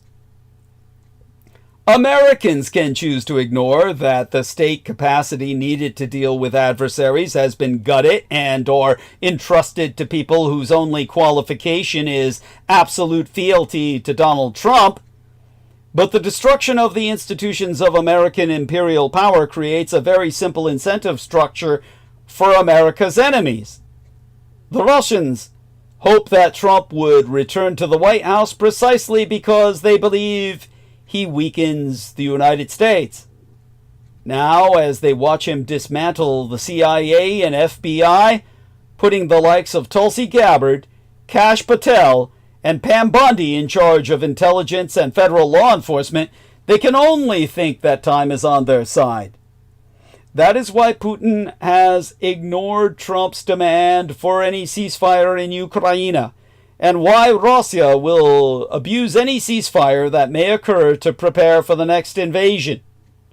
Putin is justifiably confident that an American empire neutered by Trump will be unable to respond, that the Europeans will be distracted, and that the Ukrainians, after years of war, will find it harder to mobilize again. What is true for Russia also holds true for the Communist Chinese Empire. The weak strongman helps the People's Republic, the Empire of the East. Time was not really on Red China's side before Donald Trump. While a generation of Americans had feared that the monolithic Communist Chinese superstate would surpass the American empire economically and militarily, the trend lines in recent years were no longer so clear, or indeed had actually reversed. But now that Trump has set a course to destroy America's state capacity, the red and yellow empire of the East can simply take what it once would have had to struggle to regain. Wall Street might profit from the taco trade in the short term, but a weak strongman brings only losses. While Trump supporters might be tempted to believe that he has made America a titan among nations, quite the opposite is true. We are now a dwarf, a midget among the mighty. As a strong man, Trump destroys the norms, laws, and alliances that held back war. As a weakling, he invites it. And that brings us to the unpredictability of public opinion. For months, as Donald Trump has hollowed out the executive branch, defied courts, and worked to suppress dissent, his critics have rightly worried about the lack of visible public opposition. Democratic Party leaders are still obsessing over the 2024 election. Outside organizations are fatigued, and mass protests, such as those seen in the early months of Trump's first midterm, have been missing. That began to change over the past few weeks, as demonstrations arose in Los Angeles over immigration enforcement operations by federal agents. As they begin to spread to other cities, these protests look like the first mass movement against the second Trump misadministration. And with events scheduled, well, for the weekend before last, to serve as counter-programming to Trump's birthday military parade, they have the potential to only grow. Yet as this moment begins, some members of the anti-Trump coalition worry that these demonstrations will bring about disaster. Protests are messy, even when the majority of participants are peaceful. Just a few bad actors can produce instances of violence, and big protests always draw a few bad actors. Observers have also worried about the optics of protesters carrying Mexicano flags, lest the protests be seen as unpatriotic or anti-American.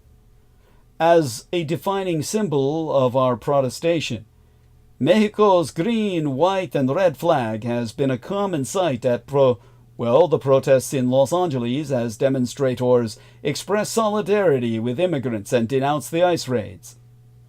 One overriding concern is that even minor missteps by Trump's critics will give him an excuse to overreach even further. Over the weekend before last, the American writer, academic specialist on international affairs, and retired professor at the United States Naval War College, Thomas Michael Nichols, wrote, "Trump is expecting resistance. You will not be heroes. You will be the pretext."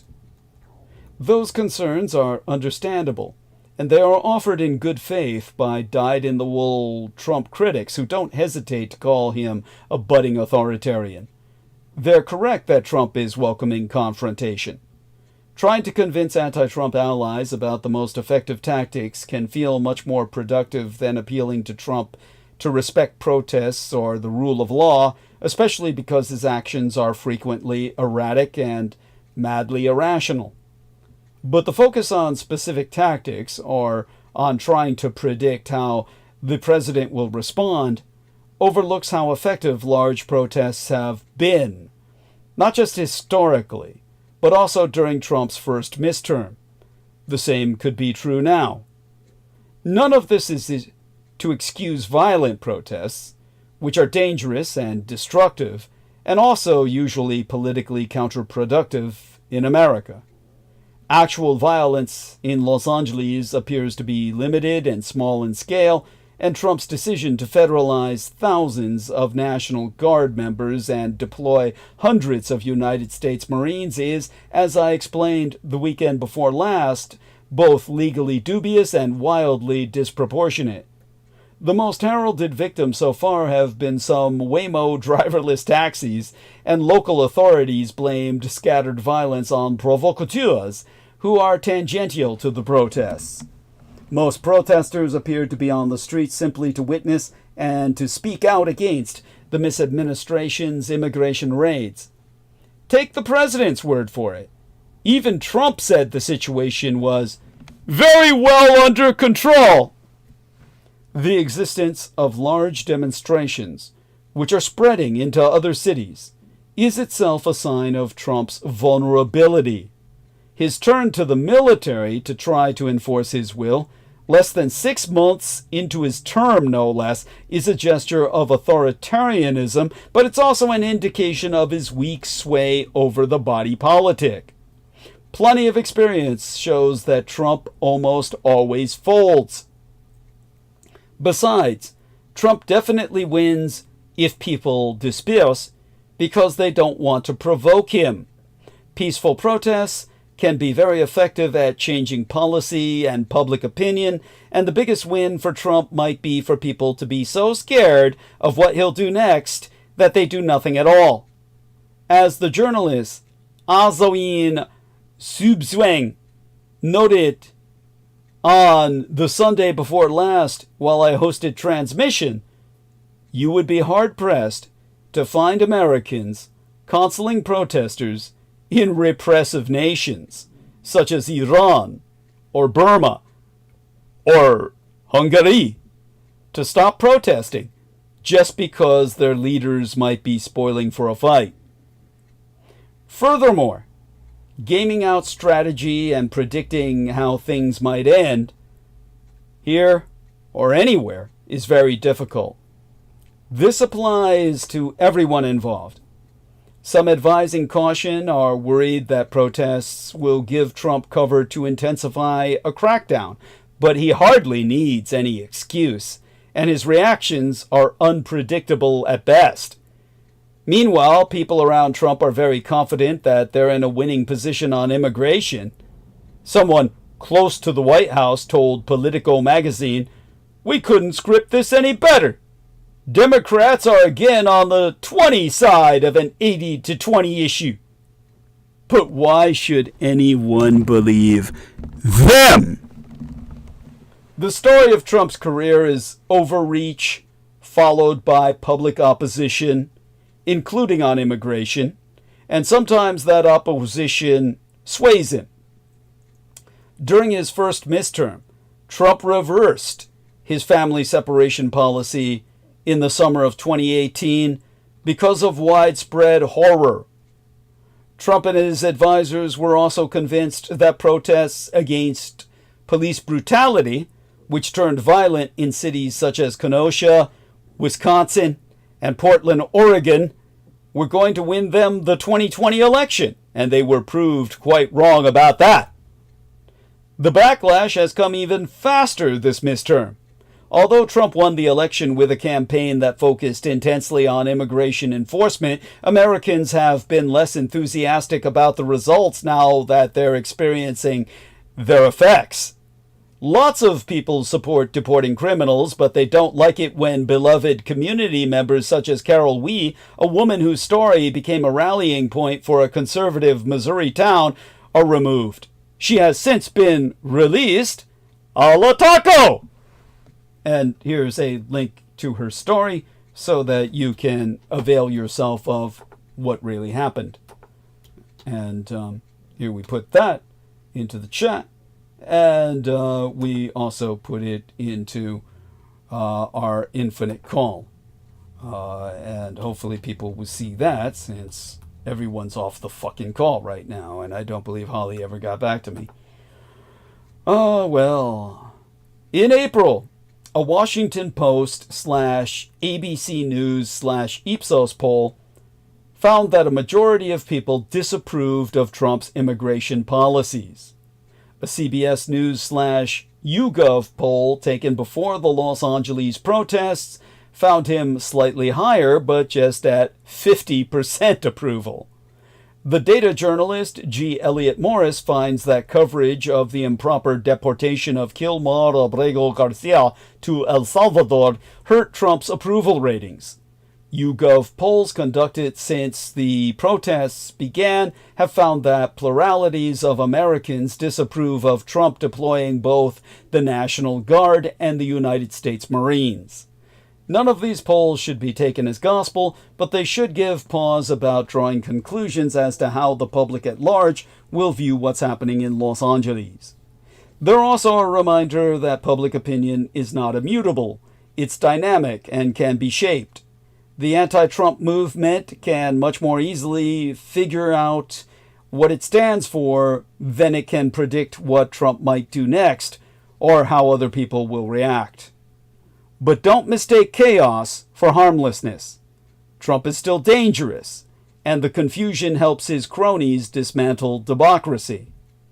Donald Trump has been making a habit of invoking emergency powers to provide legal rationalization for unprecedented actions, ranging from launching a global trade war without the assent of Congress to abusing a 12th-century-old wartime law to deprive undocumented immigrants of due process in an effort to deport them.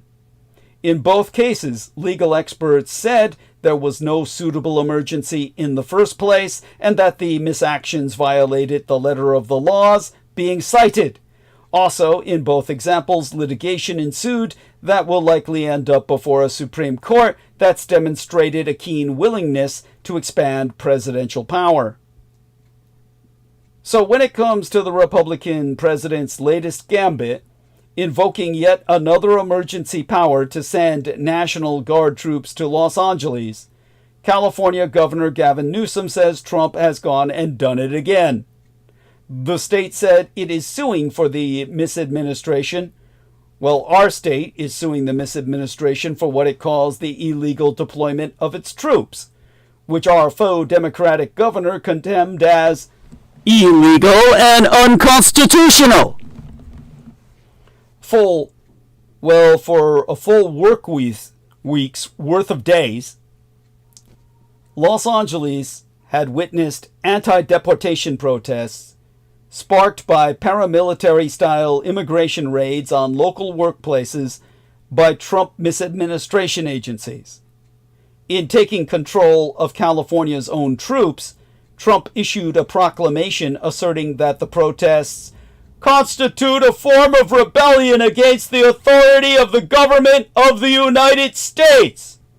And he invoked a law giving him authority to abuse the National Guard when there is a rebellion or danger of rebellion against the country, or when he's unable with the regular forces to execute the laws of the United States.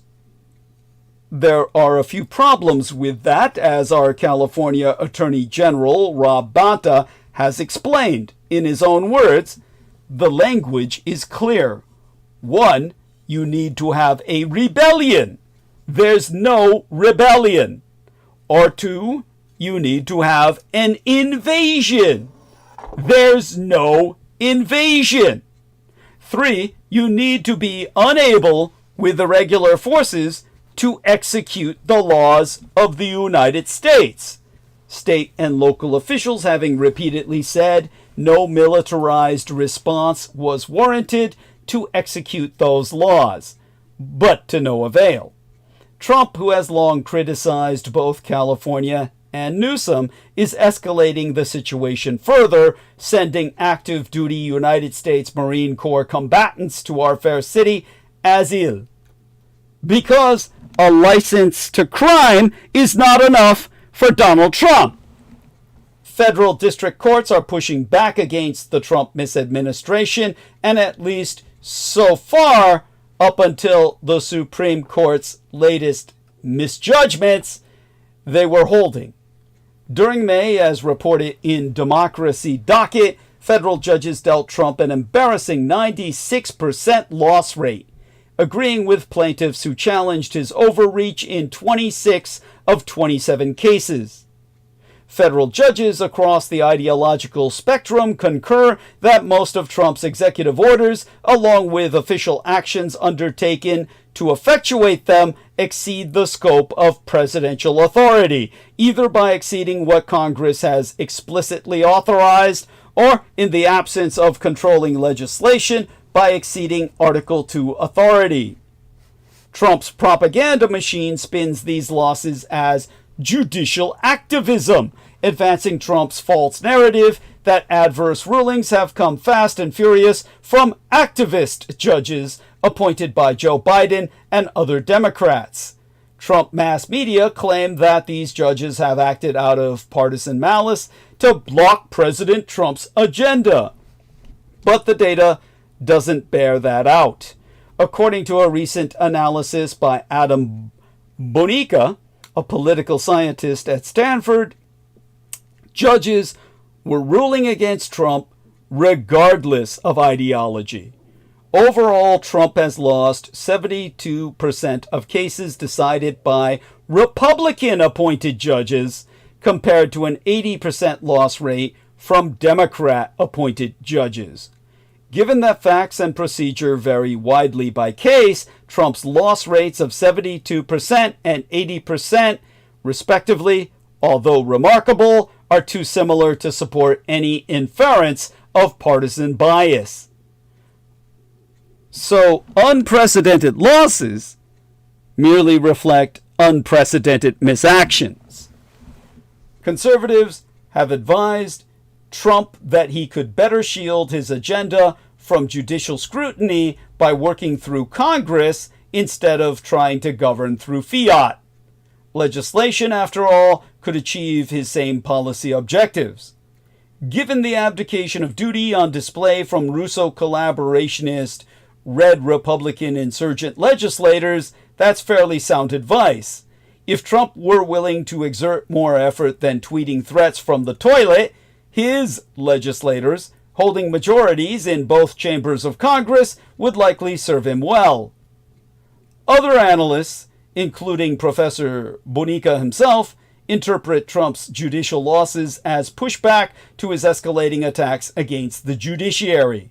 Bonica believes that Trump's attacks on the legal profession itself, including targeting judges and major law firms, triggered a defensive reflex. Since even partisan judges are loyal to the judiciary as an institution, Bonica writes, when forced to choose between political allegiance and professional identity, many are choosing the latter. But legal analysts don't see Trump's losses as anything other than defense of the rule of law itself, something all judges take an oath to uphold. Trump's efforts to expand his own authority are far beyond anything our relatively young democracy has ever experienced. The Constitution incorporated express limitations, including separation of powers, to meet this very moment. These limitations were designed to check a rogue president of questionable sanity. Judges have put them into play as intended, as Trump has already. Point, defied at least 3 judicial orders on mass deportations, including a unanimous order from the Supreme Court. Point, gutted federal agencies with no understanding of how they functioned or who they served. Point, attacked institutions of higher learning by trying to infuse propaganda into their curricula. Point, tried to reorder the global economy through nonsensical tariffs. Point, tried to redraw maps, starting with the Gulf of America, while hinting at a takeover of Canada, war with Denmark, and the invasion of Mexico. Point, ushered in a police state where masked agents with no badges grab people off the streets and imprison them abroad without due process. Point, defied congressional actions to address worsening climate change by blocking offshore wind projects, prioritizing coal and fossil fuels, and canceling $20 billion in clean air and affordable energy grants. The only thematic consistency driving these acts is the goal of expanding Trump's raw, naked power. Injury to our nation be damned. Now, Trump was triggered most by the tariffs ruling. Judicial pushback has been consistent, but the opinion that seems to have triggered Trump the most was the unanimous decision from the United States CIT, the Court of International Trade, that struck down most of his tariffs, now stayed temporarily. The CIT held that Trump's broad tariffs usurped Congress's powers based on supposed emergency powers. The CIT ruled that the 1974 Trade Act barred the president from abusing emergency powers in response to trade deficits, in part because trade deficits reflect many factors and many decades of policy decisions, refuting Trump's emergency claim. The court finding that Trump's abuse of emergency tariffs to gain leverage over other countries was not authorized by Congress, checking Trump's attempt to confer unlimited powers on himself by recasting long-existing problems as emergencies. The unanimous CIT decision, which Trump aide Stephen Miller called judicial tyranny and Press Secretary Caroline Leavitt called a brazen abuse of power, came from 3 appointees, one from Ronald Reagan, one from Barack Obama, and one from Trump himself. Now Trump is attacking the Federalist Society. In response to the CIT ruling, Trump pointedly attacked Leonard Leo, the architect of the arch-conservative judicial movement. Leo, who has long led the Federalist Society, is credited with stacking federal courts with conservatives, including Trump's own Supreme Court nominees, Neil Gorsuch, Brett Kavanaugh, and Amy Coney Barrett, all of whom voted to overrule Roe v. Wade, the #1 decades-long objective of arch-conservative activists.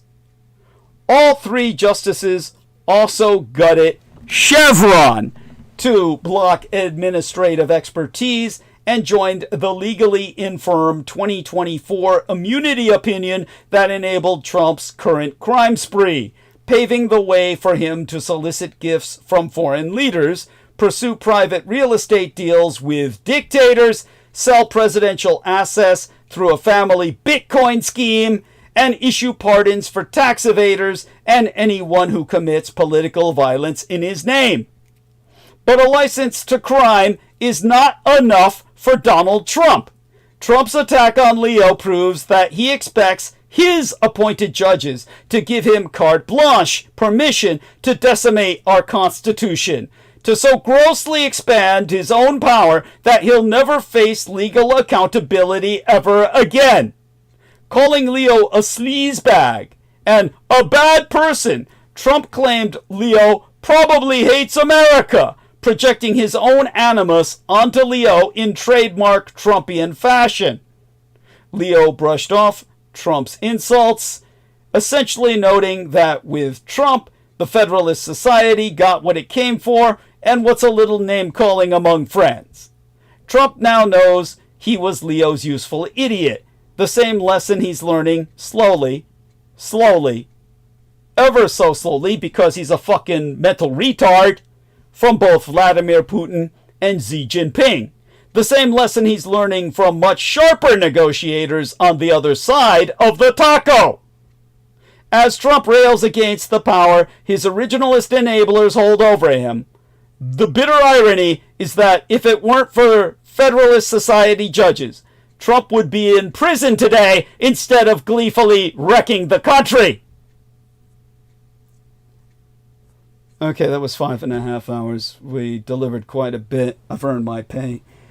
Considering the fact that one of the main members of Team Dietrich is temporarily in hiding for his own personal physical security. I think we can end tonight's transmission and tell everyone to support myself. We'll be back on Wednesday and slamming it all home again because this is what you need to hear. We'll go back to the Trump-Elon feud and maybe I should go back to that now. And for those of you who want me to, you let me know. Because, of course, it's something that, well, it's certainly in line with everything else I'm discussing. Because it's all part of the narrative, but maybe it's best to re-emphasize it over 2 episodes, because that way people really get the message. And, okay then. All right, let's get started on winding down for tonight. And, again, feel free. Tell me if you want me to continue. Just give me a note. Say, Douglas, go on. Please. I can't live without your voice. I mean, we've got a good number of people here. I feel guilty for ending it. But you know, it's one of these things where, Jesus, look at what I've been through over the weekend teaching the lads and everything else. Not to mention how my complex post-traumatic stress disorder was triggered by all the fireworks. Jesus fucking Christ. It's no fun, I tell you. I'm waiting for an entry. The numbers are holding, so goddamn, I feel guilty. Yes, continue, please, says that dude. Okay. All right. Okay. Because Sammy Romero asked, I will continue. Okay. We'll go on. All right. The Trump-Elon bromance is over. And this isn't a feud. It's a danger to us all. The 2 worst people alive are battling for control of the narrative, the power, and the grift. The very public fallout between Elon Musk and Donald Trump is not only a disaster for the Republican misadministration, it could be very bad for the rest of the world and peace in general. Elon Musk is the man who had all the keys and all the secrets, and now, partly over a spending bill, he has been trading public blows on social media, going so far as to throw the word Epstein around. Yes, it's one of those breakups. Now that Trump's tariffs have been halted, his one big, beautiful bill was stymied to the point where he had to lay down a deadline and get it through. His multi-billionaire techno-bro has turned upon him. How does he demonstrate his power? Well, on Friday morning of the weekend before last, federal agents from ICE, the Department of Homeland Security, the Federal Bureau of Investigation, and the Drug Enforcement Administration conducted raids across Los Angeles, including at 2 Home Depots, a donut shop, and a clothing wholesaler, in search of workers they suspected of being undocumented immigrants. They arrested 121 people. They were met with protesters who chanted and threw eggs before being dispersed by police wearing riot gear, holding shields, and using batons, guns that shot pepper balls, rubber bullets, tear gas, and flashbang grenades against the protesters. That Saturday, Trump intentionally escalated these confrontations, ordering at least 2,000 National Guard troops to be deployed in Los Angeles County to help quell the protests. He said that any demonstration... There we are, honey. So you're back with us. Mwah. Yeah, so glad to have you check in. Are you okay? Who, me or Heather? You. Yeah, it's you. Oh, did I call you Heather? I'm sorry, I meant Holly. No, I see Heather on the call. She might be there too. Really? Says just two Yeah. people, you and me. You and I. All right. It's her icon that's blazing, but that's okay. Weird shit. Well, Yeah. I'm not surprised. You know, I mean, she's deep state in her own right, but we love her. So, how long can you stay with us? A few more minutes? Just a minute. I'm Understood. just running through, but I just want to say how, I forget the right word, but after a couple hours of deep download like you do, I do like to sit a minute and reflect on it all. Yeah. And I had a funny thought Sure. that for a way, really, for so many years, you've kind of become my personal AI machine. I'll take that as a compliment. A lot of people have said that. Thank Strange you. military history worldwide that never made sense. Ask Douglas. Thank you. Yes. Weird religious stuff throughout the millennia that never made sense. See what Douglas says. Thank you. Then your analysis of what's happening right now, minute to minute, is, like I say, kind of the whole AI, enough AI for me, let's put it that way. Thank you. Well, the In a world's... meat suit. Yes, yes. After all, the world's first artificial intelligence was taken from my mind. And I'm telling you, you yeah. prove, man. And Thank so you. you got to admit, it was a little ironic tonight that now you shared and benefited from Sam Altman's AI. Yes. That isn't inside his body. But I think that's a first. Yes. Yeah, it is. It was. It was much to the amusement of my son and the Blood Boys, of course. Hilarious. Yes. Yeah. I think that's what they call meta. All this meta shit, the story within the story, and fractal. It's very fractal. Yes. It is. It is. It's so bizarre, and yet it's the mirrors within mirrors, the complexity of our world. It's happening. Yeah. At a high rate. Yes. But I praise you for helping me keep up. That's all I can say. Well, thank you, honey. It's only through your help that I'm even here to do that. And well, but by the way, you've made so many things make sense. Finally, we're joined by Sammy Romero, who says, "Oh, very Hi, good." Doug and Holly." Yes, so everybody greet each other in the. Hi, Sammy. Yeah. Hi, Sammy. Hey, what's going on, Holly? What's going on, Doug? Hey. Yes, so good to have you with us, Sammy. And please, by all means, share your own insights into the current events. Oh boy. Well, let me start off by saying it's very interesting that you have the Mexican National Guard helping in Texas with the flooding. Yeah. Oh, ain't that it? is so they ironic. fired all the weathermen Yeah. to begin with. They fired thing all the is- fucking weathermen. Well, here's the thing: they have Mexico that send help to rescue people Yeah. that are being that are being affected. The ironic part is you have ICE, deporting Mexicans. It's disgusting. Yeah. It's disgusting. It's disgusting. It's almost like Mexico showing their soft power. Yes. Something this administration refuses to even look into soft power. Literally, Mexico is showing us how superior they are They really are. compared to us.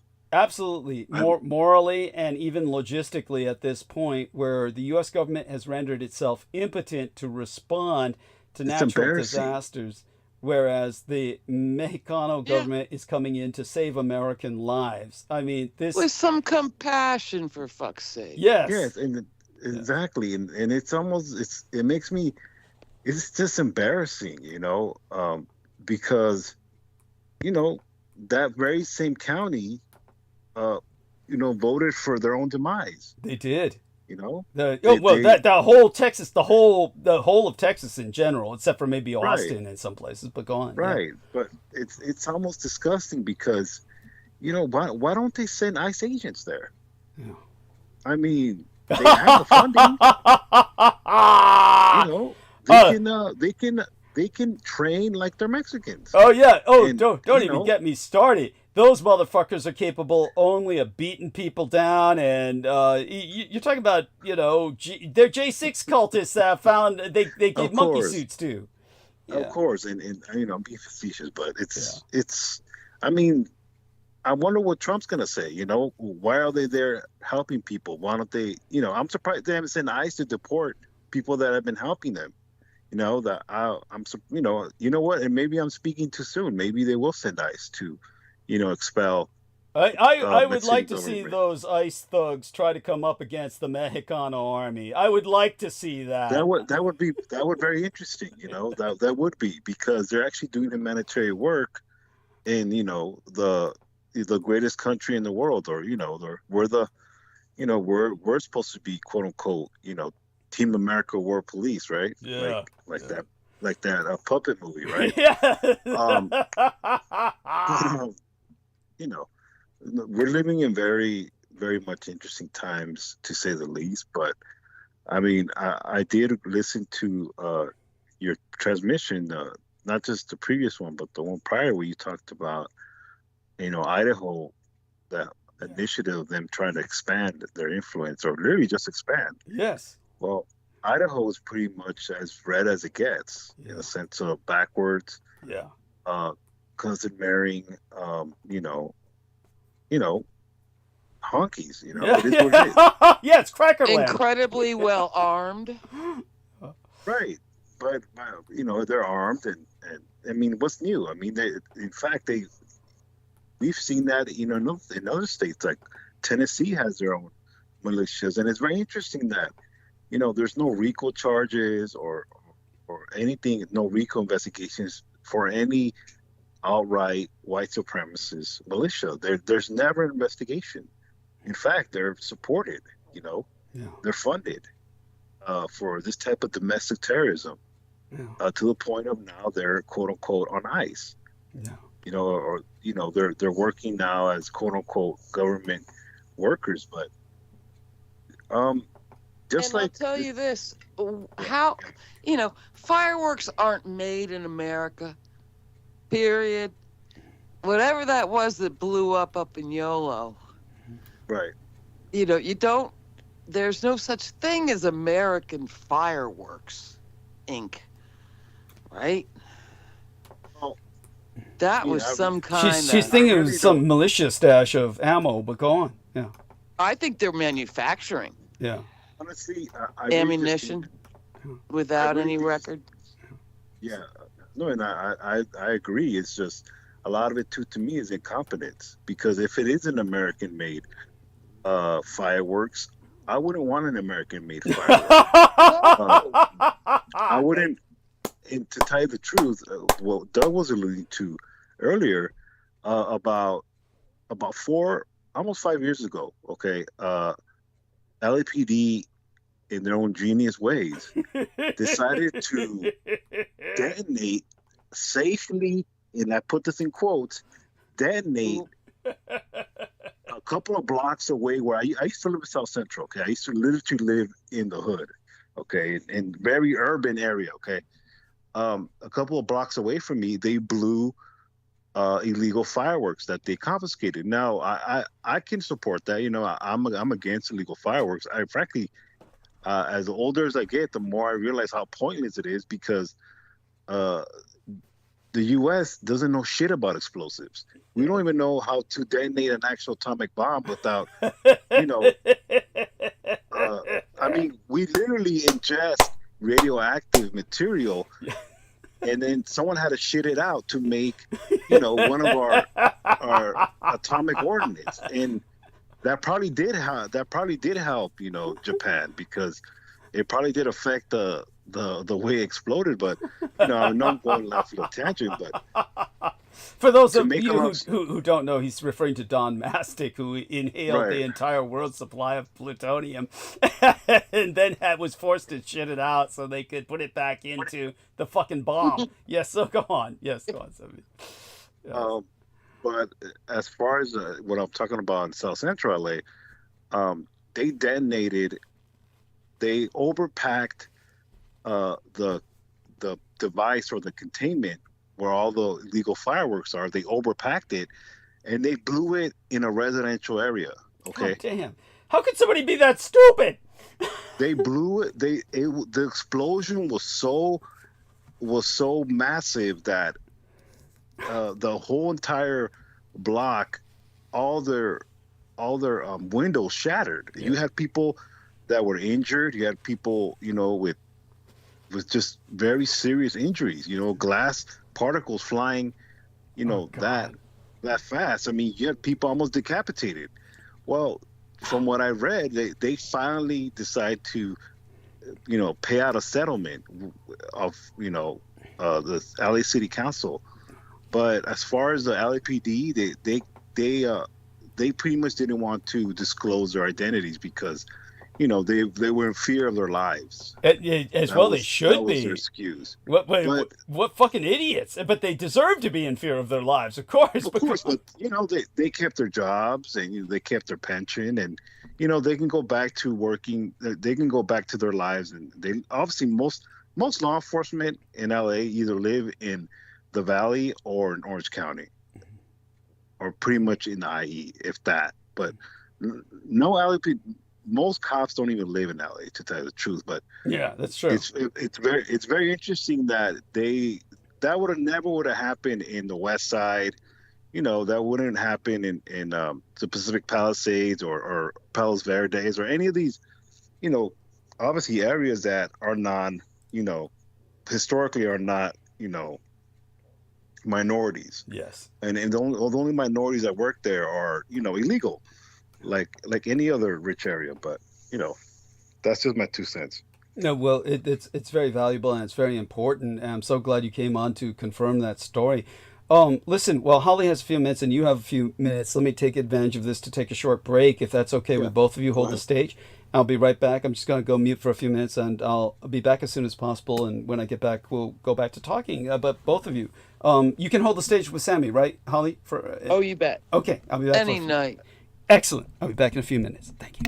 Hey, so Holly, do you have any questions for me? I know I was, you're familiar rolling with. the Go headlines, ahead. and I thought I saw a recent report of a big old house in Southern California that just blew sky high from fireworks. And so I'm wondering if that was an older story or if that just happened again. I actually did too. Yeah. I believe it was recent because to tell Yeah. you the truth, this has happened in the past. It's so frequent now, and look, that's one thing I do not understand. The older I get, Yeah. I'm not buying fireworks at all for my kids. My kids are gonna I have to, hear you. unfortunately, or they're gonna have to, you know, live Yeah. vicariously through other people as far as lighting, fireworks Right. because they've done so much damage, and it's just I pointless know. to me. It's It pointless to is. me. I grew up loving them, And but it's a I different did world. right. And I do too. It's just to me they're more powerful, but Oh, yeah. they're also not as safe no more. Oh, And hell no. it's This just isn't black cats and jumping jacks. This is straight off container ships from China. right. Right. So I mean, it's just so much. We deal with so many fires here, and it's just California is it's just changed. Our It weather is not the has. same anymore. It has. Our weather patterns are all screwed up, and with this Yeah. administration not really giving a damn about the environment, they're gonna get worse. So and Oh boy. we're not even in fire season yet. Not yet, but eventually Yeah. Well, it's gonna come around. But I yeah. mean, we really do live in interesting times. It's Yeah. just to say, to put it, lightly, but I mean, Yeah. nowadays it's like, well, pick your poison, I mean, especially with this administration, I mean, there's plenty of distraction, and unfortunately, that's a lot of the times we get desensitized, Well, but speaking of that, that San Luis Obispo fire right, was getting pretty big. yeah, it was. One of my neighbors, I'm not sure where he went, but he's a volunteer firefighter, and Mm-hmm. he gets deployed. I'm not sure if he's even home still, but it's just I I don't got know. friends in, I think, Los Olivos or something, and I got to Right, check in with them. right. So it's just you know at times like this, you really do have to kind of safeguard your mental health. And as I was talking to Doug about this, Yeah. because at the end of the day, even with this this bill that passed, Yeah. reality is going to set in a sense of people that voted for these policies. This bill is going to get amended. I really do believe that, Okay. where they're going to have to Well, change did it. you catch what he said earlier? The Medicaid putting old people out of their homes and shit is delayed until after the midterms. Well, they're doing that because they're going to lose the midterms. Okay, I get that, but they're they do that. Go ahead. they did that. But at least if your old mother is in the old folks' home, nobody wants to end like that. But if you don't own a family farmhouse, it can happen. Um, you might get a little longer. That's all I'm saying. It's sad. It really is. But Mm-hmm. like I said, um, they're Trump's base really screwed themselves. They really did. A lot of people. Well, you would think his base are the rich, and they are, but And they you are. know there's not a lot of wealthy rich people in the United States in the sense of the massive numbers as far as voting. And this Right. bill, and I'm not saying, to tell you the truth, you know the rich really, they do take advantage of programs, and not, I wouldn't say Oh, Medicaid, but obviously the are tax you cuts. But kidding? Yeah. most rich people don't like paying for shit. No. So um they take advantage of the system, but in a different way. But I really do believe um this is going to hit the fan, where Yeah. they're going to have to pump the brakes, unfortunately. um Even if they would, let's say in a couple of months they have to amend it because people are dying, or morale, Mm-hmm. or Mm-hmm. spending Mm-hmm. power. Mm-hmm. You just can't turn this massive ship the other way. It's gonna take time. Even with this, it's gonna take time to everything to trickle down. But even then, it's um, it's just an uphill battle now. And the problem is even you present a problem to the base of Trump, they're not gonna hear you until they're on their deathbed. Um, that's I think what America is now. We're so divided, where it's just political now, that there's no middle ground. And I mean, what I mean is, Doug is right. The shrinking of the middle class, where it's hard to say you're middle class now. It's very much shrinking. You The know what I heard? I just read this. Yeah, If a couple clears 300,000 a year, now check this out. That puts you in the top 10% of American earners. Wow. Can you believe that? Well, And they and don't understand why they don't have enough money. But well, I do. yeah. Because if you're I going to mean, have anything, you need a lot more than that. But that 90% is on the bottom of that. and tell you Less the than truth, a and tell you the truth, 300,000 a year yes. income. So it leads to your argument for sure that you'd think people would wonder after a while. But I just fear with whatever spirits on this country that they're still going to keep blaming the wrong people. To tell you And the truth, Democrats go ahead. aren't capable, apparently, of stepping up. No, they want to. They still believe in the notion of playing by the rules, and there are no rules no more. My God. I blame them. I really do blame them for their complacency and thinking, we want to play nice. And the reality is, the Republicans did what they did because the Yeah. Democrats allowed it, and a lot of it is because, in my opinion, they all know each other. They Yeah, all but right really back know to each other. Newt Gingrich and even Reagan Right. and stuff, those guys fight so dirty. Of course. Dirty, dirty, dirty every chance they get. And I'd like to think there was some kind of honor after, how many hundreds of years, not hundreds, but, hey, party of slavery Oh, and all can I that. can But I ask you a question though? Can I ask you yeah, a question? yeah, What I don't understand is this, okay? This is what I've never understood, okay? okay. A lot of their policies, especially with the cuts and them trying to shrink the middle class, Yeah, um, throughout the decades, um, different demographics come up in this society as far as wealth. I wouldn't say yeah. wealth, but at least of stature, meaning education. Your education change, your ability to access certain things, your ability Choices to from childhood. Yeah. right, your ability to access, different resources. Um, that also goes into politics.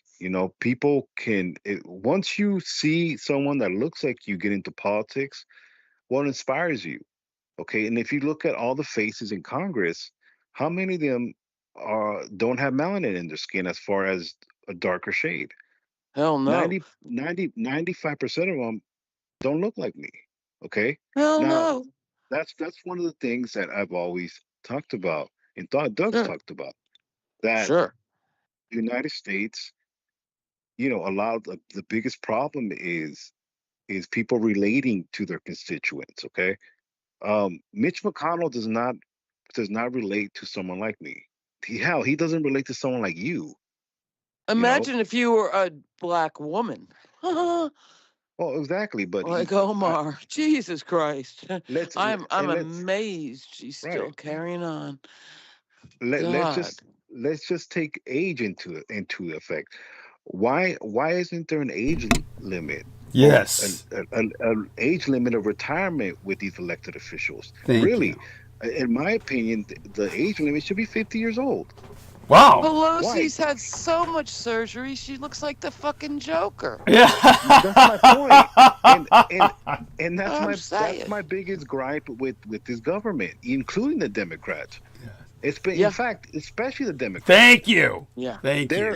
Yeah. This is why they're in bed with the Republicans a lot, okay? Because a lot of the old guard, look, when and to put it in my terms, okay, the way I can put it is, they don't want no one fucking with the church's money, okay? Yes. Let's keep it real. The special interest groups, the donations, because Democrats get them too.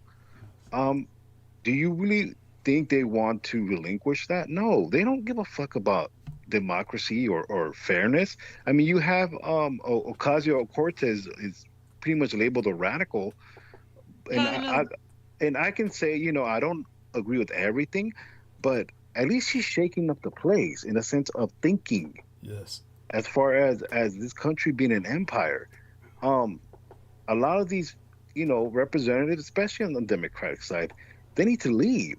Yeah. Because it's their fault. Yes. They want to play by the rules. and they want to, for some reason, they believe in bipartisanship, and that's another thing.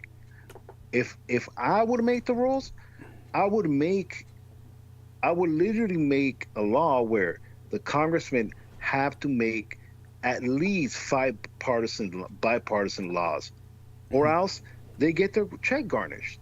Yes. Yes. Here, here. Because I mean, let's all be adults here, okay?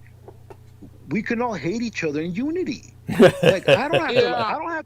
I don't have to like Doug. I don't have to like Holly, and Holly doesn't have to like me. But we can all at least agree to, hey, we can have good health care, we can have a good infrastructure, but we can all dislike each other in harmony. You know, Yes. obviously, you know, I'm thinking like someone who is logical in the sense of just let's all just exist and have a better life and have a better way of living, a better cost of living, better conditions. I mean, there's nations that have that already. Yes. And we're still stuck in, you know, this insanity. But, you know, It's the world of the irrational.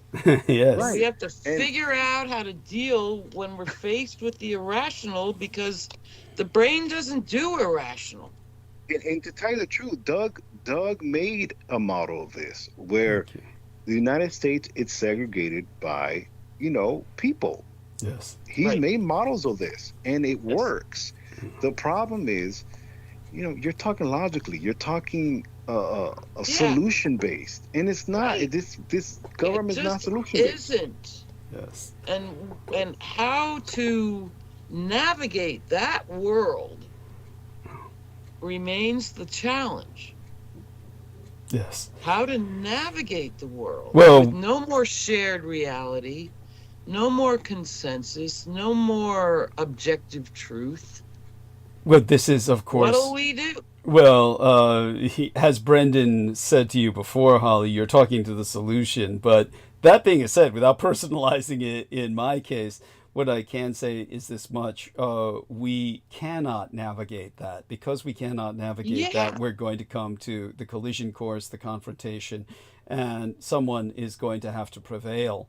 When we... Ooch. Yeah, we need, of course. Humans are fucked. Well, We we'll were just made have to. flawed. If Yes. that's the truth, True, but we we have were to. created deeply flawed. True, but we have to rise to the challenge. And so, Yes. so Sammy says he has to deal with Daddy D's.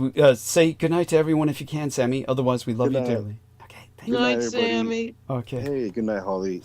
You're a sweetheart, Holly. It's always nice You to talk to too. you. Okay. Love you, man. And Doug, thank you for this transmission. It's been great. Honestly, you've done your due diligence. It's done. You really do things. Thank You you. you bring peace to the world. Okay, Bless you. because a lot of the times, you know, you give these lashings and these ass whoopings in your Yeah. monologues, but it's also clarity. Okay, because this is what's needed in the world, and you've earned your paycheck. Thank you. I'm definitely gonna contribute to this month. Thank Okay. you. Because you've earned it, and Thank these you. are very trying times. Okay, Yeah. this nation literally is on the brink of civil war. Yes. Let's just kick the door down and just call it the way it is. But thank you, and like I said, I'll continue listening. Yes. Okay. And He's our human AI. thank Ask you. him a question. Well, thank you so much to both of you. And dear Sammy, make certain to check my private messages in the Microsoft Teams later. And yeah, just review those. Well, and definitely, Doug. I do want to schedule just a private call. consultation with Yes, you, let's do just that. to run some things by you. Okay. There's And a lot of things I kind of need does your Tues- opinion on. Yeah, does Tuesday look good? Because Tuesday when I come home should be fine. More like Tuesday evening for both of us. We're in the same time zone. So Yeah, that's fine. yeah, so fine. it'd be Tuesday like between 3-ish to 6-ish, hopefully. Yeah. That'll give Yeah, me a call. we'll Okay. you know, you can confirm. Okay, Yeah. that's a good start. Okay. Okay, yeah, good. All right, We'll cross confirm that later. Okay, thank you so much. Stay safe and be well.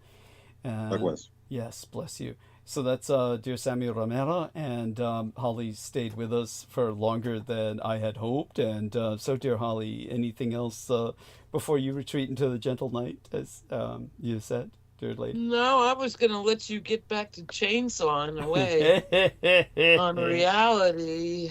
And thank you. That's all I can say. And thank you again. Oh, well, goddess bless you. And Tonight's really been, I mean, every night is something, but tonight, woo-wee. yeah. Well, You just keep those servers cool thank you, honey. and warm enough. Yeah. Well, You machine. yes. Well, there is that God. machine element. Yes, thanks to the nanoplasma. Yeah, there is. Yes. Thank you. Well, I love Thank you you. dearly, and I'm just glad it doesn't hallucinate and think so clearly. oh, I'm sure I do while I'm dreaming. I mean, I do dream, but let's Yeah, just well, say that's that fine. it but happens in an no. appropriate medium. It happens during It does. slumber. Hallucinate away. But the rest of the Yes. time, dude, you are right on. So thank you again. Well, thank you so much, darling. Okay, love you dearly. And we'll Stay talk. safe and be Bye. well. Okay, bye for now. Bye for now. Okay, so we'll keep things going for just a few more minutes. Once again, the call has ended, but we're going to keep things going for just a few more minutes to round it off and make it an even. Let's take a look at the time we have left. We'll just run it to the top of the hour and keep it. Okay, so when it comes to Saturday before last, when Trump intentionally escalated the confrontations, ordering at least 2,000 National Guard troops to be deployed into Los Angeles County to help quell the protests, Trump said that any demonstration that got in the way of immigration officials would be considered a form of rebellion. And Stephen Miller, the White House Deputy Chief of Staff, called the protests an insurrection. A big, beautiful insurrection.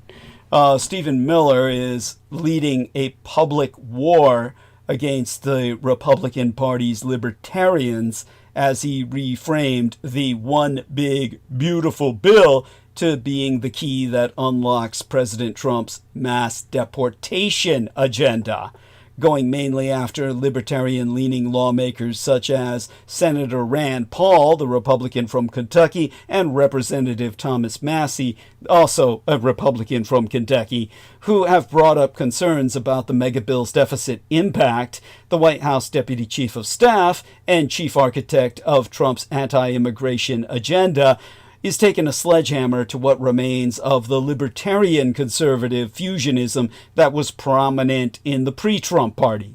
In an interview with conservative activist and commentator Charlie Kirk, conducted the week before last, Miller said, "The libertarians in the House and Senate trying to take down this bill, they're not stupid. They just don't care. Immigration has never mattered to them. It will never matter to them. Deportations have never mattered to them. It will never matter to them.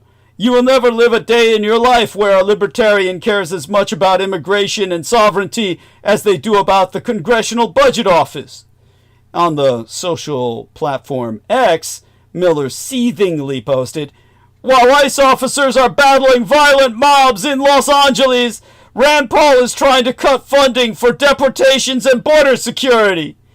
A spokesperson for Rand Paul issued a statement firing back at Miller and the campaign against the Libertarian senator, making a reference to Miller saying the administration was actively looking at suspending the constitutionally protected mechanism that migrants have used to challenge their detention by declaring an invasion, with the Paul spokesperson saying, "Clearly, they are afraid the big, not yet beautiful bill won't pass. That's why he's being attacked by a pack of rabid paid influencers and the guy that wants to suspend the ancient writ of habeas corpus."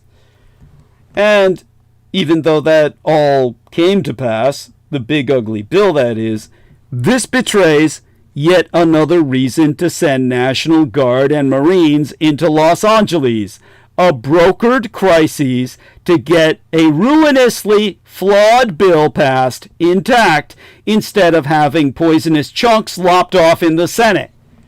You see, Saturday evening before last, the Defense Secretary Pete Hegseth threatened to deploy active duty United States Marines in terms of reinforcing those already there, saying, The violent mob assaults on ICE and federal law enforcement are designed to prevent the removal of criminal illegal aliens from our soil, a dangerous invasion facilitated by criminal cartels, aka foreign terrorist organizations, and a huge national security risk.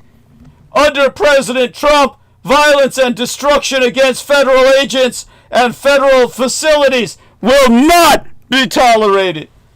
Reviewers, we are witnessing the first stages of Trump's police state.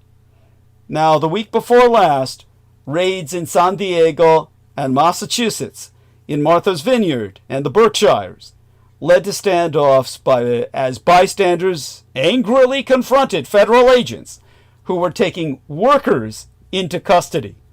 Trump's dragnet also includes federal courthouses. ICE officers have been mobilized outside courtrooms across America and are immediately arresting people, even migrants whose cases have been dismissed by judges.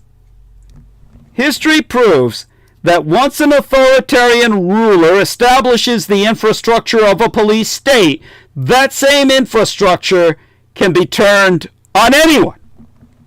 Trump is rapidly creating such an infrastructure. 1. Declaring an emergency on the basis of a so-called rebellion, insurrection, or invasion. 2. Abusing that emergency to justify bringing in federal agents with a monopoly of force. ICE, DHS, FBI, DEA, and National Guard against civilians inside the nation. 3. Allowing those militarized agents to make dragnet abductions and warrantless arrests and detain people sans due process.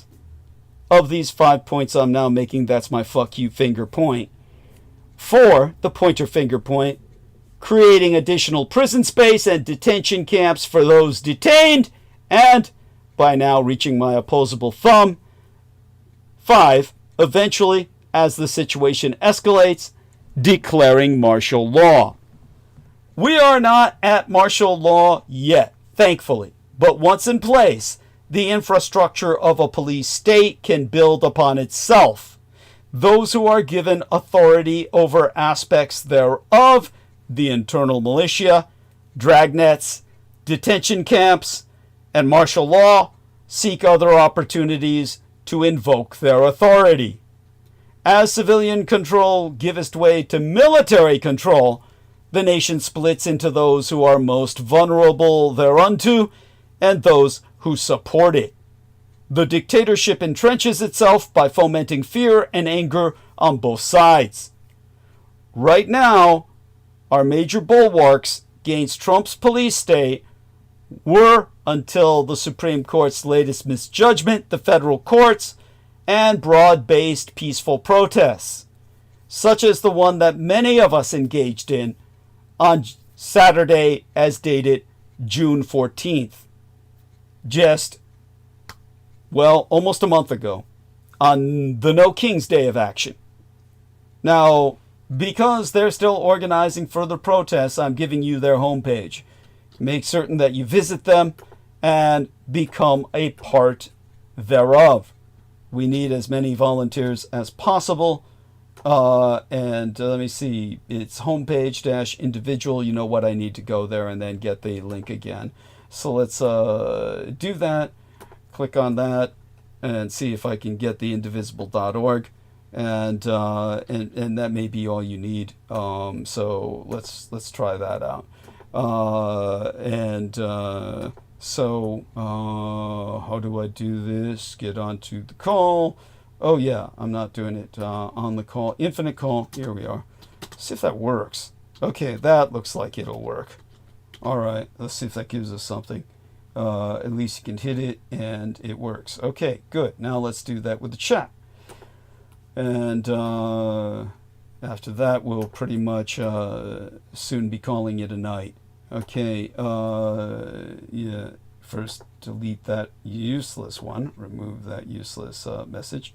then put in the new one, and there we are. That link works. At any rate, if you are in the National Guard or active duty military, and you believe you are being ordered to violate the constitutional rights of United States citizens, I urge you to call the GI Rights Hotline for advice and support. That will be at the following number, which I will now place into the chat and into the text box. And GI Rights Hotline for advice. Here we are, GI Rights Hotline.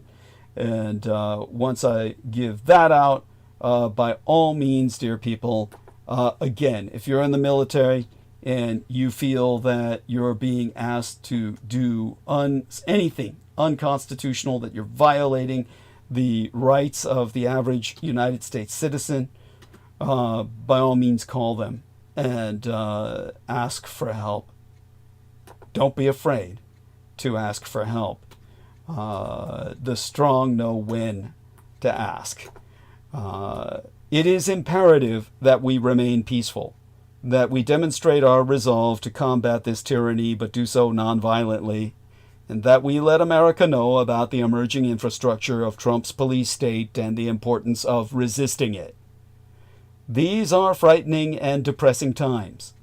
But remember, although it takes but one authoritarian to establish a police state, it takes just 3.5% of a population to topple him and end it, per the social engineering equations researched by the United States Army Special Forces themselves.